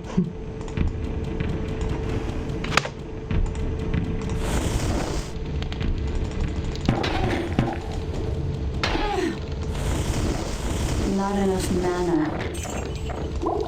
Yeah, see what I was talking about earlier, how it said not enough mana, and I still snuck in another firewall of 2 anyway. That's the stuff right there.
only thing about firewall is that you have to make sure you're facing the right direction, because otherwise you might get like a weird angle for the firewall, and it's just like you're just flying right through it and not getting hit.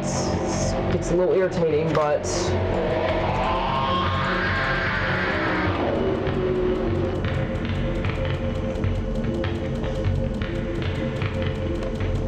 again, first world problem, so deal with it.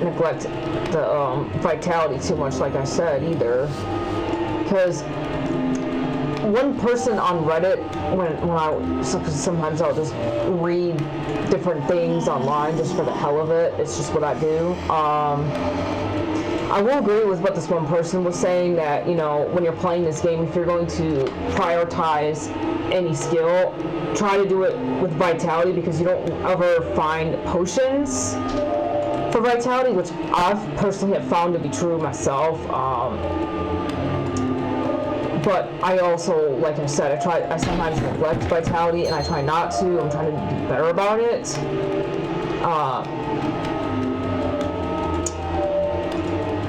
But I also know that it is important to have strength, because damage, and then also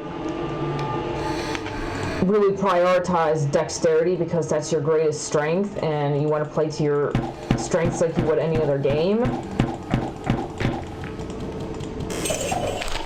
But, you know, can't totally ignore things like vitality either, or magic, because like I said, I like to have some spells that are good, and, you know, that's why I like to keep some equipment with magic, so I can, you know, kind of have my cake and eat it too when it comes to getting certain spells.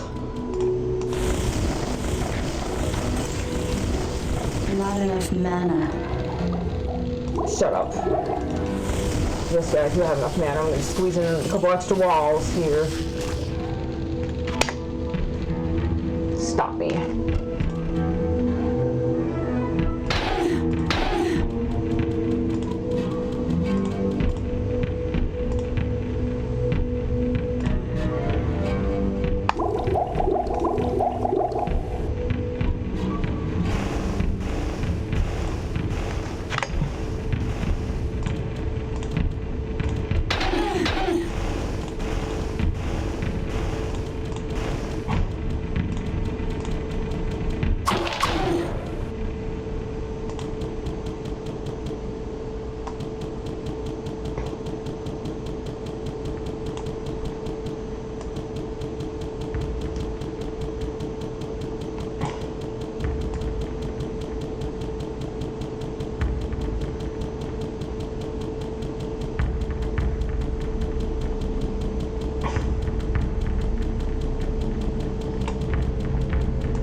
Slightly inconvenient way to get to the other side.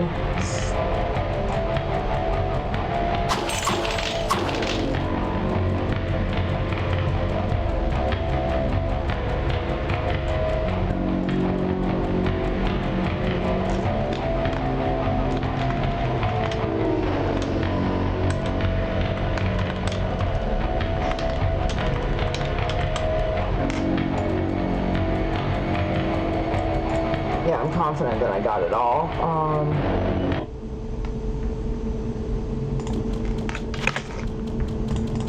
Didn't look like there was any questionable areas that could have been missed, so... Oh, jeebus.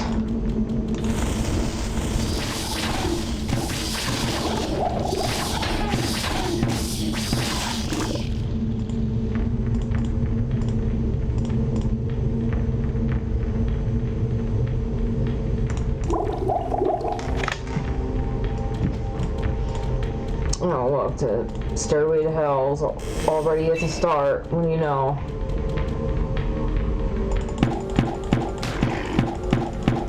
Oh, great. Guardians. Now, seeing those makes me wish I had Chain Lightning.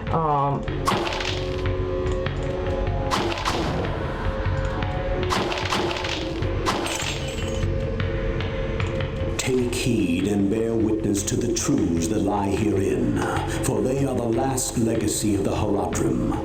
Nearly 300 years ago, it came to be known that the three prime evils of the burning hells had mysteriously come to our world. The three brothers ravaged the lands of the East for decades, while humanity was left trembling in their wake.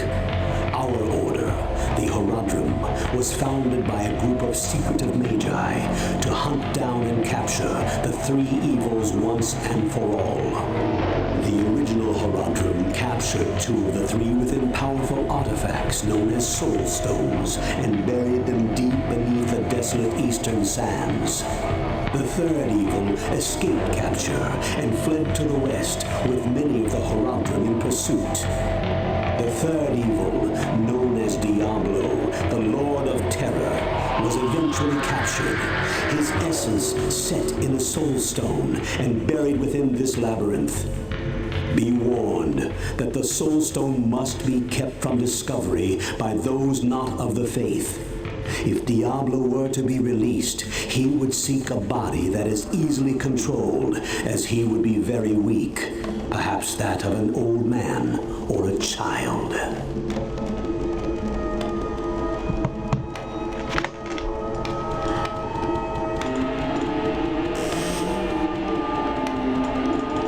Now, I was just taking a little texting break. Just to say hi to my friends and, you know, let them know I'm still alive. Well, I was letting you all read that.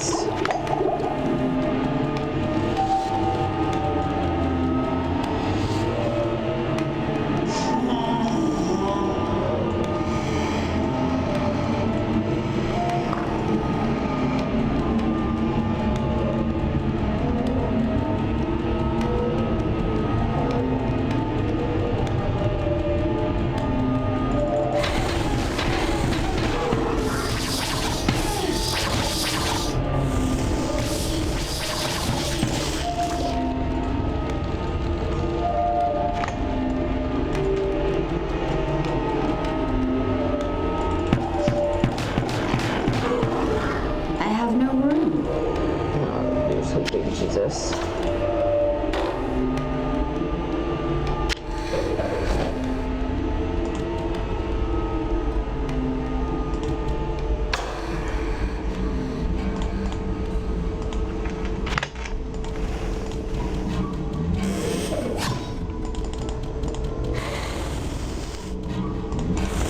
Not enough mana.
up a string of life, 30 to vitality, huh?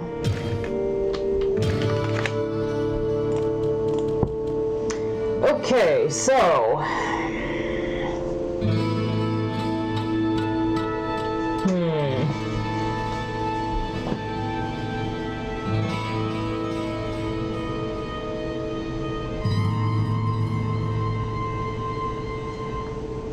Alright, so here's the deal. So I like both of these bows. Okay, I like the plus 14 to strength and resistance to all, plus 12, okay? However, I really love bows like this because it also adds to everything as far as attributes go, like damage and everything else. It's very nice to have. And again, this could be cool to have, but it's like...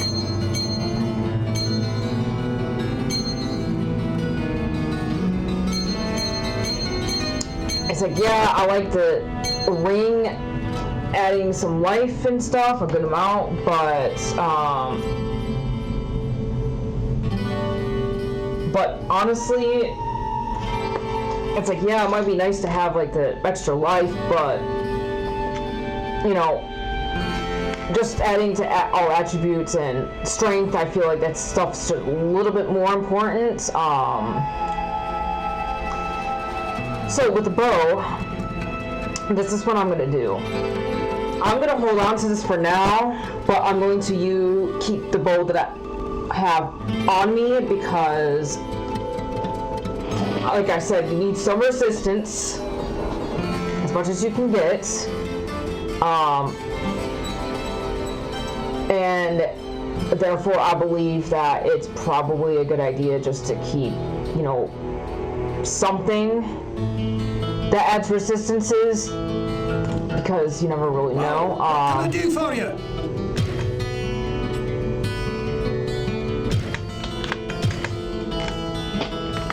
Let's see here.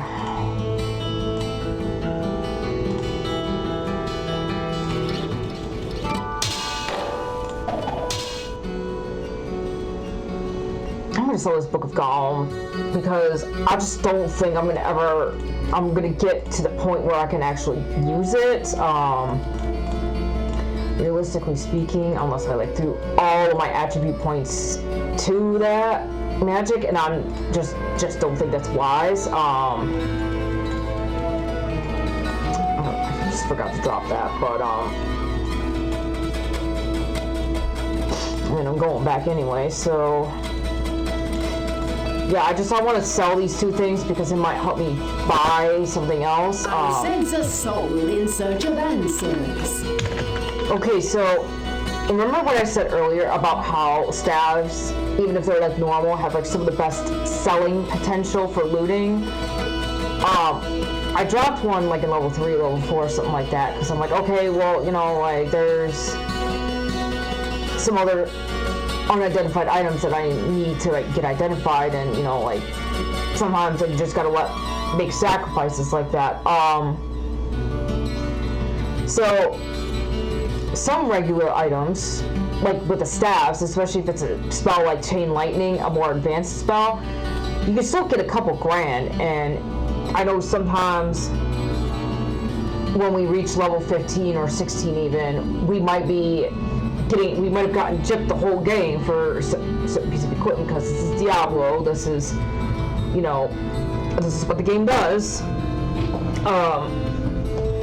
But, so yeah, this is why right here I like to carry regular staves if I have to like do any looting, because sometimes you are going to be in a pinch for money and you can't dupe, or you just want to challenge yourself and not do the duping, like what I'm doing here, and therefore sometimes you have to get a little creative with how to get money.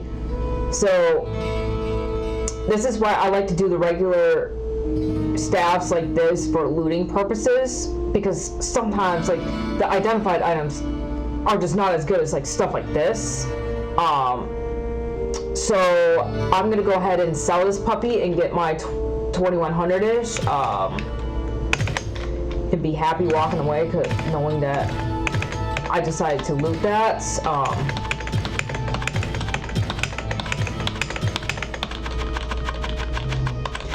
So yeah, that was, in my opinion, a very good loot for a regular item.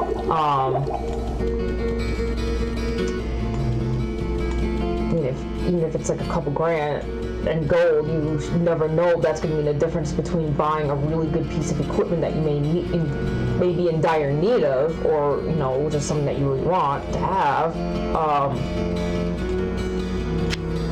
So like I said earlier, I'm going to keep that bow for now, but I want to keep this for the resistances just in case. I might end up selling that Book of Elemental too, because I just don't know if that's going to happen for me. What ails you, my friend?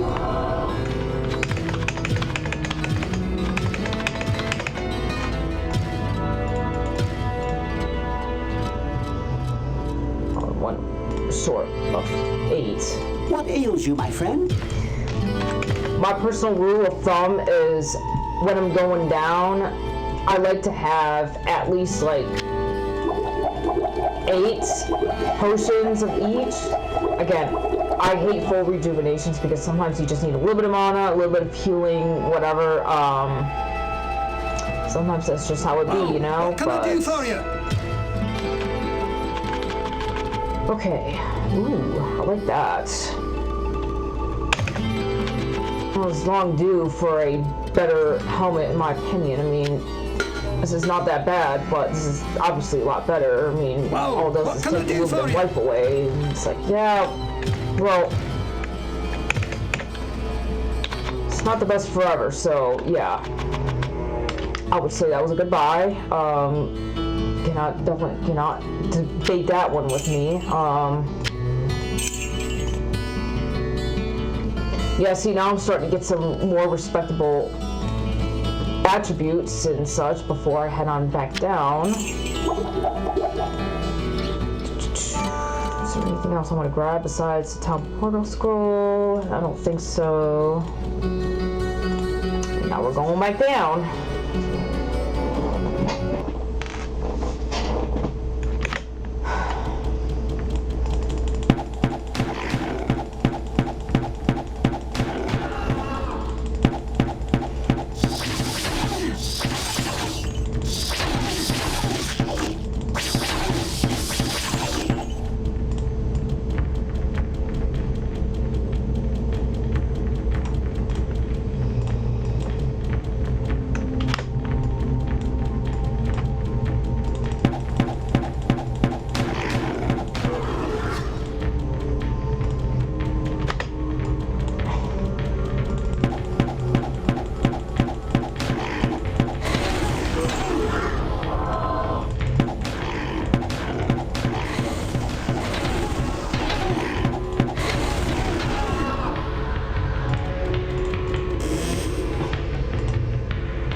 When I fall for it, just walk right on through and die.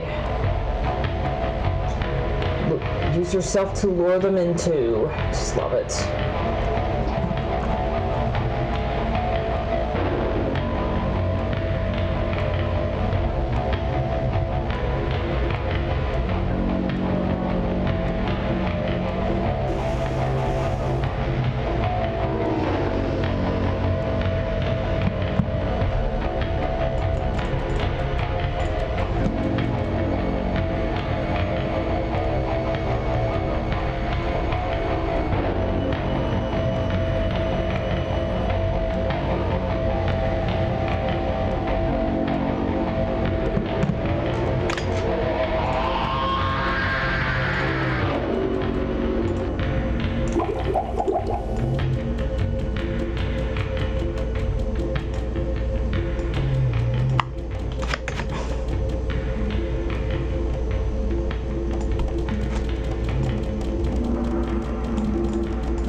Shit.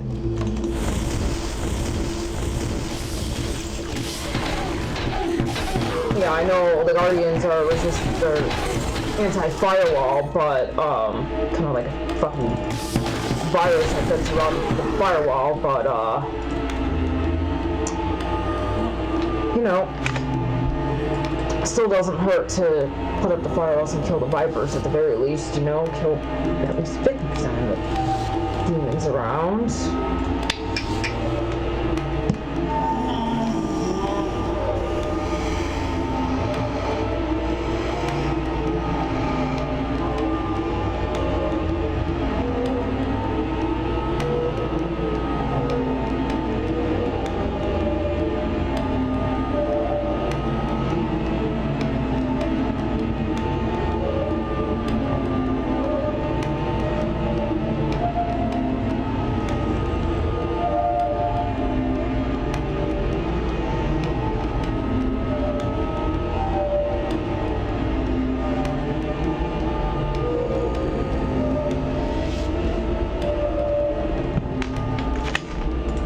Just finishing up a message there.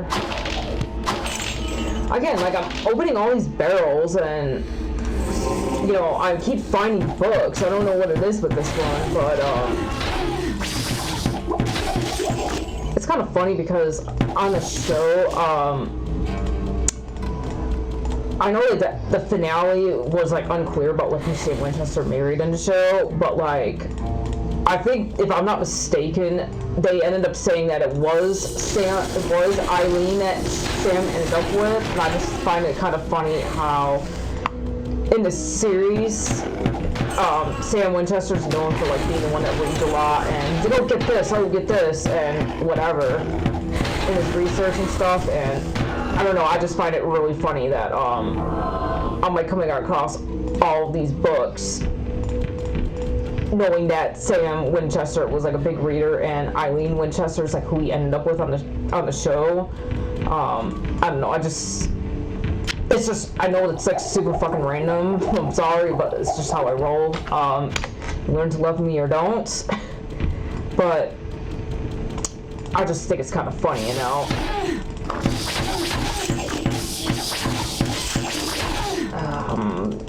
Anyway. Yeah, I'm seeing a lot of these Guardians, man. They're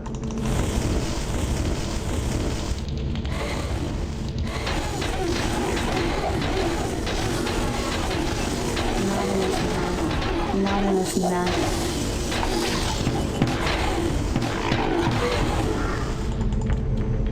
Okay, so the lightning didn't serve me too terribly here.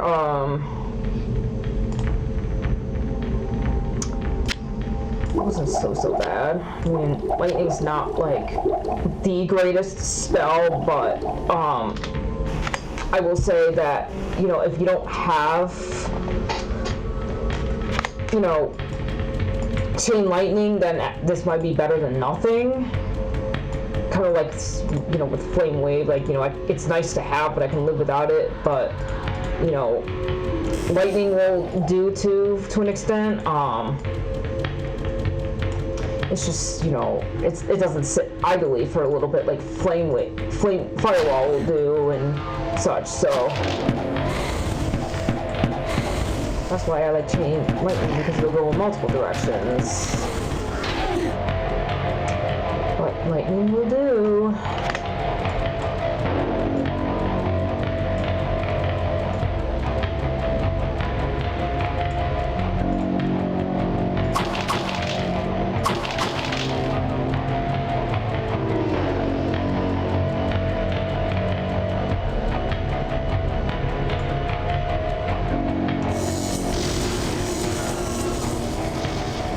See, again, it's not so terrible.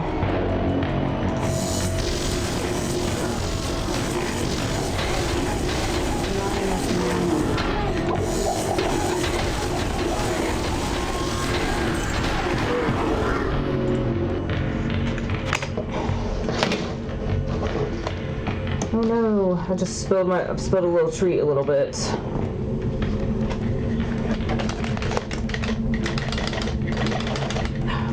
Yeah, my son just got me a new keyboard because the boy loves me, and and I don't want crumbs in the new keyboard that he decided to get me when he was playing Dave & Buster's with his dad.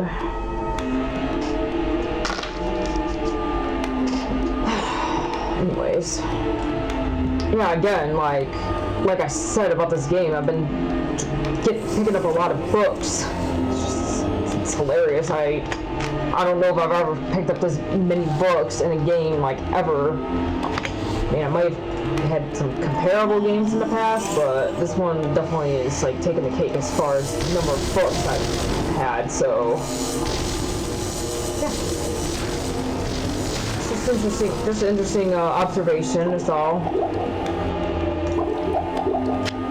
Sometimes I feel like games just know things, or like the devil's behind this game, I don't know.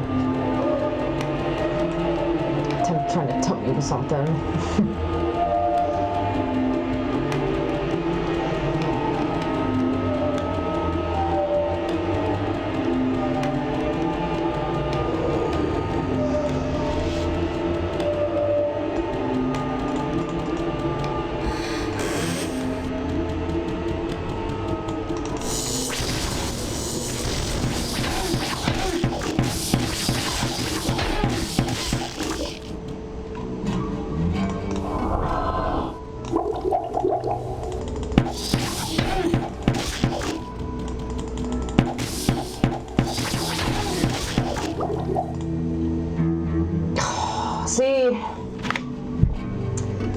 Maxed out my strength, so I'm gonna go to Adria and sell that. Because again, I'm maxed out on my strength, so.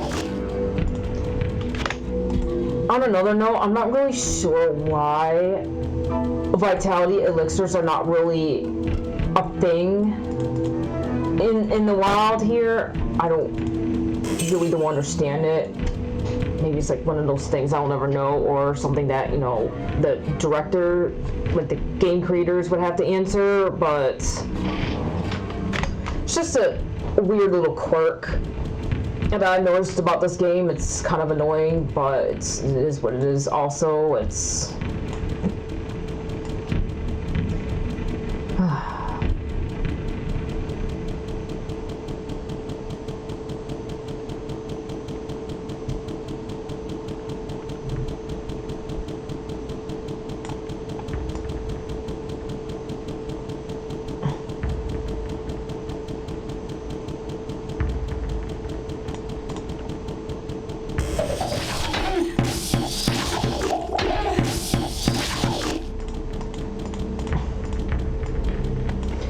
And like I said before, some regular items can actually be decent loots. I find that stuff like breastplates and like shields like that can be kind of okay loots. And that can be pretty good loots, especially like a gothic plate. Again, it's just kind of like tips for when you're playing legit and you can't dupe money, or you just want like quick cash, gold. It's just something worth thinking about and considering as an option to get some extra gold in case you end up in a pinch, and you never know. Because I know space in the inventory is limited, and you know, temporal scrolls are limited, potions are limited, you know.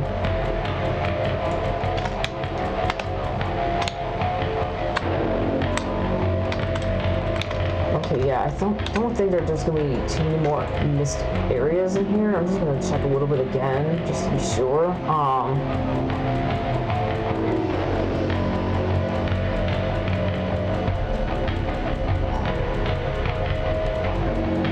Yeah, I feel like some of these levels are just easier than others, and then the next one will be a real pain in the ass, and it kind of alternates like that. Yeah, I kind of hate it when I see a lot of demons that are resistant to firewall, and you know, or you have to alternate between like firewall, chain lightning, you know, going back and forth for it.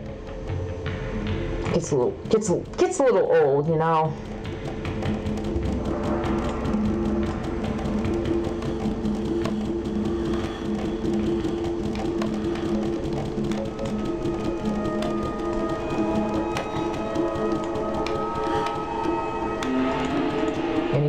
your cursor to kind of move around and scan an area real quick before, you know, you advance to the next area or level.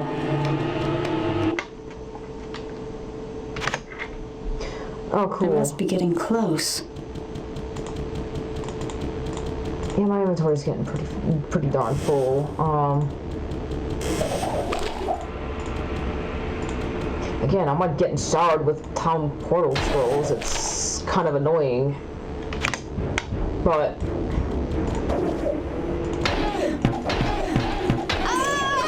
shit. New move, man.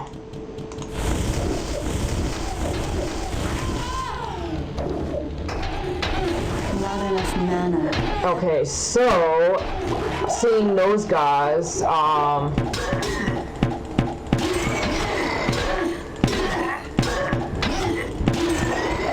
seeing these guys, as I was saying, that indicates to me that I'm going to get the Warlord of Blood. So it might be a good thing that I did hold on to this bow, like I said, because if you get locked on in, then you get that helm and you get like 50% resistance to everything, and you get added to vitality and strength, I think.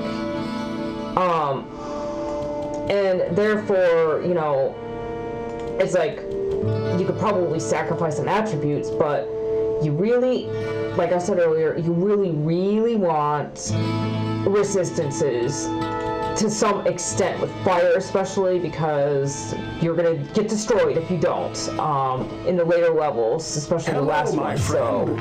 Stay a while and listen. So yeah, it's probably a good thing I decided to hang on to that and, you know, go from there. I mean, I might come across an armor or a helmet or something, an amulet to add resistance to fire, and then it's all good. Lightning and magic, fire is really important though. Whoa, what can I do for you? I see you get a little bit of some money from like the plates and the shields and stuff, even if it's like normal, so it's not like a total waste to loot it.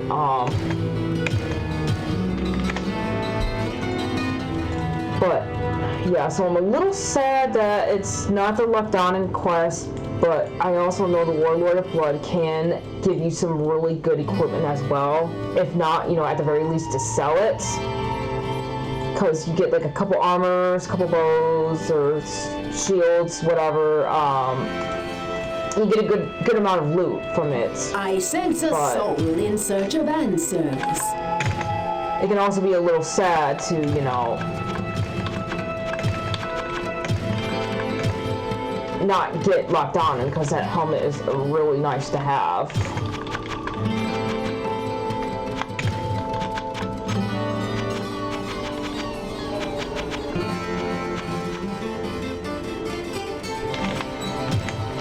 I guess I feel like I should up my lightning a little bit.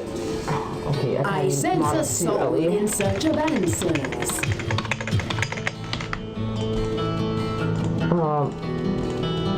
But yeah, it's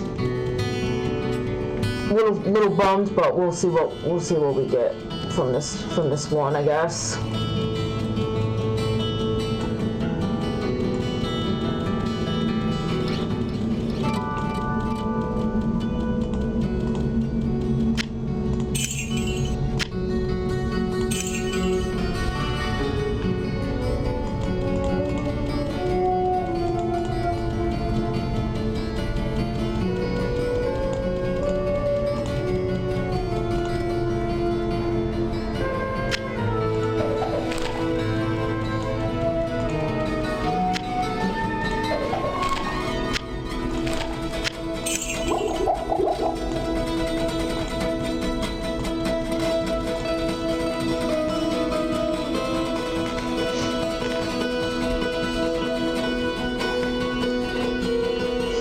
Yeah, I like to have just one town portal scroll at a time. That's really all you need.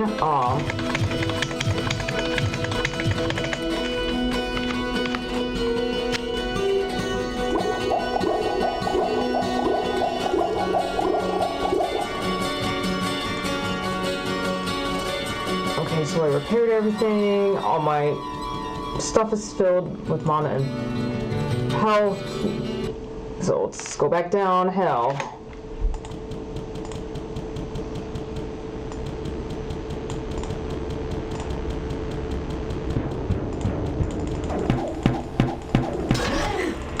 Oh, Jesus.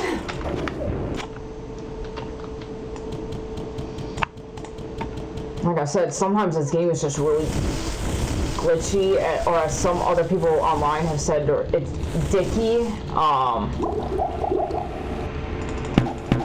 crap, I forgot these guys don't, you know, they can walk right through fire and it's totally fine. Damn it.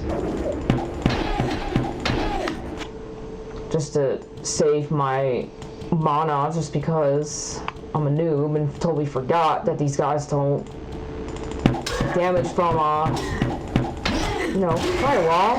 Maybe I should just do lightning instead.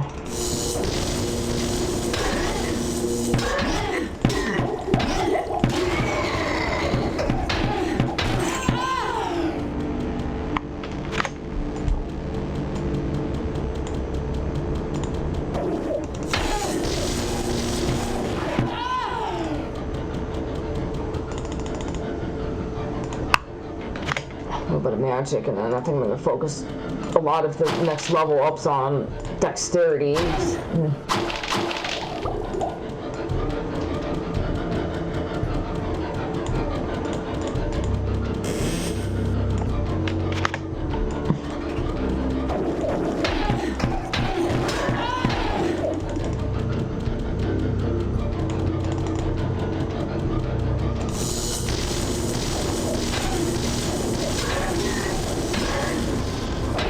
Oh God, come on!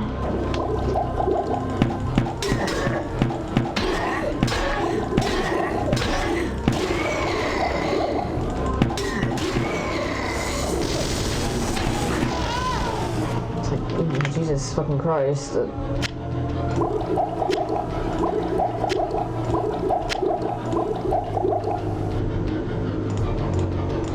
like I said, you can't screw around with the armor in the later levels, because that really can also bite you in the behind. Like if I kept that jade cap, like yeah, the resistance would have been nice, but when you have also a lot of enemies that can kill you very easily with their heavy hits, doesn't really help you out there.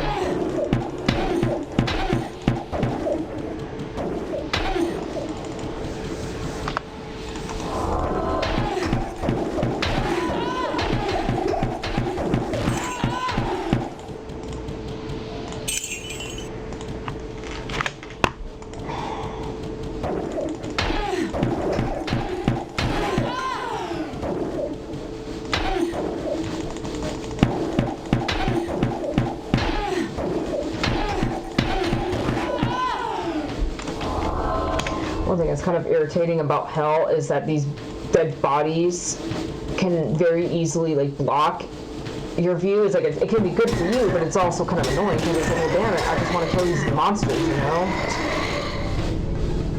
But whatever.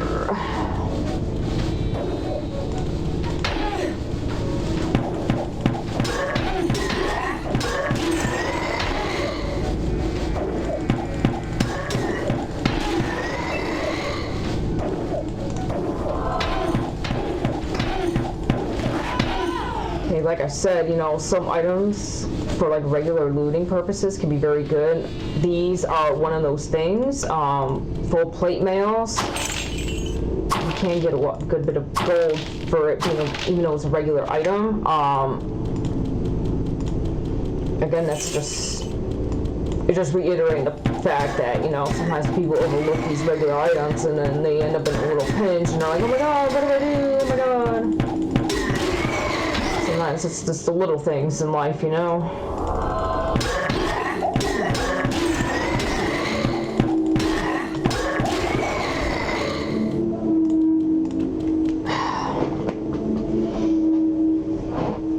I'm gonna take a second to stretch here.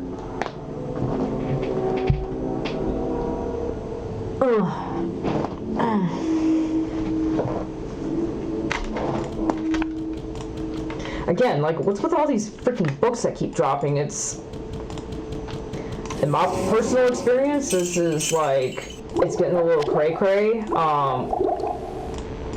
with all the books that are dropping, because, let me see here. Like level 4, I don't remember reading that many old books, but whatever. Level 4, level 3, level 3. It's like, I mean, I don't know what would go in there, maybe like Bone Spirit or Elemental or something, I don't know, but I feel like I got actually a decent number of spells that are like level 4 or 3. I feel like a lot of times I get multiple that are like just level 1 or 2, some 3 or 4 here and there, but it's quite a few, I would say, so. Or, you know, I come across books that I normally don't. That's what's been happening too.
Jesus Christ.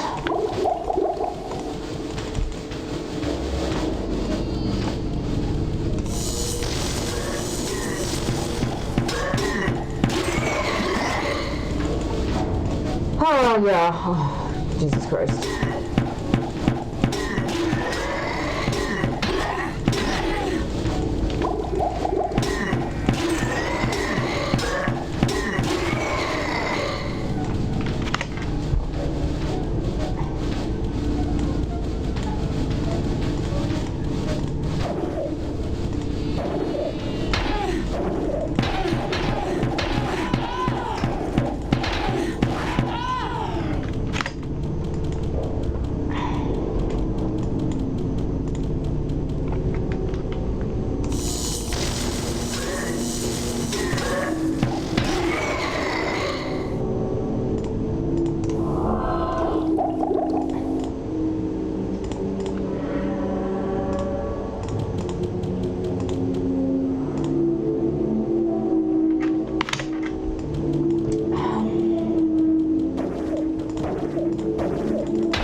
I was thinking I had the healing spell on for a second, and I clearly don't.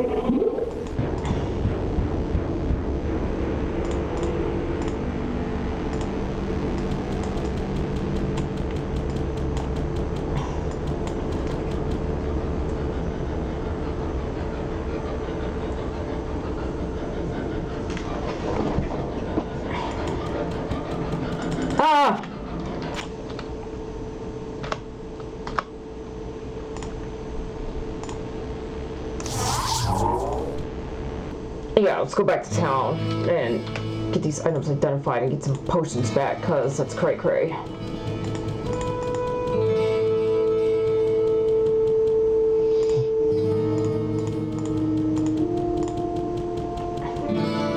Hello, my friend.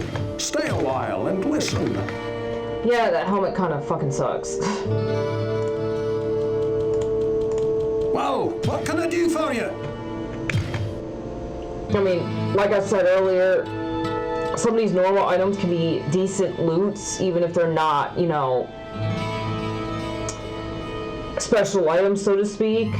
Like in this particular case, the full plate mail, it's getting you 1,600 in gold.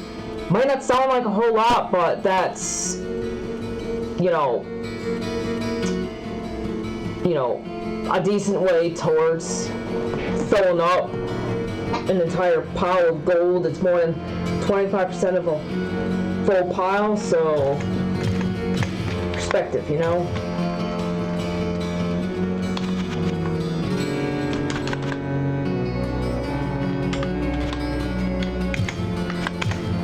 Anyways.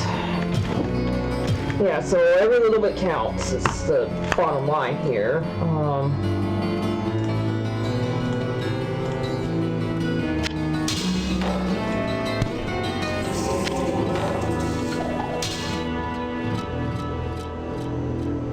Alright, so yeah, just that.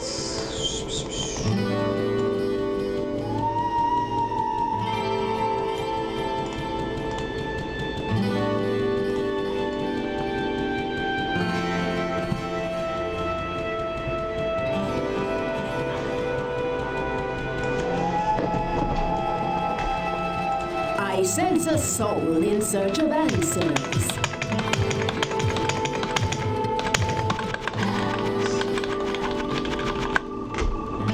Gosh, I don't have anything good this time, so poop. So you know what? I'm gonna go back and I'm just gonna get a little mana potion. I sense a soul in search of answers. Instead of a full one, because that's, you know, money's money. And we're on hell now, so maybe having a little bit more than 8 potions is a good idea.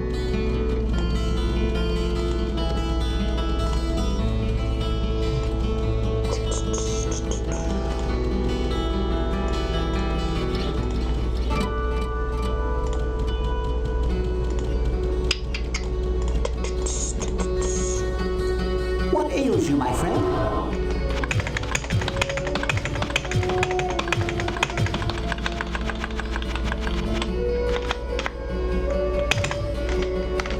Okay, so,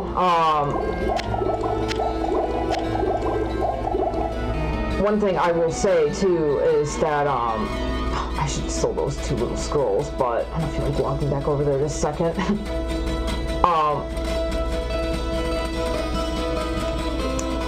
Yeah, I will say that, you know, what was I don't remember what I was going to say. Oh my god, that's terrible. I'm 34 and I can't remember what I was going to say like 2 seconds ago. I'm sure it's going to hit me again like a ton of bricks in the next few minutes, but, I never figured out what this does. I think there was a bunch of. Yep, bunch of these guys coming out with the woodworks. Arg.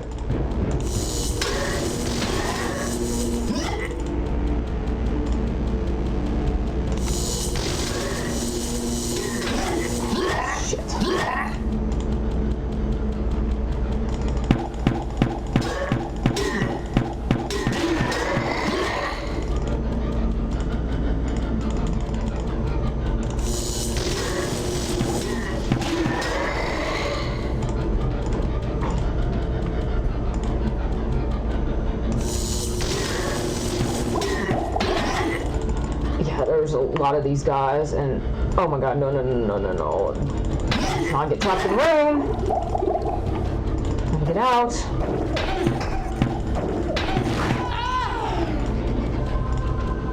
Bitch, get out of my way. Oh my god, I hate how strong these guys are.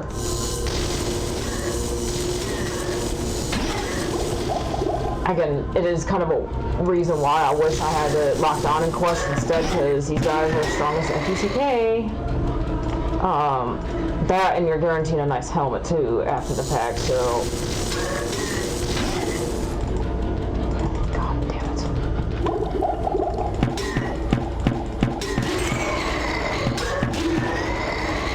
Yeah, and what kind of sucks too is that they're resistant to lightning, so it's not like it doesn't hold a ton of good having lightning. Because they just in part resist it. And, yeah.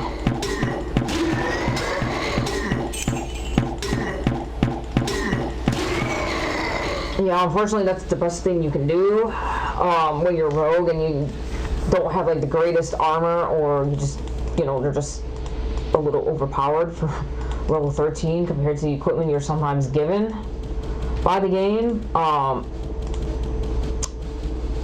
You know, you just gotta work with what you gotta work with, and when you're rogue, you know, you're not exactly tanky, so you kind of have to run away from these guys until they're coming at you like one at a time, and there's some space so you can kill them all off. And sometimes that means running through half of the level, or a quarter of it at least, but.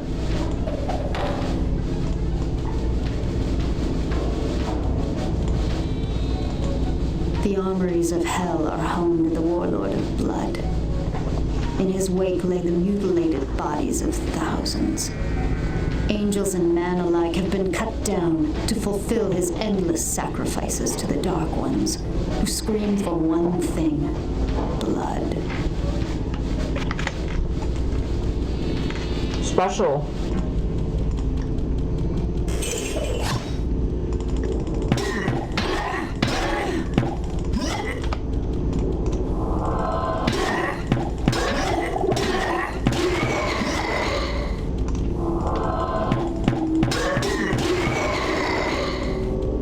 Yeah, see, like I said, these guys are kind of overpowered for rogue, especially when you don't have like the greatest equipment on you.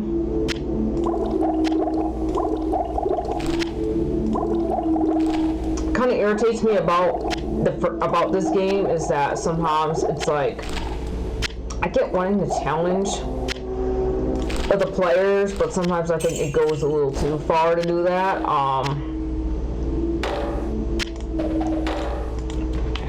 It's not really good for regular looting, those regular bows.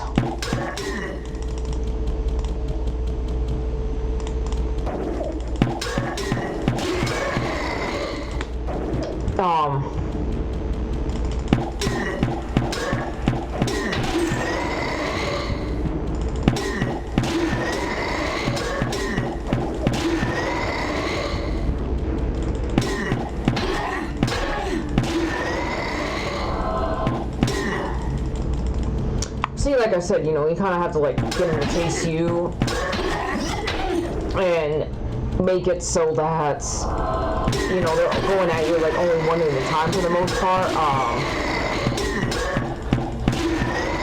That is how you have to deal with it, unfortunately.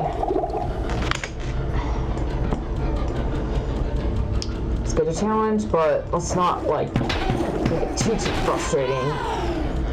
I will say that in this era, video games seem to have been a little bit more focused on actually making it more challenging.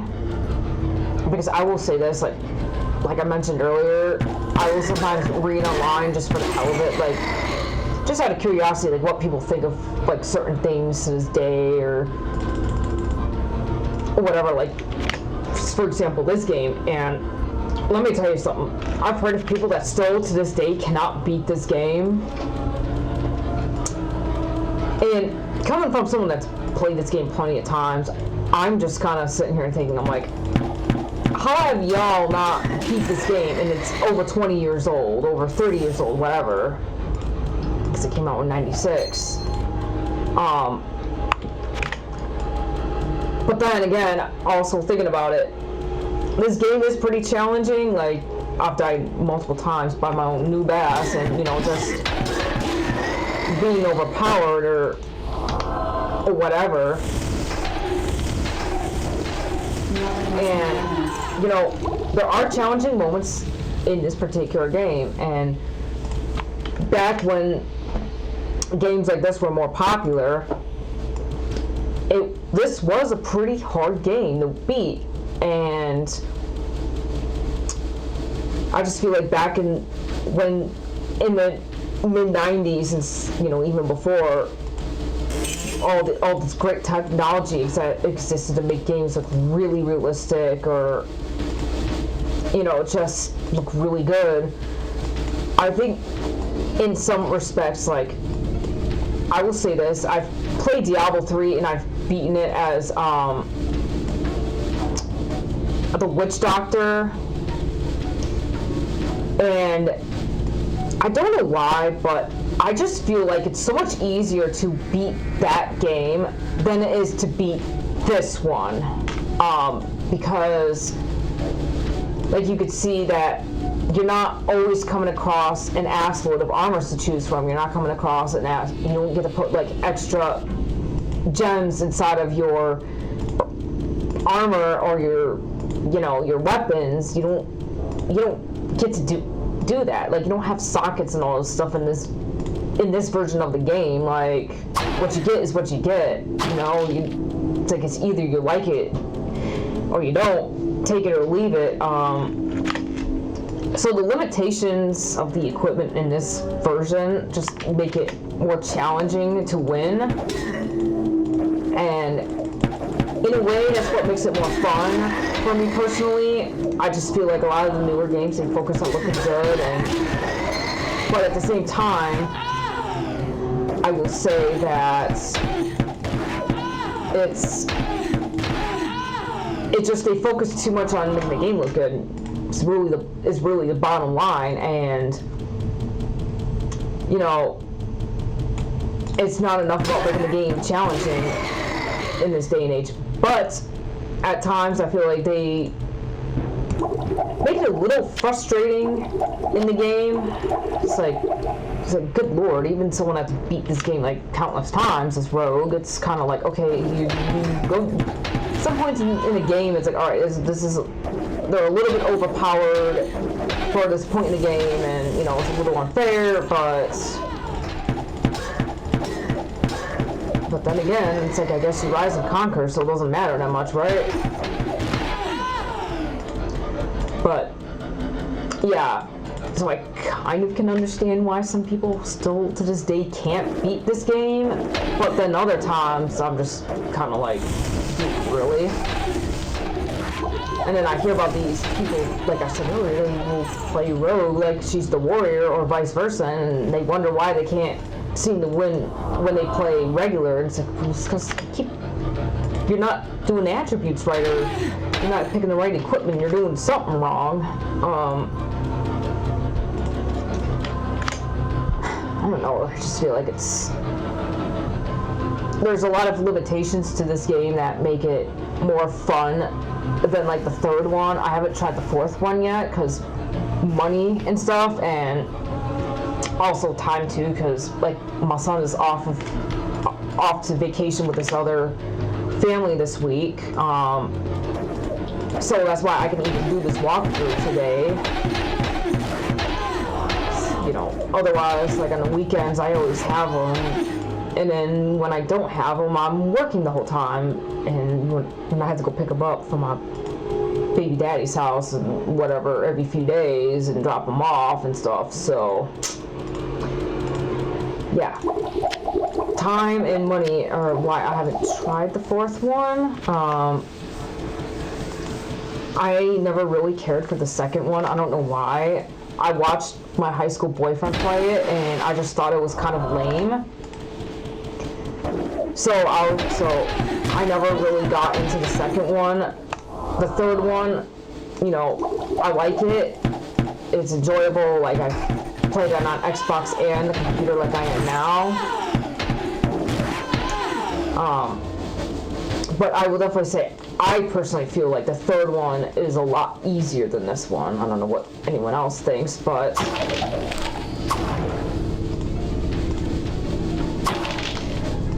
like, I will say that the third one is longer to play, but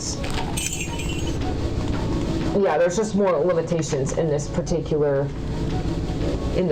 game here, and it kind of adds to the fun of this game, for me anyway, because when you have these limitations, you know, you can't really, you know, kind of be cheap out and get like the best diamonds by getting a bunch of gold and putting that in the sockets or whatever.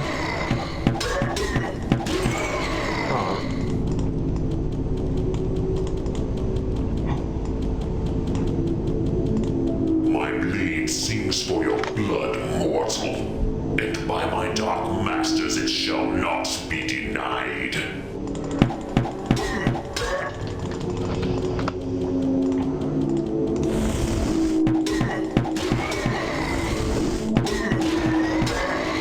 Not enough mana.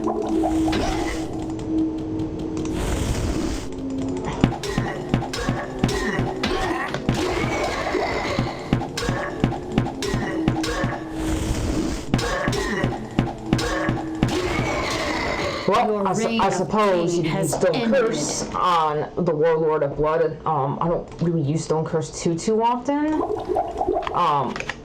I do know that particular spell does not work on the final boss, aka Diablo, so don't even try it. You're just gonna look a little bit foolish.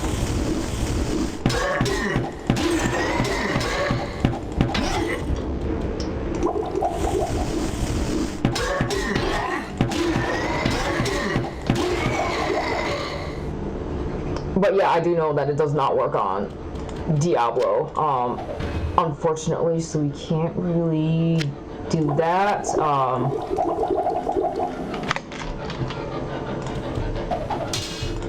It's just like I said, you know, it's one of those challenges and limitations in this particular game that make it more fun for me personally than like the other Diablos. Oh man. Okay. Let's hope that these armors are worth anything. Not just like a blessed armor and then like just resistances, because I like adding attributes too with my armors, but yeah. Hello, my friend. Stay a while and listen.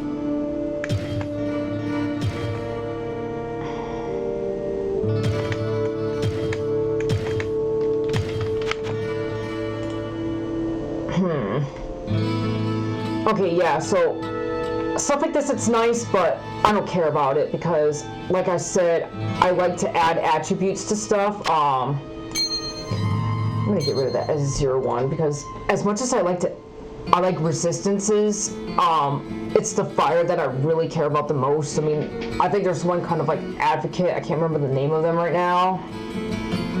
That kind of type of monster that will release a bunch of electricity, like charge bolts, and it's really annoying. So it's good against those, I guess, but overall I just don't care, you know. And now with this being said, I'm debating here because I mean, it adds a lot more armor, but then it takes away attributes. It's, you know.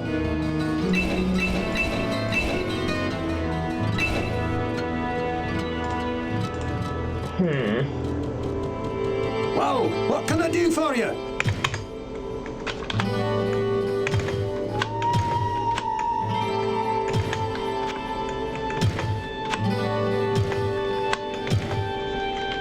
Let's see what First Wall thinks.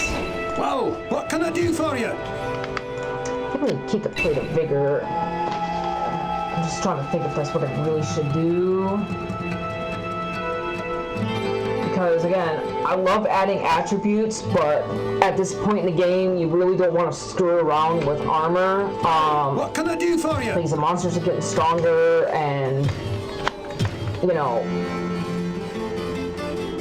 you just, ooh, and again,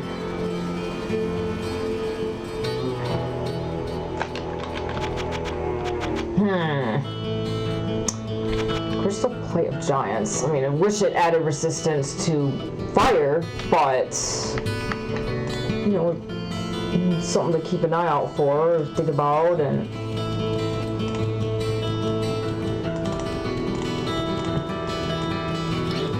it's definitely not a bad item to consider.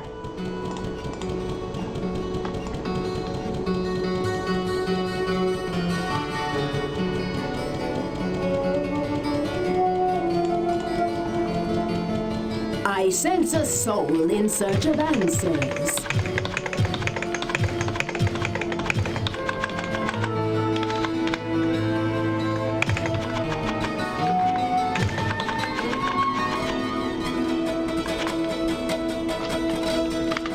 I don't think it's worth it to upgrade my lightning any more than I already have. Oh shit.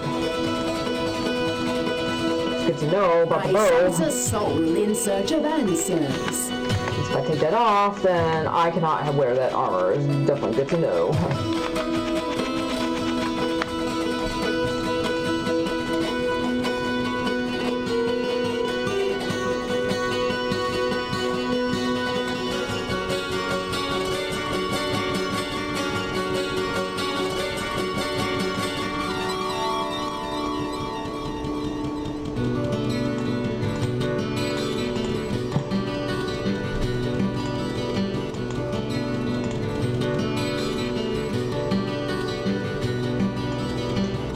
Tell you what, I'm gonna go ahead, I'm gonna repair all these things and get my potions going, my friend.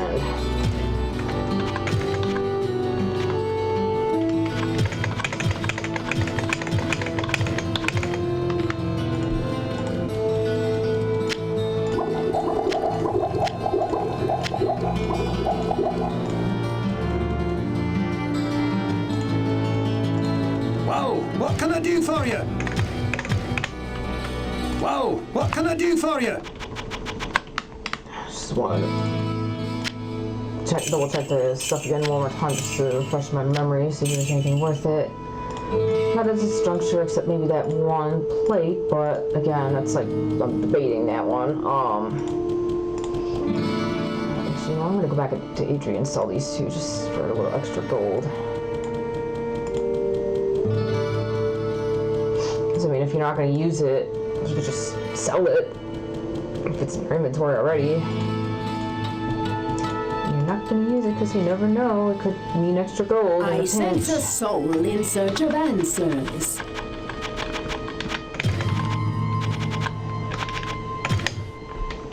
I'm going to grab a skull of top oil and we're good.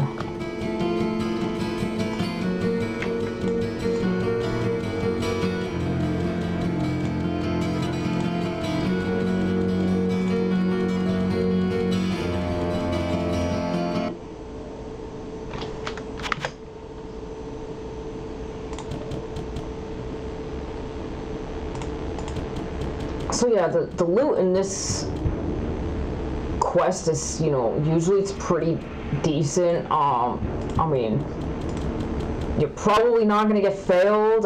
Sometimes the armor, it's kind of like, I don't know.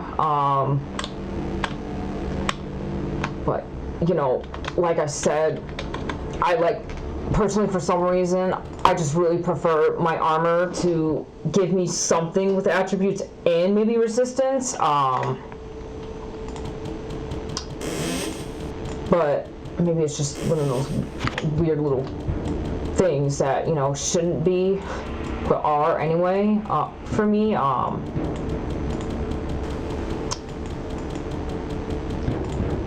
But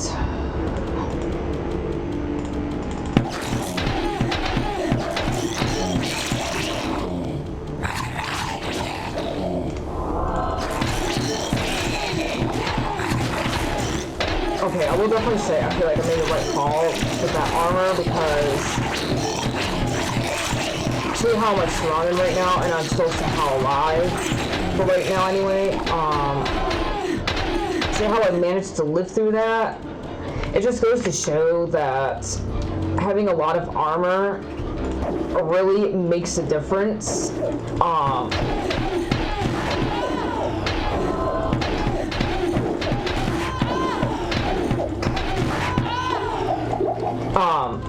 Yeah, it's just having armor makes a big difference, and it can mean the difference between surviving and getting your ass kicked in this game.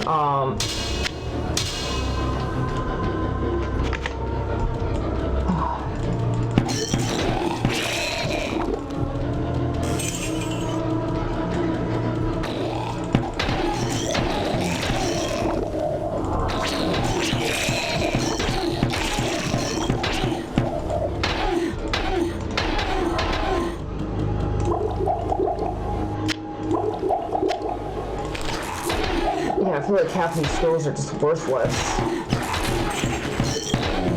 Flash, really? That spell barely does you anything good.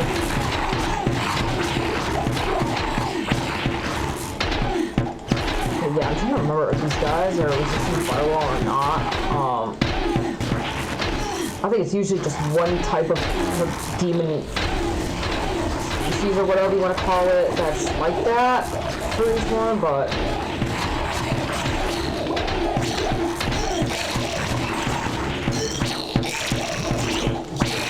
I mean, I know these lava malls are resistant to firewall, so anytime you see those guys, you're just not going to be able to use your firewall at all. Although I think that like all of those guys that throw lava in the caves, I think those guys all of them tend to, universally be resistant to fire or immune to firewall, if I'm not mistaken. But if it's like not a universal thing, then it's usually just like one type within that like class of demons or species or whatever that's going to, be completely immune to something or whatever. And then like maybe another one will be like resistant but not immune, if that makes sense. Like meaning it'll take a little less damage than someone that doesn't have resistances, but it doesn't mean that you're totally immune against it.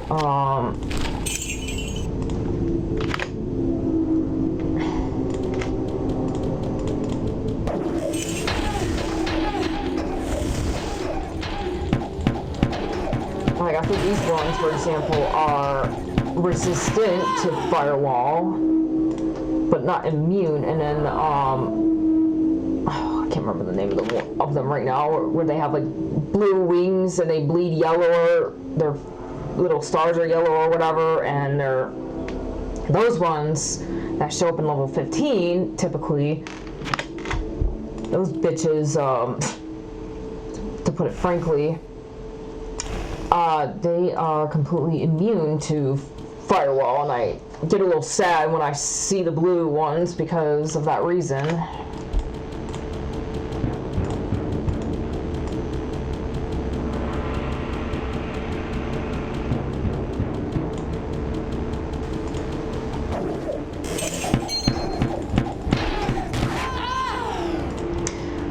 To admit, I've been noticing that, like in this particular one, I've been getting a lot of amulets and rings too.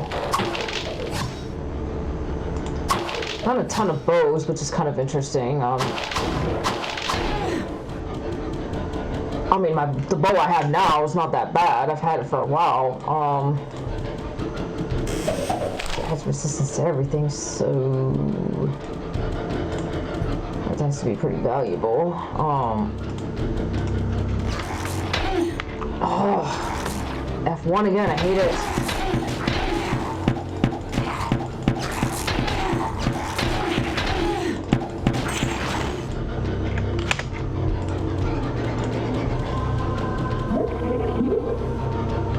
Nope, don't like that one because that means it's taken away from mana and adding to vitality. I don't really like doing that, like I said before. I would just rather not.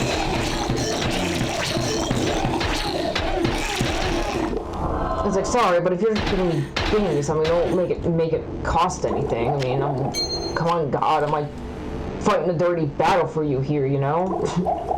Give me some little respect, please. Oh, come on, like, get in there.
Jesus.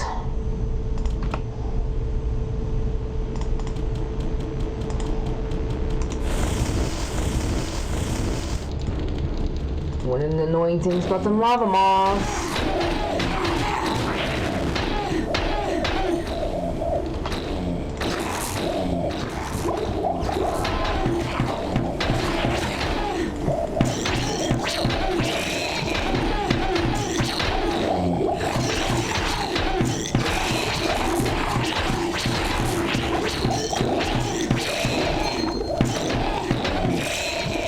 You know, like I said, I've been getting a lot of amulets and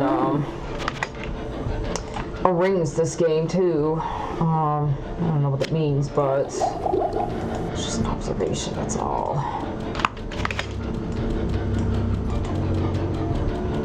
Oh, shit. Load.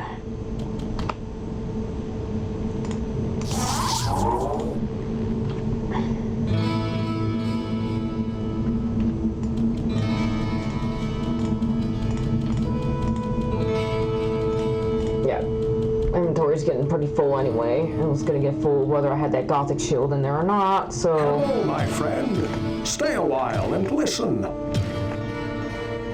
Ooh, okay.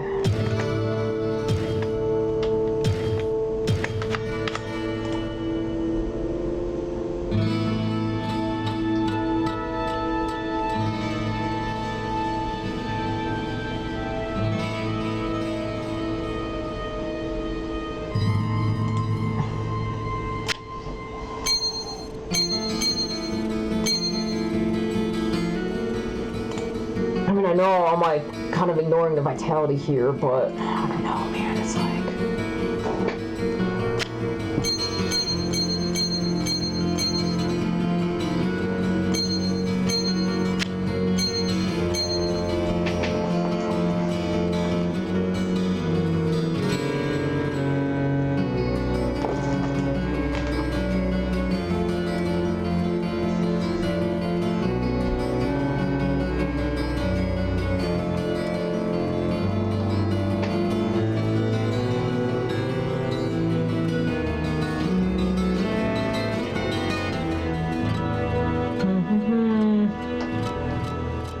Contemplating here.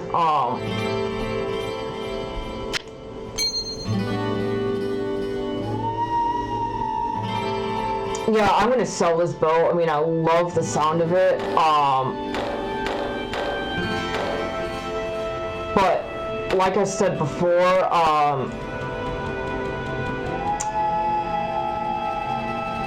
I just... Well, what can I do for you?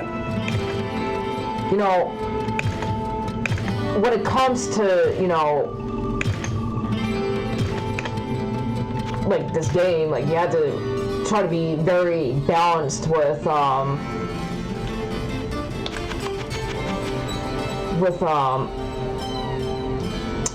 everything that you buy and wear, because if you forget to, you know, add to vitality at all, for example, like it's like there's a little bit of vitality going on with my armor here, and I got some, like this one adds a good bit of strength, like that other bow damage is great, but because I did not get the lockdown in quest, I sense a soul it kind of in search of answers. concerns me that I might not come across too much more equipment that's going to add resistances. So I have to be kind of careful and mindful about, you know, skimping out on certain things, because I mean, yeah, it would be great if I had, you know, like something that added a lot of resistance to fire, but I don't have that right now, and it's like I'm getting a little worried that I'm not coming across a whole lot of stuff that's going to add to that. So again, I'm going to hold on to this bow for now, and I'm hoping to God that I come across like an amulet or a ring or something that gives me more fire resistance. I mean, I have plenty of strength, and my dexterity is kind of starting to get respectable, but I would like to have something that adds more dexterity as this rogue, so... my friend.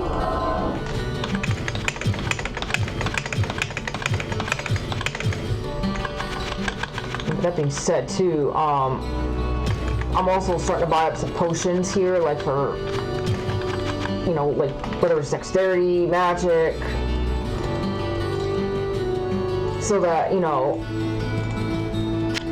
I get these things one way or another, and it just kind of sucks that, you know, you can't really find the vitality ones either, which is just, I don't understand it. You can't really find it in the wild, and you can't really find it in the labyrinth either. It's just so weird to me, but it's just how this game wants to be sometimes, I guess.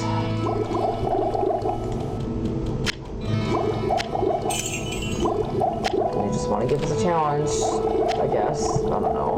It's the only logical explanation I can think of as to why that would be.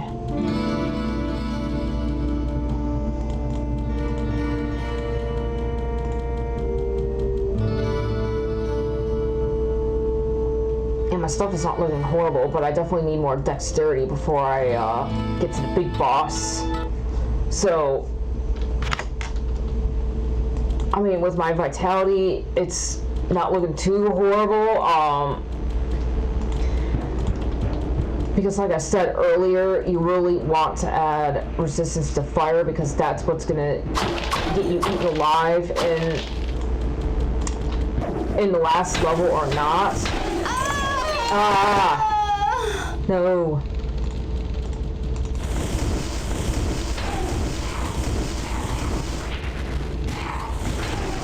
Yeah, so I had a new moment, I died. Yes, it happens. It's part of life.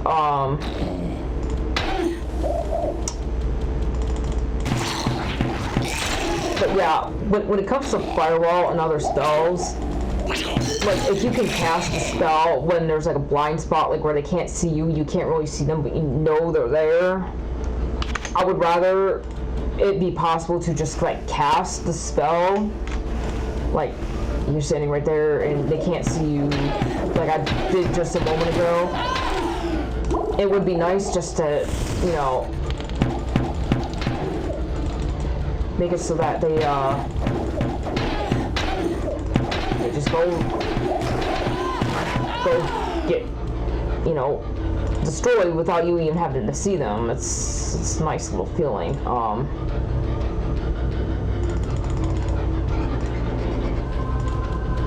Yeah, I definitely need to up the ante on the dexterity here. Have a lot of stuff that adds to strength, which is really good for hitting with arrows and such, but I also kind of would like to start seeing some dexterity come my way.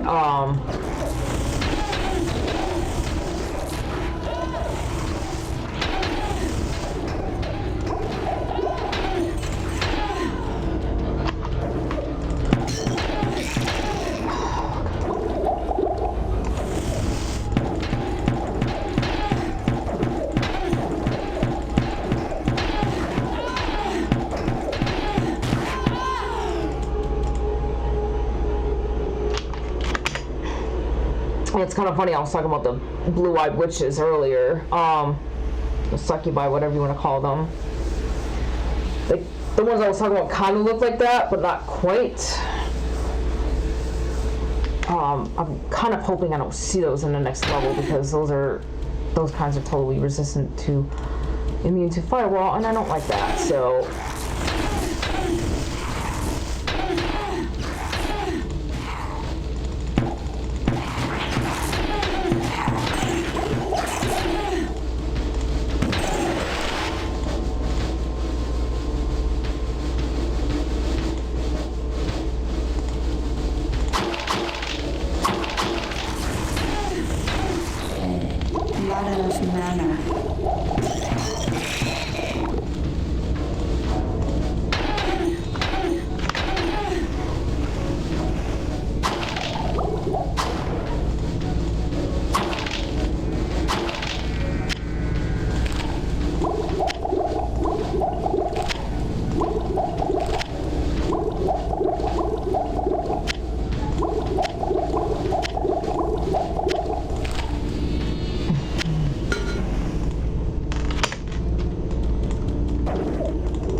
Yeah, see, new strength forged to destruction. It took away from the bow, I think, and added it to the plate. I don't like doing that. It's like, it doesn't seem like it's a big deal, but it's just kind of like, oh, really?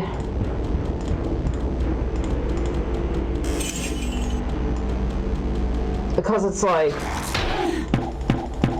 I mean, even if it's not like a big deal, like as far as like changing up what each one has durability wise, like I just don't know, like, yeah, it might be great for the item I add it to, but it's like, am I going to keep that item? Am I going to end up getting rid of it? And then I'm stuck with an item with weakened durability, even though it's really great, because God just decided, oh yeah, let's just throw this wrench into the mix, you know? Yeah, don't feel like playing that, so it's a crapshoot, and it's not one I feel like participating in.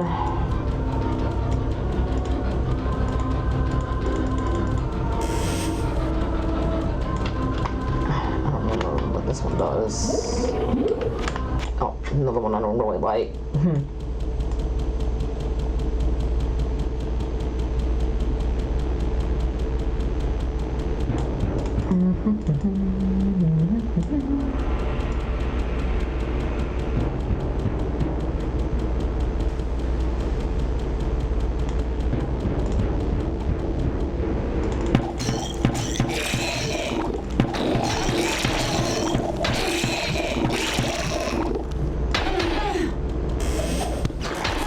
God, all these books I keep finding, it's I don't know, it's a little baffling, because it's like I open a lot of these chests and there's a book in it. It's like I kind of would like some equipment to, you know, give me some dexterity instead of all these books, but man, I can't even fucking read it. I had to go back up to town and, you know, use my, my little mall to add to my stuff temporarily and then go from there.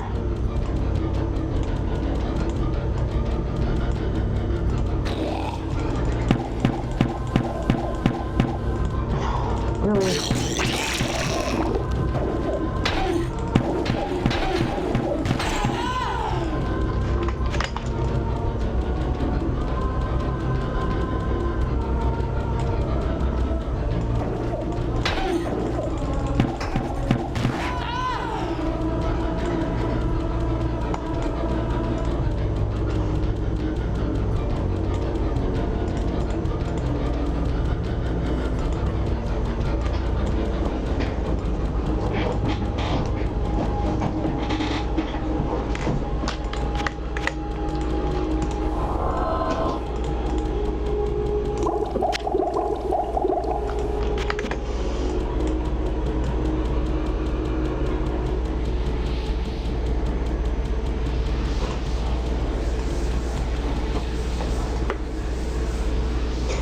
Alright, so, as a little bit of a fun fact, back in September of last year, I actually went to a supernatural convention in Washington, D.C., and I was visiting my brother. I actually met Jared at a photo op, and oh my god, it was kind of a nightmare for me personally, even though he's like really nice, but, so like the day before the convention, I went on Sunday for the photo op only, and that's also like when the main Jared and Jensen panel takes place, and I just got the general admissions and the photo op.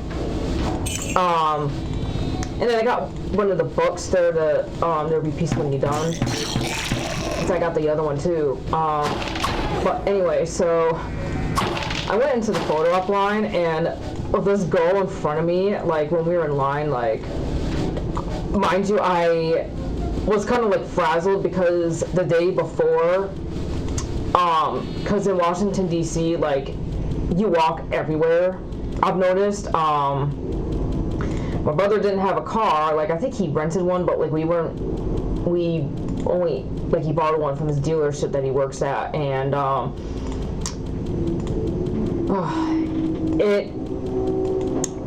it was not used the day before the con. It was Saturday, and we walked like 13 miles.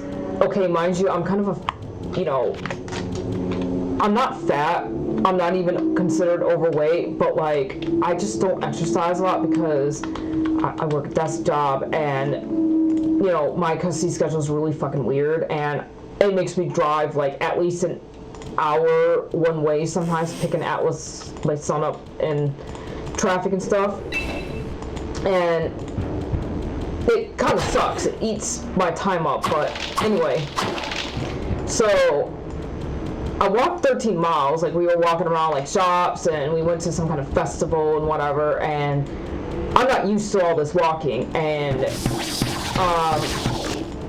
my son and I slept on this fold-down couch because I didn't know this at the time, but my brother had a roommate, and the last time I stayed with him, he didn't have a roommate, and he forgot to mention that tidbit, so like we were sleeping on his couch instead. Whatever. So the next day at the con, like I go and I'm like super tired, and earlier I mentioned I have like this weird hearing problem. Like it's like a delay really, and sometimes if I'm really tired or stressed out or whatever, it gets bad, and I'm talking like, it's like, oh my god, like I need a mediator to translate everything someone is saying. It sucks because it's like I said, it's kind of like a delay, which is why a lot of people with autism or, you know, just like the same hearing quirk will like want a mediator for that reason.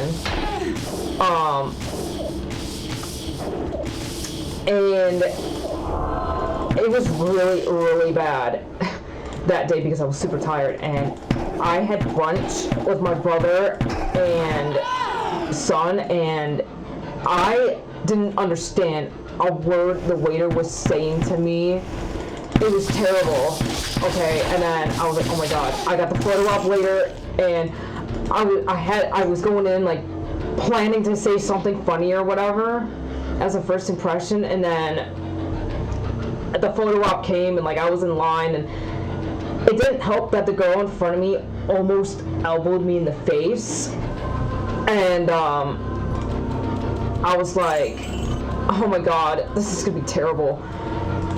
And then my photo op came, and he kind of was like, you know, looked at me up and down like I don't know what he was doing, because my hearing issue got bad, and I don't know what the fuck he said to me. And so, and I was like, what? Like, I was thinking, wait, what did he just say? It was, I felt so stupid. But, like, so then, like, the photo was fine. Like, you know, it was like a little hug or whatever. Like the usual, because I'm boring like that, I guess. So then, apparently my eyes were kind of closed during the photo, and you know, the people at the convention, they were like nice enough, and they're like, oh, your eyes are closed, and I was like, oh, and he's like, I got you, and you know, like I got to redo the photo, and then he was like, and he said thank you to me twice, and kind of like squeezed my shoulder because he could tell I was like nervous or something, and I was like, oh, shit. I died as I was telling that horrifying story of embarrassing myself to death almost. But yeah, so like, you know, it was fine, and I swear to God, like, I walked away so embarrassed after that photo op. I was like, oh my God, I don't think I can do this again, because it was so terrible. Like, I felt so stupid walking away. I was like, oh my God. Like I said earlier, I had something planned in my head to say something really funny and quirky, because that's just what I do, try to be, you know, clever, and it didn't fucking work. It backfired on me, and I walked away, and I'm like, oh my God. I immediately sent a voice text to one of my friends on Instagram telling her I screwed up. It totally sucked. But it's kind of funny because I went to the main panel, like I was stuck in the back, you know, because I'm not like one of those rich girls that has a sugar daddy that they can just go to every single convention for, you know. But it's kind of funny because also, right before the photo op, I saw my flight home was delayed by an hour and 19 minutes, so it read like 9:11 backwards, and I'm like, oh my God, like, my flight was already leaving a little at like 6:30 or something, and whatever, and it's kind of funny because I was, new moment, because like I said, I was debating on going to that panel, because I was like, you know, I have to go back, I have to get my son's stuff ready, I have to, you know, like make sure like all of our stuff is packed, and, you know, maybe get cleaned up for the plane ride home and stuff like that, and, you know, like I said before, you know, again, like, that skill is freaking useless. Anyways, I had to go back and make sure all my son's stuff was together and everything, and then I saw that my flight was delayed, but 4 minutes before my photo op, the photo ops for Jared were being called up, and I took that as a sign that I should stay for this panel, and I was like, alright, fine, like, let's just go with it. And it was kind of funny because I watched the panel online later, and I must have not been listening in the room because I also noticed that my phone was like super low on juice. And I'm like, shit. So I was kind of looking around the room for an outlet at the beginning of the panel, like after Jensen and Jared like were like starting their little intro or whatever, and I was looking around and I didn't hear this, but I watched it online, like I said, later on, like a few days later, that someone recorded the whole thing.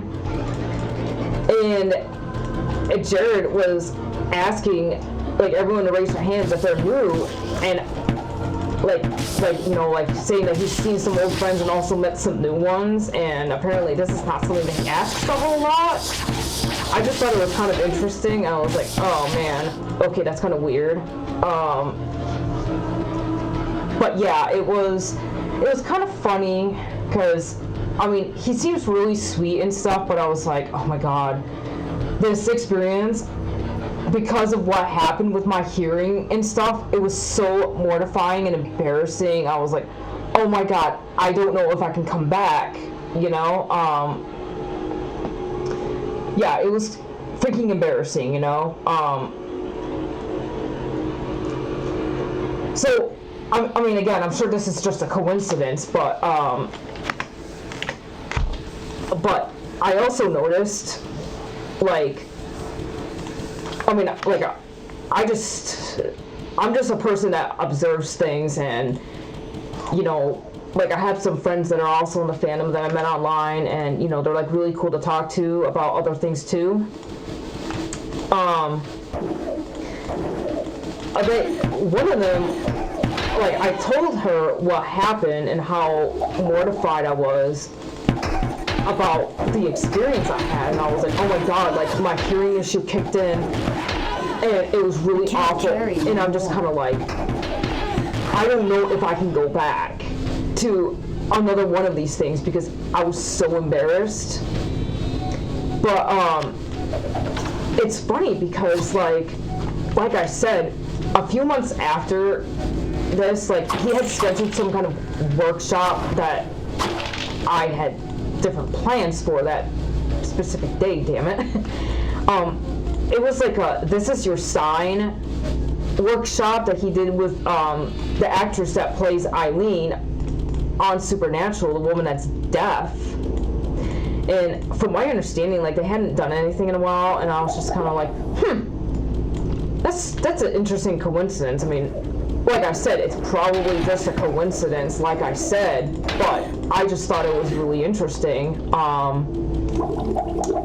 I was like, I don't know what this means exactly, if this means I should go to another one, or if it's like, it's okay, like, it's not as bad as you think it was.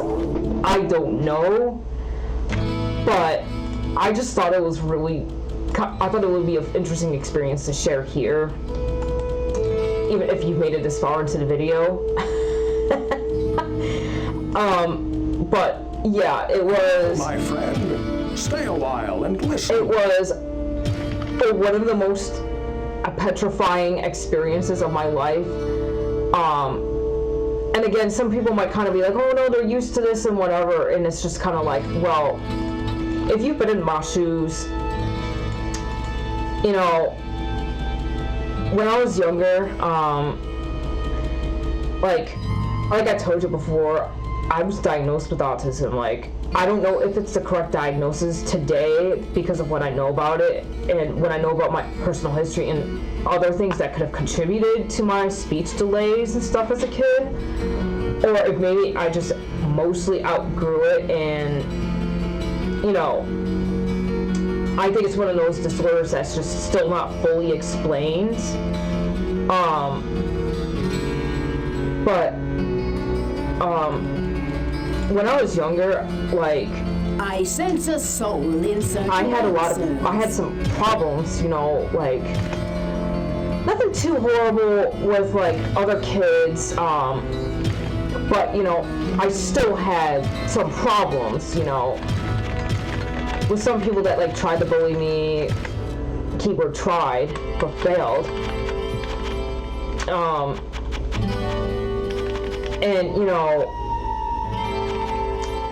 it was just, I actually got dumped by somebody because he found out about my label like 4 days into the relationship. And I remember we were both like in a rowing team when I was a freshman. And he just, this guy just decided to dump me when he found out about it. And the coach actually ended up saying, you know, you're going to hell for that, right? And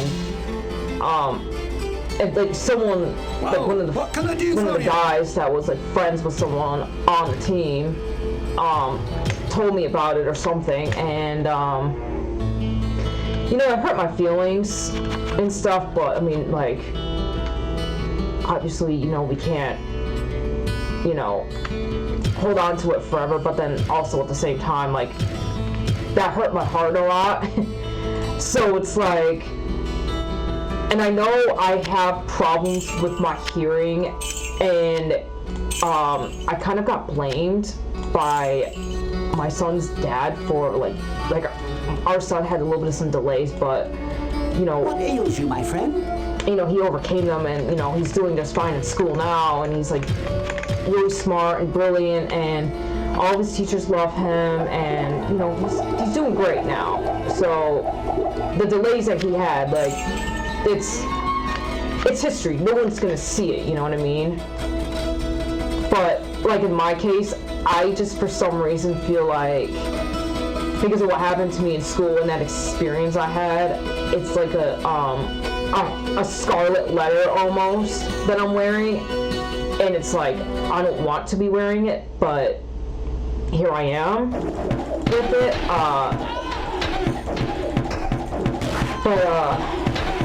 Yeah, so that's how it worked out for me, and that's why I'm like really sensitive about like about stuff like pertaining to like my hearing, like my auditory processing stuff, which I just call it a hearing problem.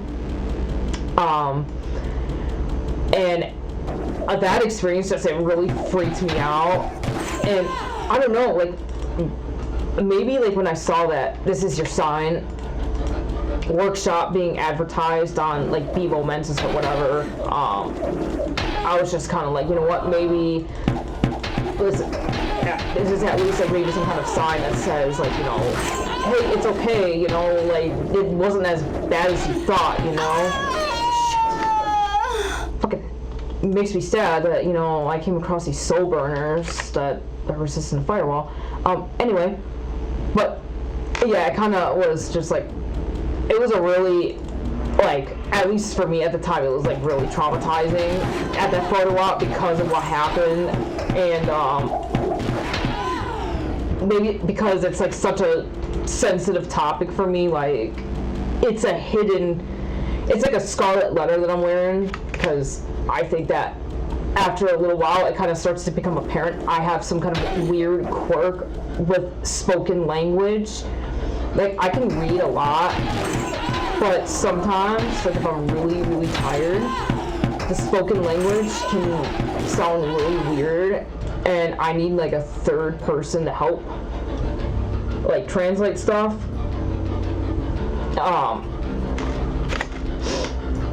Yeah, it kind of sucks. Like it's not like a visible thing, but sometimes because of what happened to me in high school, I can't help but believe that there's like some kind of way to tell if someone's got something that, you know, maybe I'm not totally aware of. Like sometimes I feel like I can spot people like this a mile away, maybe because I have my own stuff going on, and maybe like I can just kind of tell like they have like some of the same manners that I do when I'm struggling or whatever.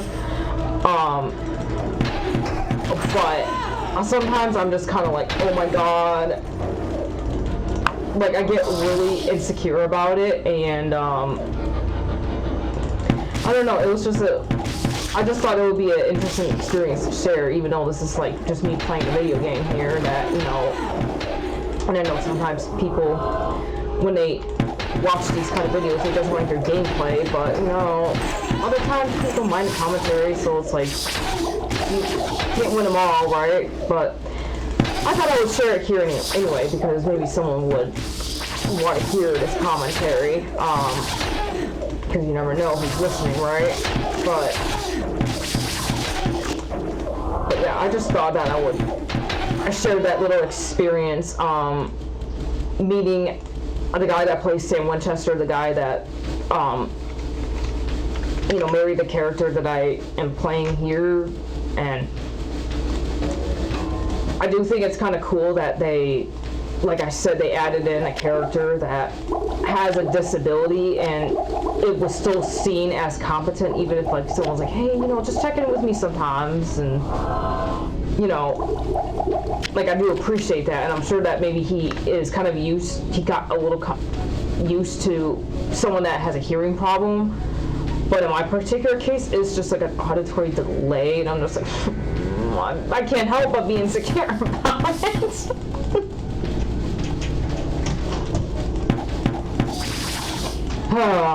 But yeah, I just thought I would share that experience, and then the timing of that workshop with Shoshana, the woman who plays the character that I'm playing, or named myself this character after. Just thought it would be a fun little tidbit to add in here. No, doggy, no. Now the little demon spawn on 4 legs is coming my way.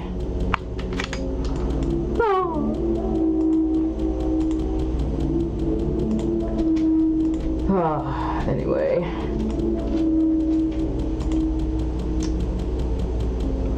Now we've got these soul burners. Like I said earlier, they freaking suck. I hate them, but yeah, we're not doing that. We're not doing that. I really don't like taking points from other attributes and adding them to one. I hate that with a burning passion. Like, I don't know who on earth invented that one, but that's definitely not a good thing, in my opinion. It's like, nope, I worked hard to pick all these things for a reason, so yeah, that's a mob in there, like with all the succubi. Let's not do that.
Yeah, of course they're resistant to fire and lightning. Damn it.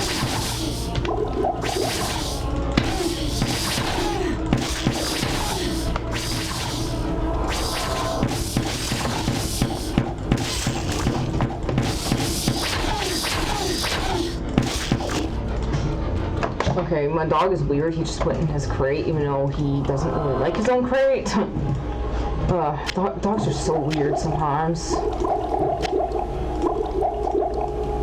Okay, well, I know that in order to advance to the next level, you kind of need the Staff of Lazarus, and I'm not seeing the Staff of Lazarus. Where the hell is it? Probably around another fucking mob of soul burners. I hate those bitches. Hit them!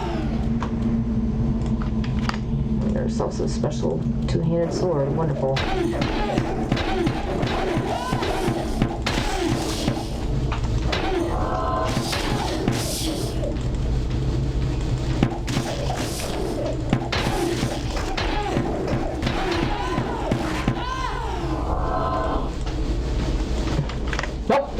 Look, get out of that trash, dog.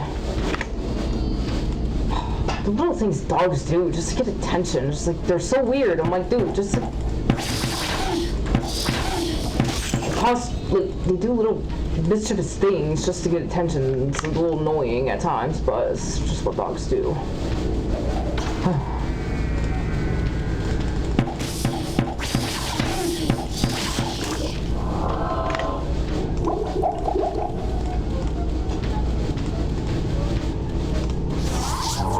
Alright, yeah, I'm going back up to town because I ain't got no health potions left. And my inventory's just about full anyway, so...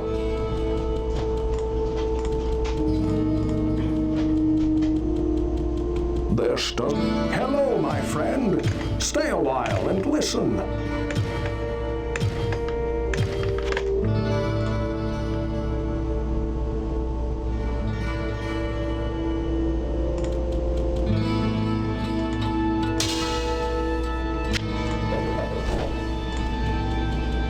Whoa, what can I do for you?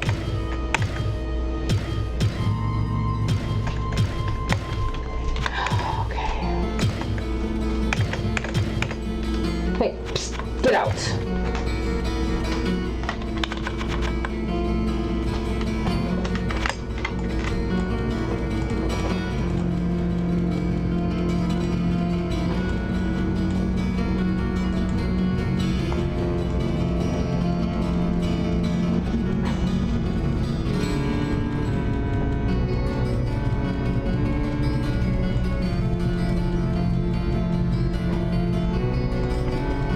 I sense a soul in search of answers.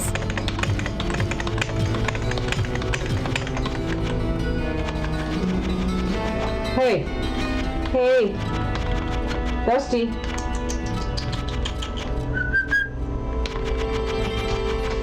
Get out.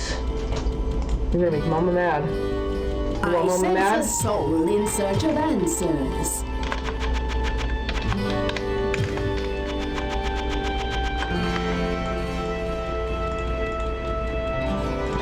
Really are assholes, aren't they? They can be. I know mine can be. Can't you, Dusty? They're staring me down.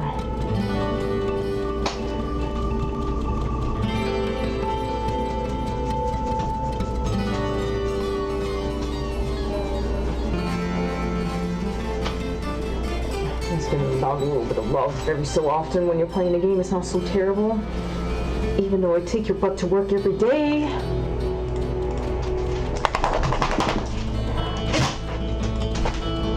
Freak. Get so much darn attention. What ails you, my friend?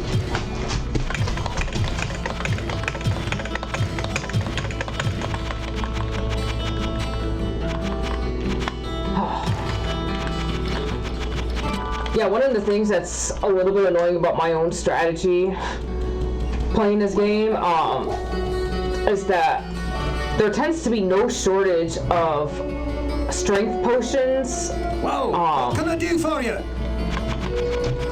I don't know, maybe that's something for everyone else to keep in mind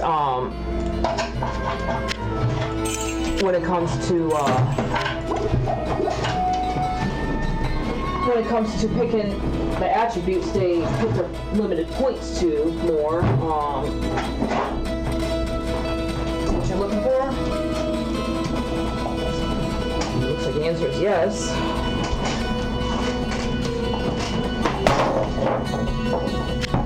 Hey! Go over there. Go over there. Here you go. He's bothering me all. Keep going. He gets you.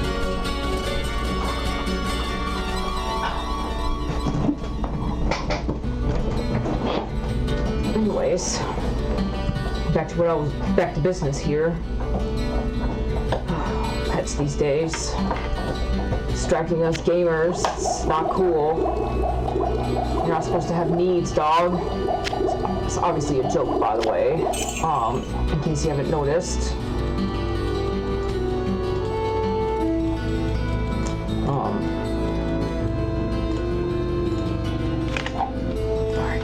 Going back down, there's probably gonna be 1 or 2 more mobs in this area over here. Maybe lightning will help me a little bit, maybe not.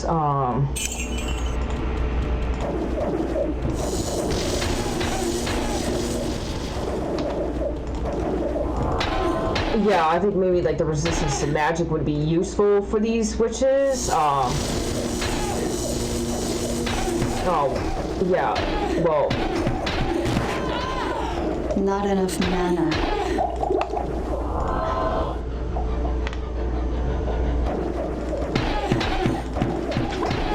Damn it. Yeah, you see the newness going up. New moment that went on there. Oh, freaking! I hate it when there's a combination of monsters that like they're resistant to lightning and fire at the same time, or immune even, and it makes it really hard as the rogue to defeat them. I mean, it does help to be resistant against magic and whatever, I guess.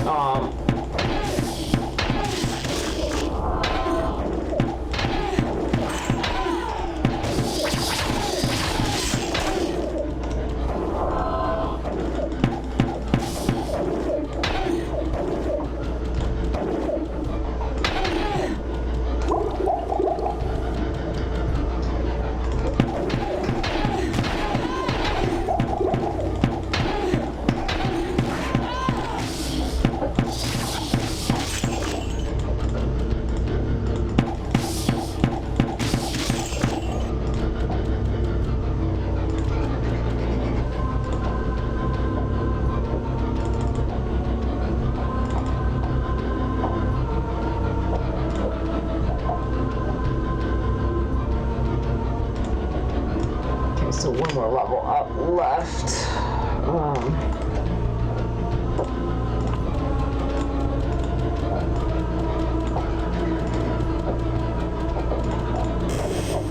I mean, like I said, I'm getting slightly concerned about the lack of like items adding a lot to dexterity that I'm seeing coming up.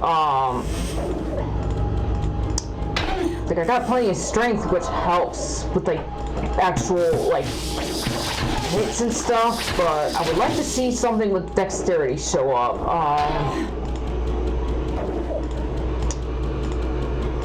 Because I know, like, when I have defeated Diablo before as rogue, like, there's been times where I have like 120 or something for dexterity, and I'm like, Diablo basically can't even move, because he's just constantly being hit.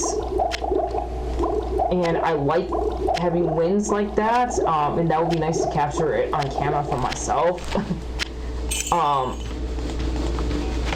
Because again, I want to just think I'm just a noob that doesn't know what the hell they're doing, despite claiming that she's won this game several times already as rogue. I mean, I really don't care all that much, but I'm just messing around, but I care a little bit, just a little. Shit.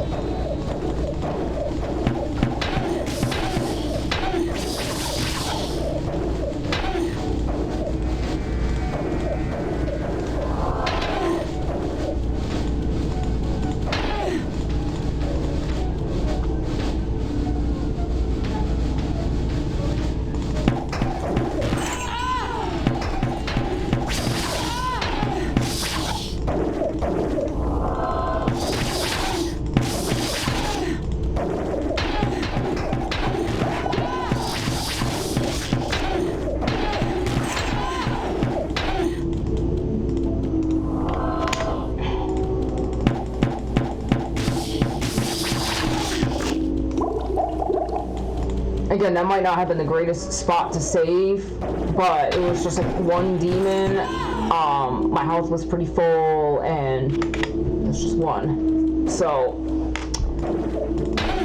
don't always save in an ideal spot, but there's been times where you know, I've saved in some really, really bad spots, and it just made it really hard to progress in the game. Like, I usually have gotten out of it, but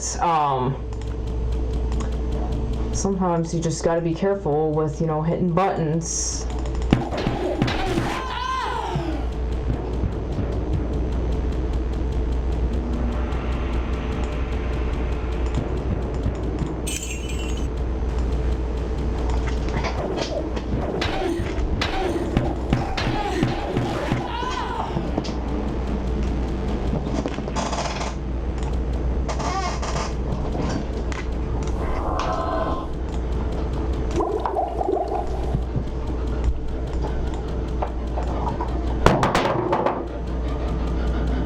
Is such a moron. He just dropped a bone on the ground just because. Dogs these days. How dare they?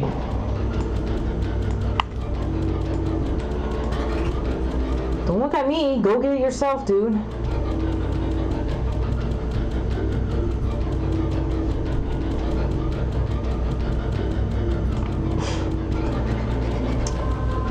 Dogs, gotta love them, even if they're a pain in the ass at times. It's just giving me a little stare down, like, why won't you get it for me? It's like, well, because I'm in the middle of doing something right now.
Damn it, really didn't hit it on time.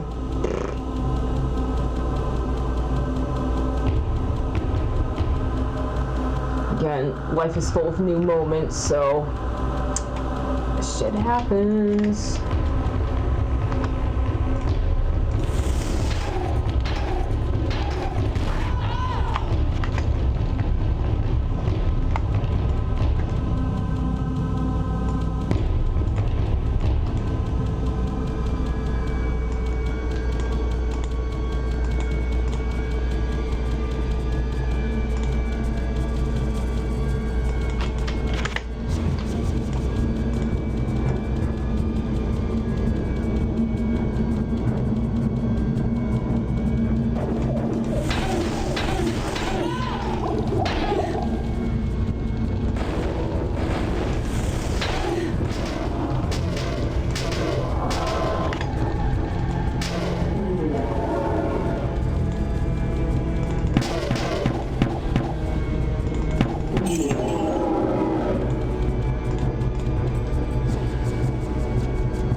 Dusty, leave me alone. I'm not playing with you right now.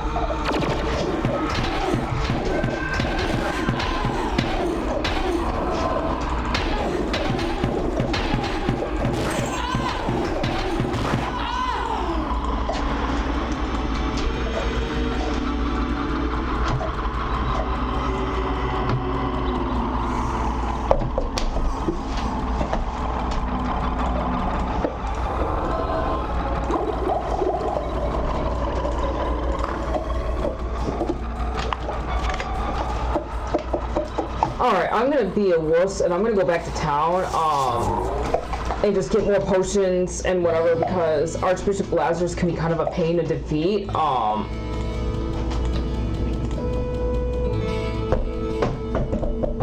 I kind of want to see if there's like some slightly better equipment like for dexterity and stuff because again, like I said, I'm starting to get... Stay a while. Yeah, I haven't been identified yet. Whoa, what can I do for you? Like, I'm starting to get a little concerned about, like, you know, a lack of really good, you know, equipment that's adding to my dexterity here. I mean, I'm hoping to find something either in, you know, from the Archbishop of Lazarus or, like, the final level last minute, you know? Sometimes it does happen, like... I remember one time I was playing the game and I sense a soul I found a ring of like the Zodiac or something that added like 12 to all attributes or something. Like at the last minute, and it was like one of the monsters that was like right inside like the same little room that Diablo was in and stuff, and I was like, well, that's just great, you know, it's like all in the same room at the absolute last minute, but it's like, I guess now is better than never, but yeah, it's definitely not, definitely not the type of experience that I want, because it's like, here, you gotta run, grab it, then, you know, yeah, it's not fun getting last minute equipment in the final level when there's mobs around and stuff, so.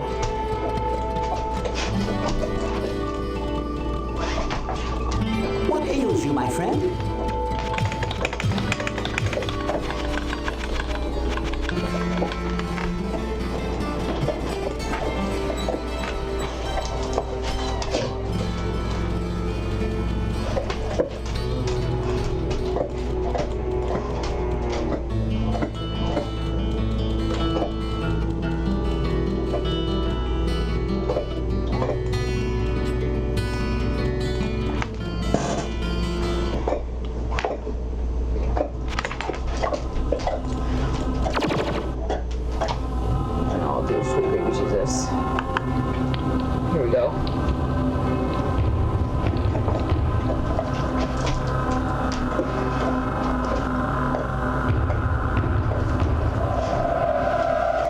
Abandon your foolish quest. All that awaits you is the wrath of my master. You are too late to save the child. Now you will join him in hell.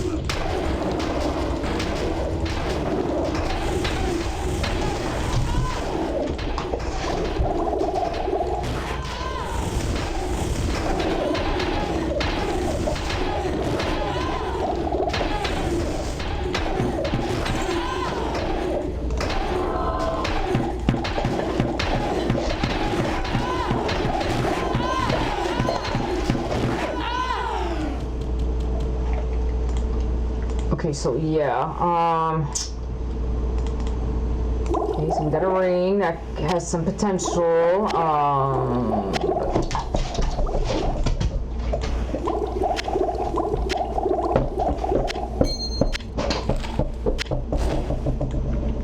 alright. Now, with that being said, save. I always kind of, like, these days, I kind of try to just run out of the room with the Archbishop because, like I said, you know, I don't have a ton of fire resistance, and that's what he shoots off is a bunch of fire, basically. See what I mean?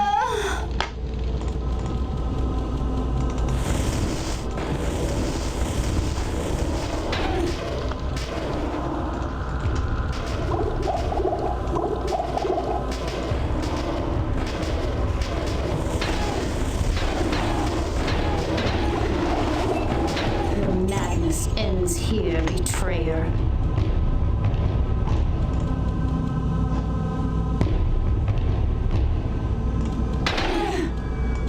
Okay, so the stuff I got has some potential. Like we gotta, you know, let's see here. Okay, maybe the breastplate not so much as far as armor goes, but who knows? Maybe it adds something really good. I don't know.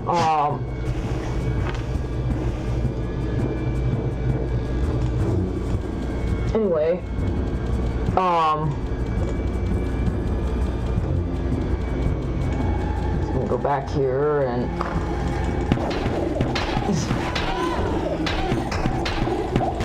oh yeah, my noob ass died over here, and I didn't reload. I didn't kill those women yet, those bitches, you know. But now I did, so all good there. Hey, Dusty, get out of my closet.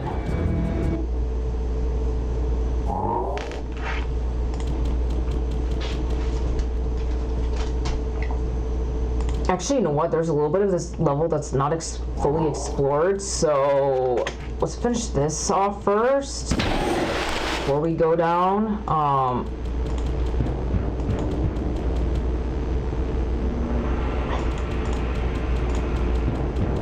Even if it's like one or two monsters, because sometimes you never know which one's gonna drop a good item. So you don't want to like miss too many monsters, because sometimes that monster you miss or overlook or whatever just might have what you're looking for. So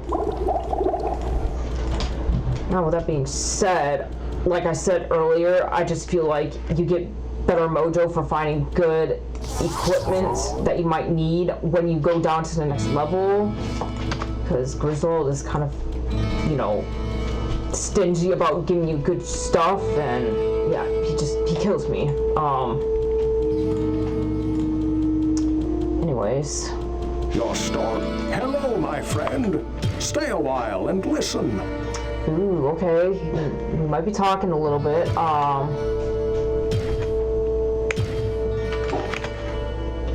Now, the problem I have here is, okay, we can't do that.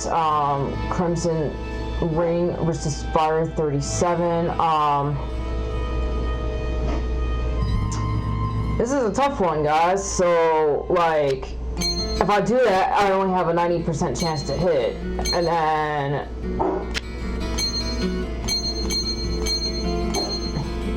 so it's like I lose a little bit of some damage, so honestly though, you know what I might do? I might like kind of like do a comparison here just to see how much better I do with the ring versus without, just to see. What can I do for you?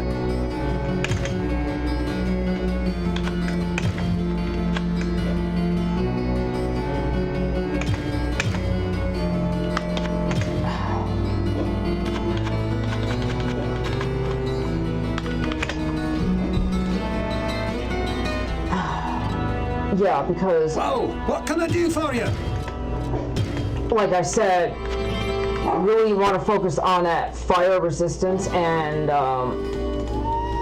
otherwise I don't have a whole lot. Like with that ring on, I at least have 49%, so you know that helps. And of course it doesn't help with the damage and shit, but you know, I've been getting kind of gypped with, you know, certain things. I sense a soul in search of answers.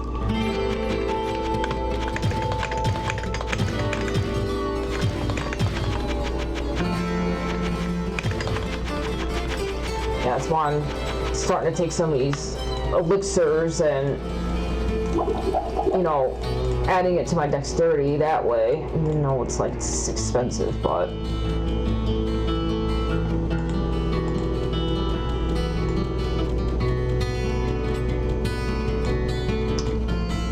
you know, sometimes this game does jip people, so I don't know, it's a little hard.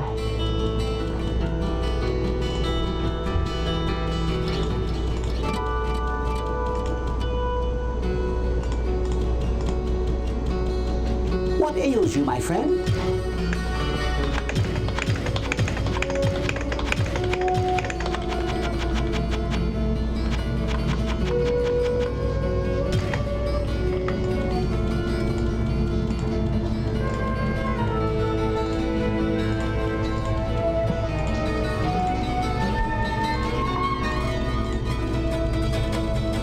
What ails you, my friend?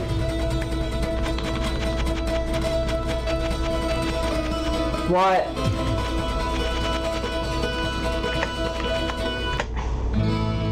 What ails you, my friend? Yeah, I'm kind of desperate for dexterity, so that little trick with, you know, loading and saving and loading and to buy like certain things, it works on Pepin.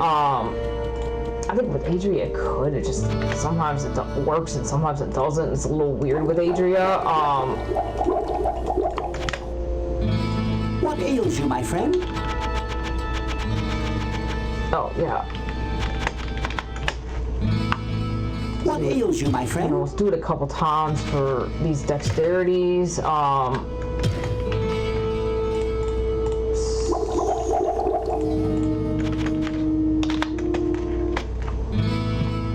What ails you, my friend?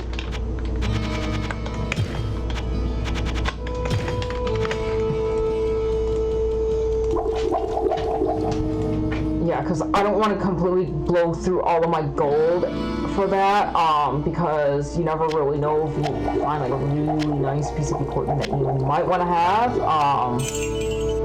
Like I said, you know, last minute additions sometimes do come. Okay, I'm gonna go ahead and just sell this because it's a little bit extra gold, What can I do and for you? I'm probably not gonna find any other spell books, to be honest. Although I will admit, if I do, I'm probably gonna laugh because I have been getting a decent amount of them this game. All right, so I got one scroll. Let's do this. Oh, swing and a miss, girl.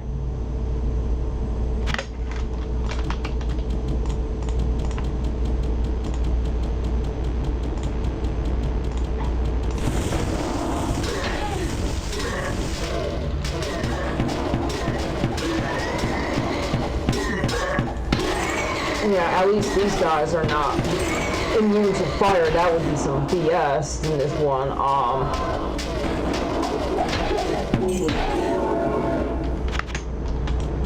Yeah, you see, the fire resistance just makes an enormous difference. And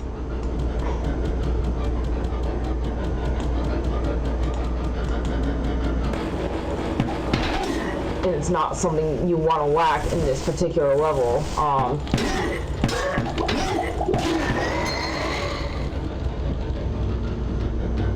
See, I mean, amulets haven't been really running short in this one. I feel like I've been kind of running short on bows. I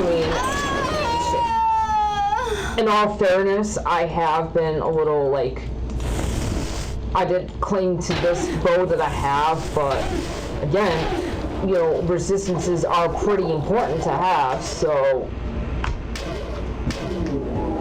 like, I don't want to like sacrifice some dexterity, but also at the same time, it's like, can I have something else that adds to dexterity besides just a darn bow? I need this resistance.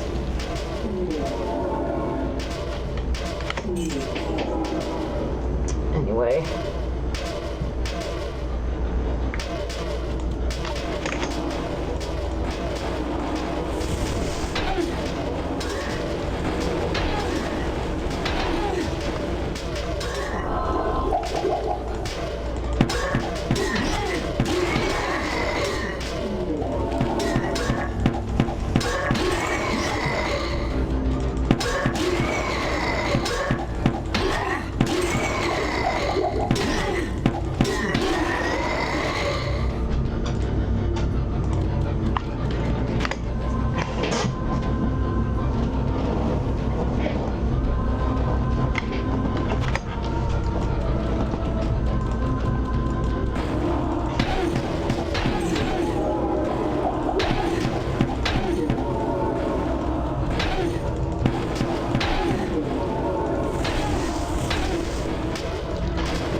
I'm such a noob sometimes, to my own detriment and irritation, but whatever.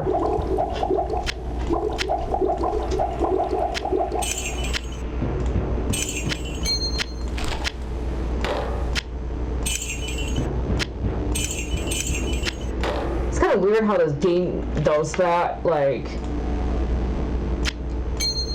Now, if we want to go ahead and test real quick what it's like to not have that fire resistance for educational purposes.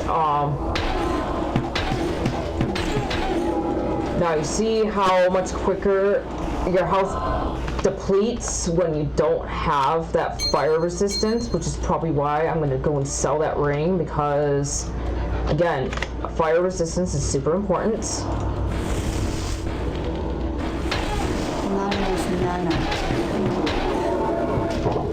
I mean, again, like, you know, your health still declines at, you know, a somewhat decent rate, but it accelerates, the depletion of your vitality is greatly accelerated when you don't have fire resistance.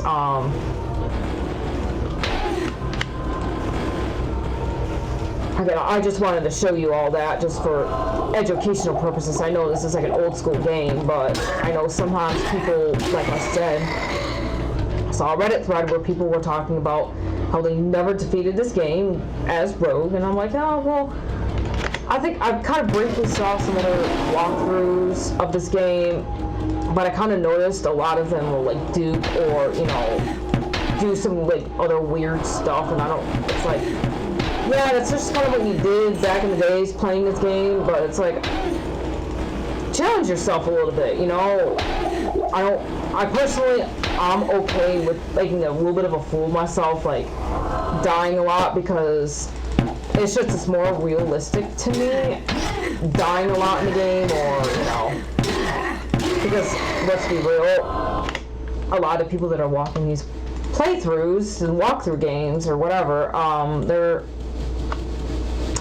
they're probably dying a lot too, and you know, it's just adds a little realism to things, in my opinion. Because I'm not a professional gamer, don't aspire to be either.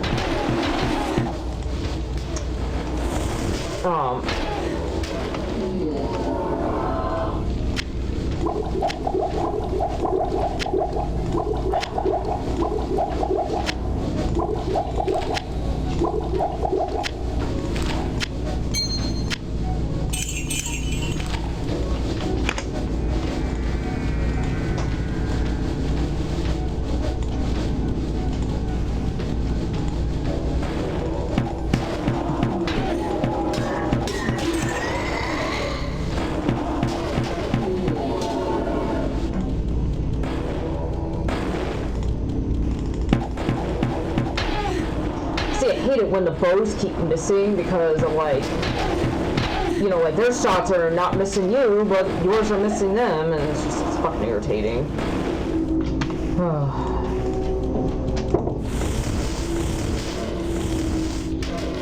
Yeah, personally, I like the blind spot like this, like where, you know where they're at, but they can't see you, you can't see them, kind of a deal with Firewall, because that's when you start to really do the damage. It's like, oh my god, where are they at?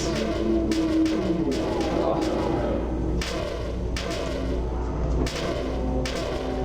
Anyway. What? Do you need to go out? Yeah, my dog is kind of like giving me a stare down, so I think that might be my cue to take a 5-minute break here.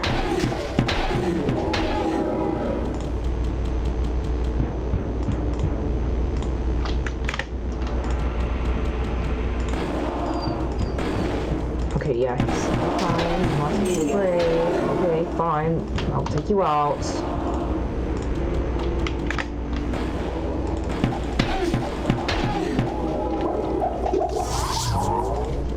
Alright. Let me just pause this real quick, dog.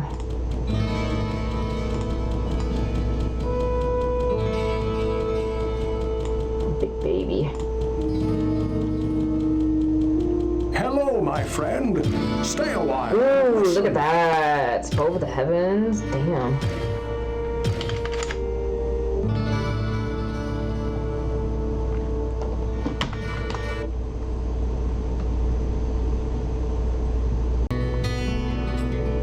Okay, I'm back at it again. Let's hope that, you know, this is my final go. It's should be though. But yeah, so you see, yep, can't wear that because I need the strength, so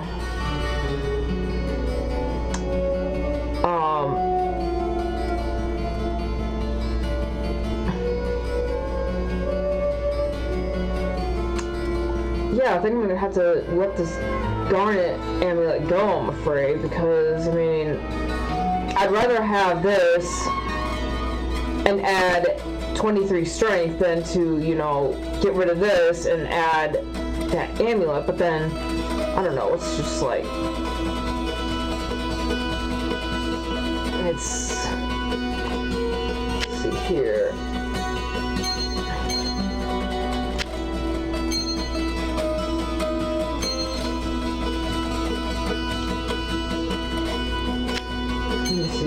And then 105, damage 26 to 30, and then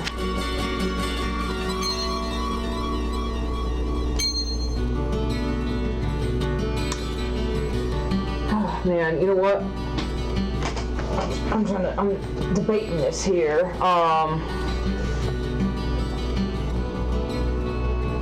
I'm going to keep the extra fire resistance and kind of make a little sacrifice on the strength here, because at the end of the day, I do need to have as much fire resistance as humanly possible.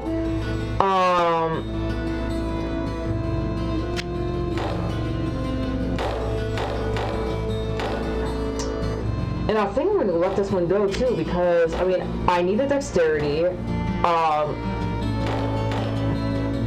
And it actually adds a little bit to my armor class too, weirdly enough, so I mean my fire resistance did go back down a little bit,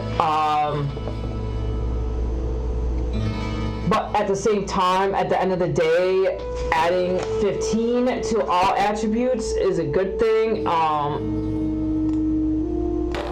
Let's see here, just go ahead and sell all this stuff then. Whoa, what can I do for you?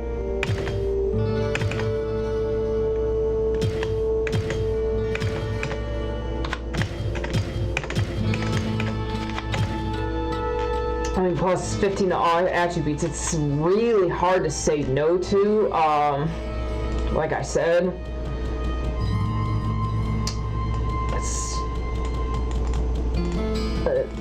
Yeah, it definitely was worth moving some stuff around to make that work. And also, at the same time, getting as much fire resistance in as possible, because as you see, the more fire resistance you have, the better off you are. I sense a soul in search of answers. It just kind of sucks because, you know, it's not what it could be, but I sense a soul in search of answers. Slightly, so I'm okay with doing it twice, but I'm not going to go crazy with it, because I mean, you're probably not going to be using the healing spell a whole lot anyways, but I might a little bit in this last level, but yeah, so we're going to go ahead and stick with that, level 5, in case I'm in a bit of a pinch and I'm crying.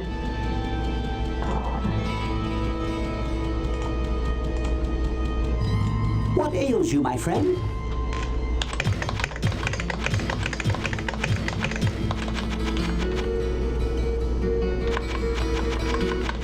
Oh, see, there we are.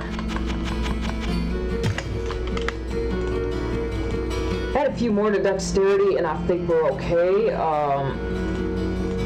Because see, like I said, you know, plus 15 to all attributes is a little hard to say no to. Just a smidge. I mean, don't get me wrong, like, having all that strength is good, but, you know, it's kind of like when you start seeing, like, 1 or 2 damage versus, like, adding to everything else, like, especially dexterity. And I was getting concerned that I was not going to have enough dexterity, and now I have a good amount, and it makes me a lot happier, so, hooray.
Yeah, normally, when I do this level, call me weird or whatever, but normally I will go and kill all of the monsters around the rooms just to kind of get it cleared out, but I just decided, well, what the heck, like, the monsters don't really escape in that first one too much, until you're, like, approaching it anyway, because it's like a narrow hallway and stuff, so... Plus, it means I don't have to go back in that area, so...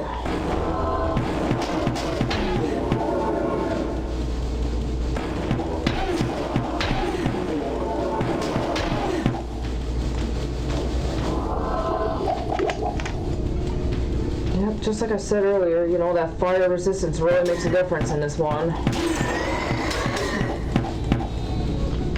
Yeah, I think that this new bow is much better than the last one. I like the resistance, but plus 15 to everything, plus the strength originally that was from the other bow is a huge plus. Super happy that I found that, even if it was in the last level. But, and definitely well before Diablo.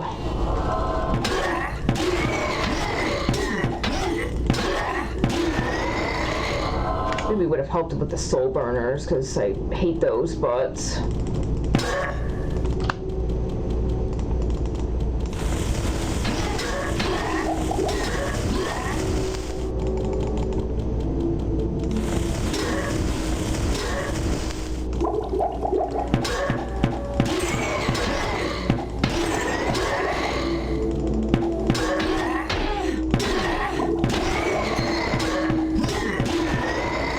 Like I said, it's been, this whole game has been a lot of rings that have been dropping.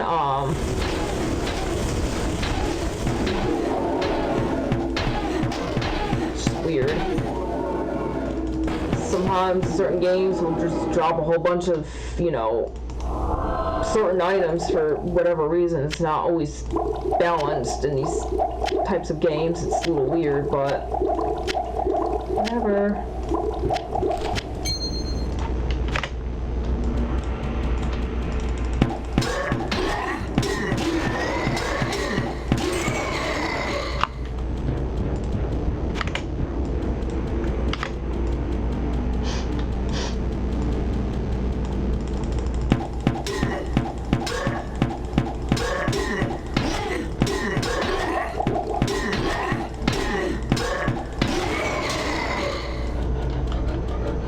Yeah, enemies like that are why I like to clear out the area around these rooms. And plus, you know, it means more equipment drops and stuff like that. Yeah, I won't be able to go into that room anyway without pulling the lever in that other room all the way in the corner over there, so...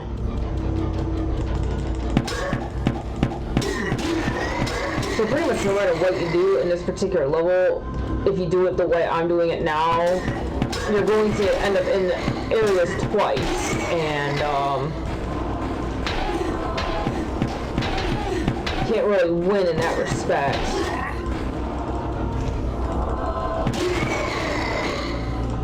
Alright, so for this one... 119 for dexterity. Kind of like what I was saying earlier, you know, about the 1 hour 19 minutes for the photo op, and you know, get my plane ride home and stuff like that.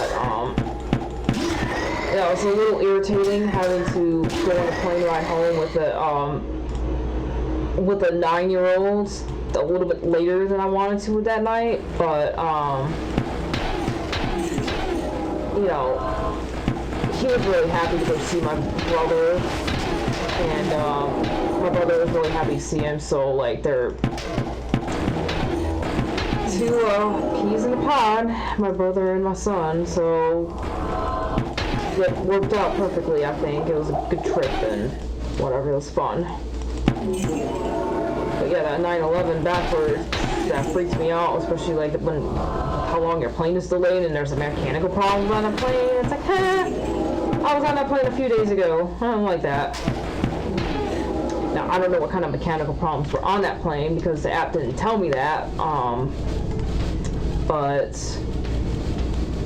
yeah, it's kind of funny that I ended up with 119 dexterity, and I didn't do that on purpose, I swear. Actually wasn't really even paying attention to how much I had.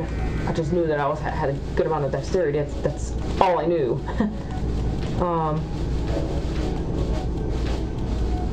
Anywho, now let's go back to the other area and get started on clearing these rooms out and win this game.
Damn it, I hate it when I do that.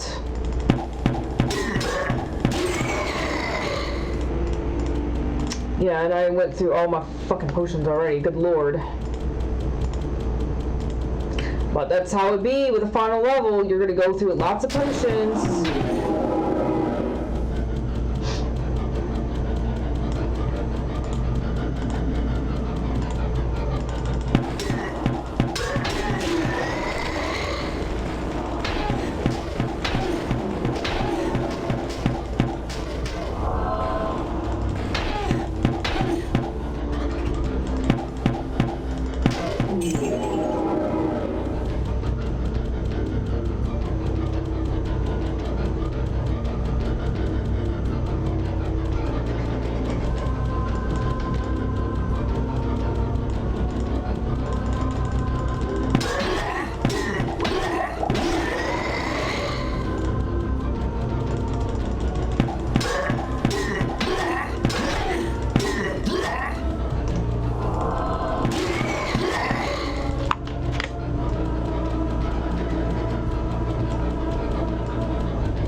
Okay, so I used to healing spell a few times, so I think it was definitely worth it after all. Yeah, I definitely need to go back to town though, because I'm out of potions already, good lord. It's just the nature of this level, you go through lots of potions, and you still find equipment, so it's, you know, I guess having all those town portal scrolls will, you know, that was being showered with earlier that I discussed, it's gonna come into play here, you know?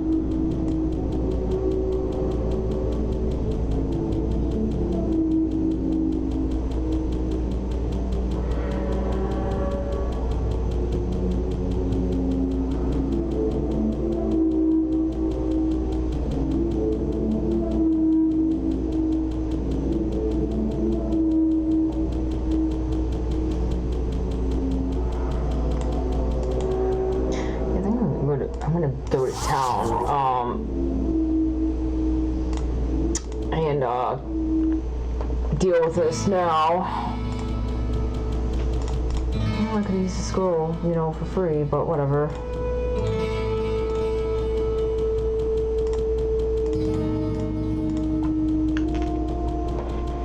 Hello, my friend. Stay a while. Oh, look at that.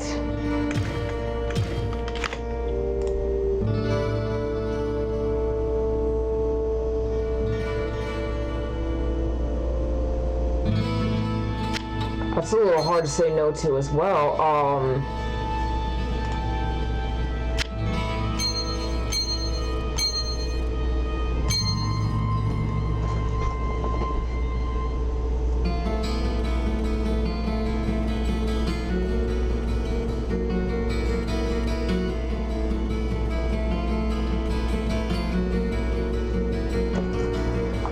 Okay, so I am going to keep this one because it maxes out my fire resistance. It's the logical thing to do. I mean, I like the number of the 119 for the dexterity, but let's just be real. It's probably best to, you know, do it like this, and yeah. I mean, I like the plus 30 to hit, but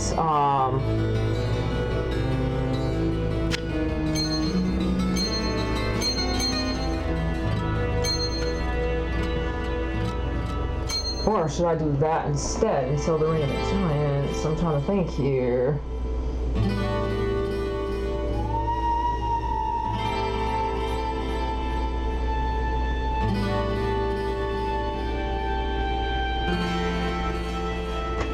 Alright, I'm going to do something crazy. I'm going to actually keep this ring because it's plus 30 to hit. I mean, like, look at that. It's also, weirdly enough, it adds, you know, like, to all attribute, like, to armor class, and, like I said before, you know, it's like... Whoa, what can I do for you? With Rogue, you really... It's good to have strength, but it's also extremely important to have, you know, really high dexterity, like chance to hit and stuff, and it's really hard to say no as Rogue to extra chance to hit, because like 144% to hit, like really, that's kind of hard to say no to, you know? Even though like you would think that means you're gonna hit every single time. It's not how it works in this game because it's weird, but... Sense a soul in search. Yeah, 100% chance to hit. Yeah, that means you should hit it every time. Like, mathematically speaking, that's how it's supposed to work, but I guess not in this game. But...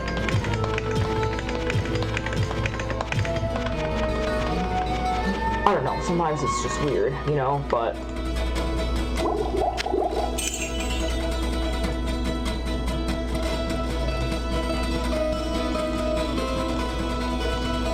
It's definitely the highest chance to hit I've ever had in the character, actually. So, dexterity's pretty respectable. I mean, I think everything else looks pretty good, for the most part.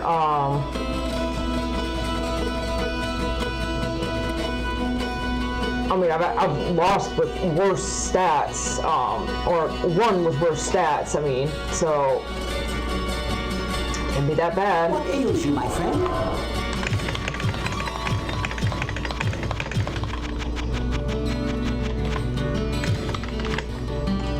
Just one more dexterity, just for, you know, assurance sakes, I guess.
Sometimes if you walk diagonally through these things, you can, you know...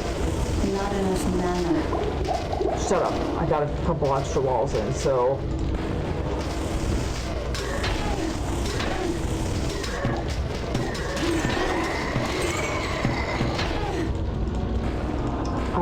Anyway. Apparently, if you walk through the firewalls a certain angle, sometimes you won't get hit at all, and that's why, again, like I said, I don't like the diagonal firewalls, because I feel like it has something to do with that.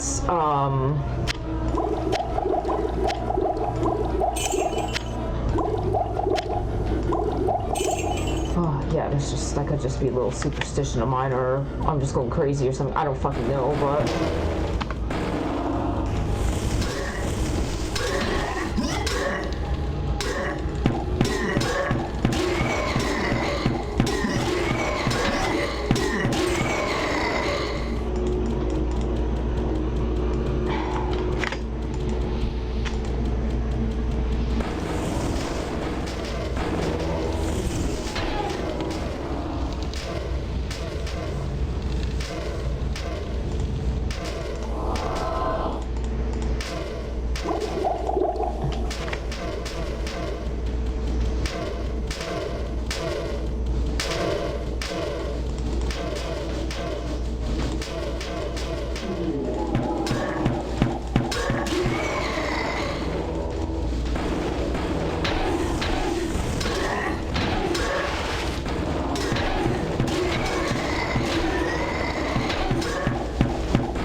Yes, definitely was a good idea to max out the fire resistance, because as you can see here, like, I'm still surviving. You know, I've been hit like several times.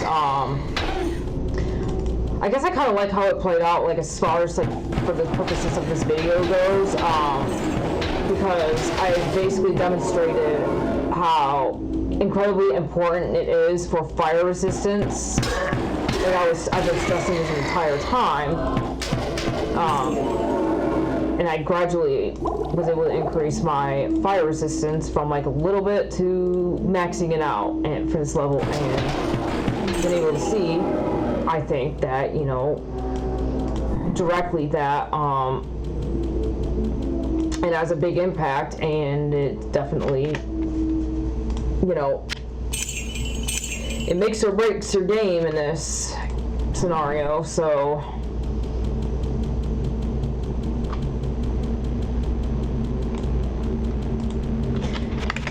Now, I know I barely used Flame Wave, but it's not advisable to use it in this particular case because it awakens Diablo when you do that, so or it alerts him that you're in the area, and then that's when the apocalypse starts to kick in, and it's not fun. And in my opinion, you want to hold off on that happening as much as possible, just so you can kill as many monsters as you can, and maybe get a really good piece of equipment at the absolute last minute that, oh, Jesus.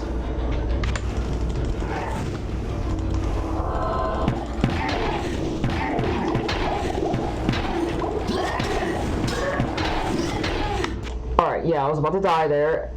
And see why I say you want to really delay it as much as possible,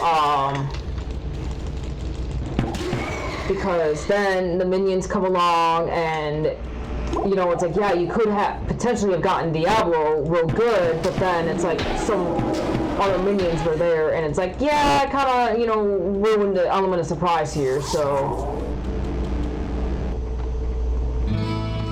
Anywho, so I'm gonna go ahead and see what these two items are, because you never know, we could have a last minute gem here, to save your ass. Or not. I guess we shall find out. My friend. Stay a while and listen. See? It's 11 to all attributes. It's a little less armor, but it's 5+ more to all attributes. Can you really say no to that? Whoa, what can I do for you?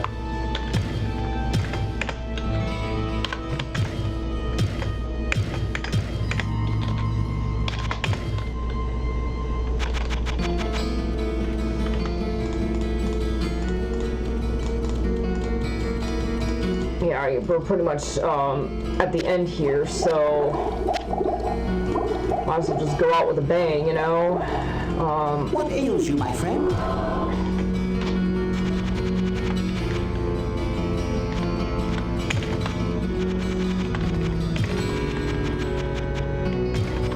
It's not like you can take this gold with you when you die in this game, or beat Diablo,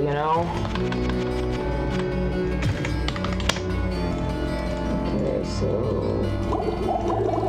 bottoms up. I'm just adding some magic and dexterity just because I can.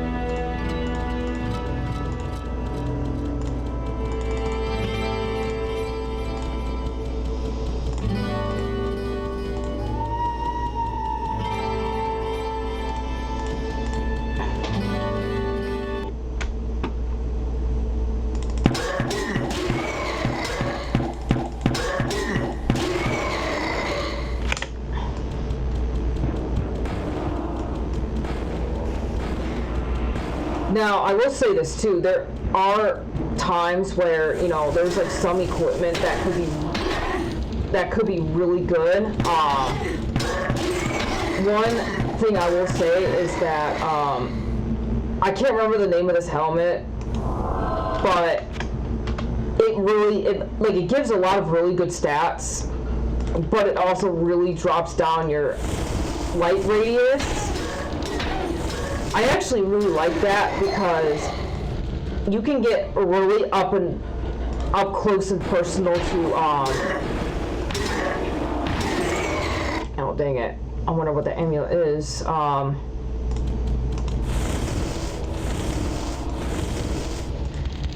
Anyway, so I can't remember the name of this helmet, but it was really amazing because it really dropped down the light radius a lot, and I was able to kind of like zoom in like closer to here, or like maybe like more towards here, and just kind of like firewall like the outsides and bring a lot of the enemies out. And again, like that could be like where there's some really amazing last minute equipment finds. I'm gonna see what's on this. I'm gonna see what this amulet is. I just am, again, like I said, I'm kind of curious to see because you never know. It could be like something super epic. You don't know because it's like the closer you get in. Hello, my friend. Stay a while. Oh, whoa.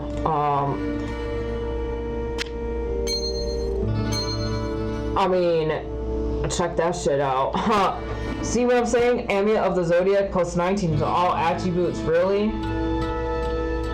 And I still have 36% resistance to fire. It's like, alright, well, I'm about to just, like... I mean, chance to hit 157%. I think I'm gonna be okay. What can I do for you? But yeah. Basically, I'm going out with a bang. Like I said, let's go out with this bang here. I'm down for it. Like I said, there's always some last minute badass find. My friend? And sometimes that can make a big difference. And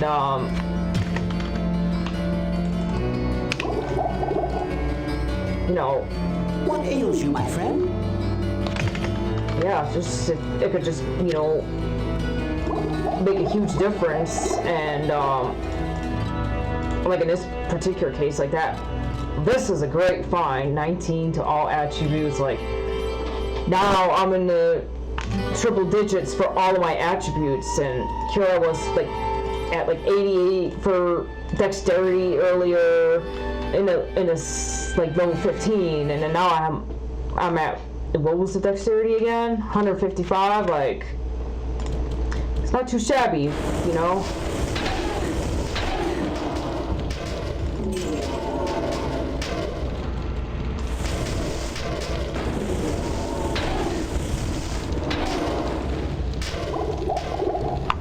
I'm actually surprised Diablo did not come out after that.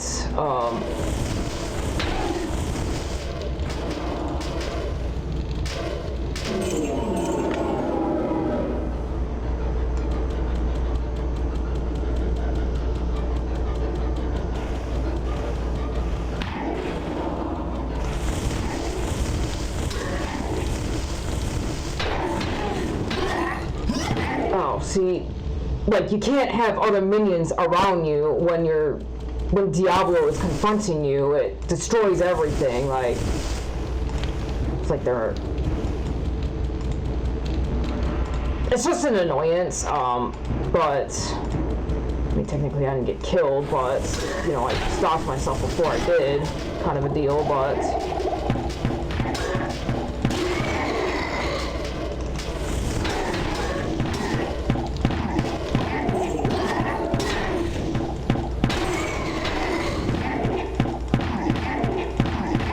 see how I have them like locked in? Bang, one. Really want to focus on having high dexterity, and I was okay with sacrificing the fire resistance because I was like so close to the end, and all those advocates were pretty much gone, and you know, and plus, how can you say no to plus 19 to all attributes? You know what I mean? So yeah, hooray, I won. This is the end here. I defeated this game for the millionth time as Rogue, but I did it as Eileen Winchester, so thanks for watching this, guys. It was fun. I know that this is probably not like the greatest walkthrough video in the world because I'm not used to doing these, but if you made it throughout this whole video, thanks for making it this far in. I totally appreciate it, and I hope you have a good one.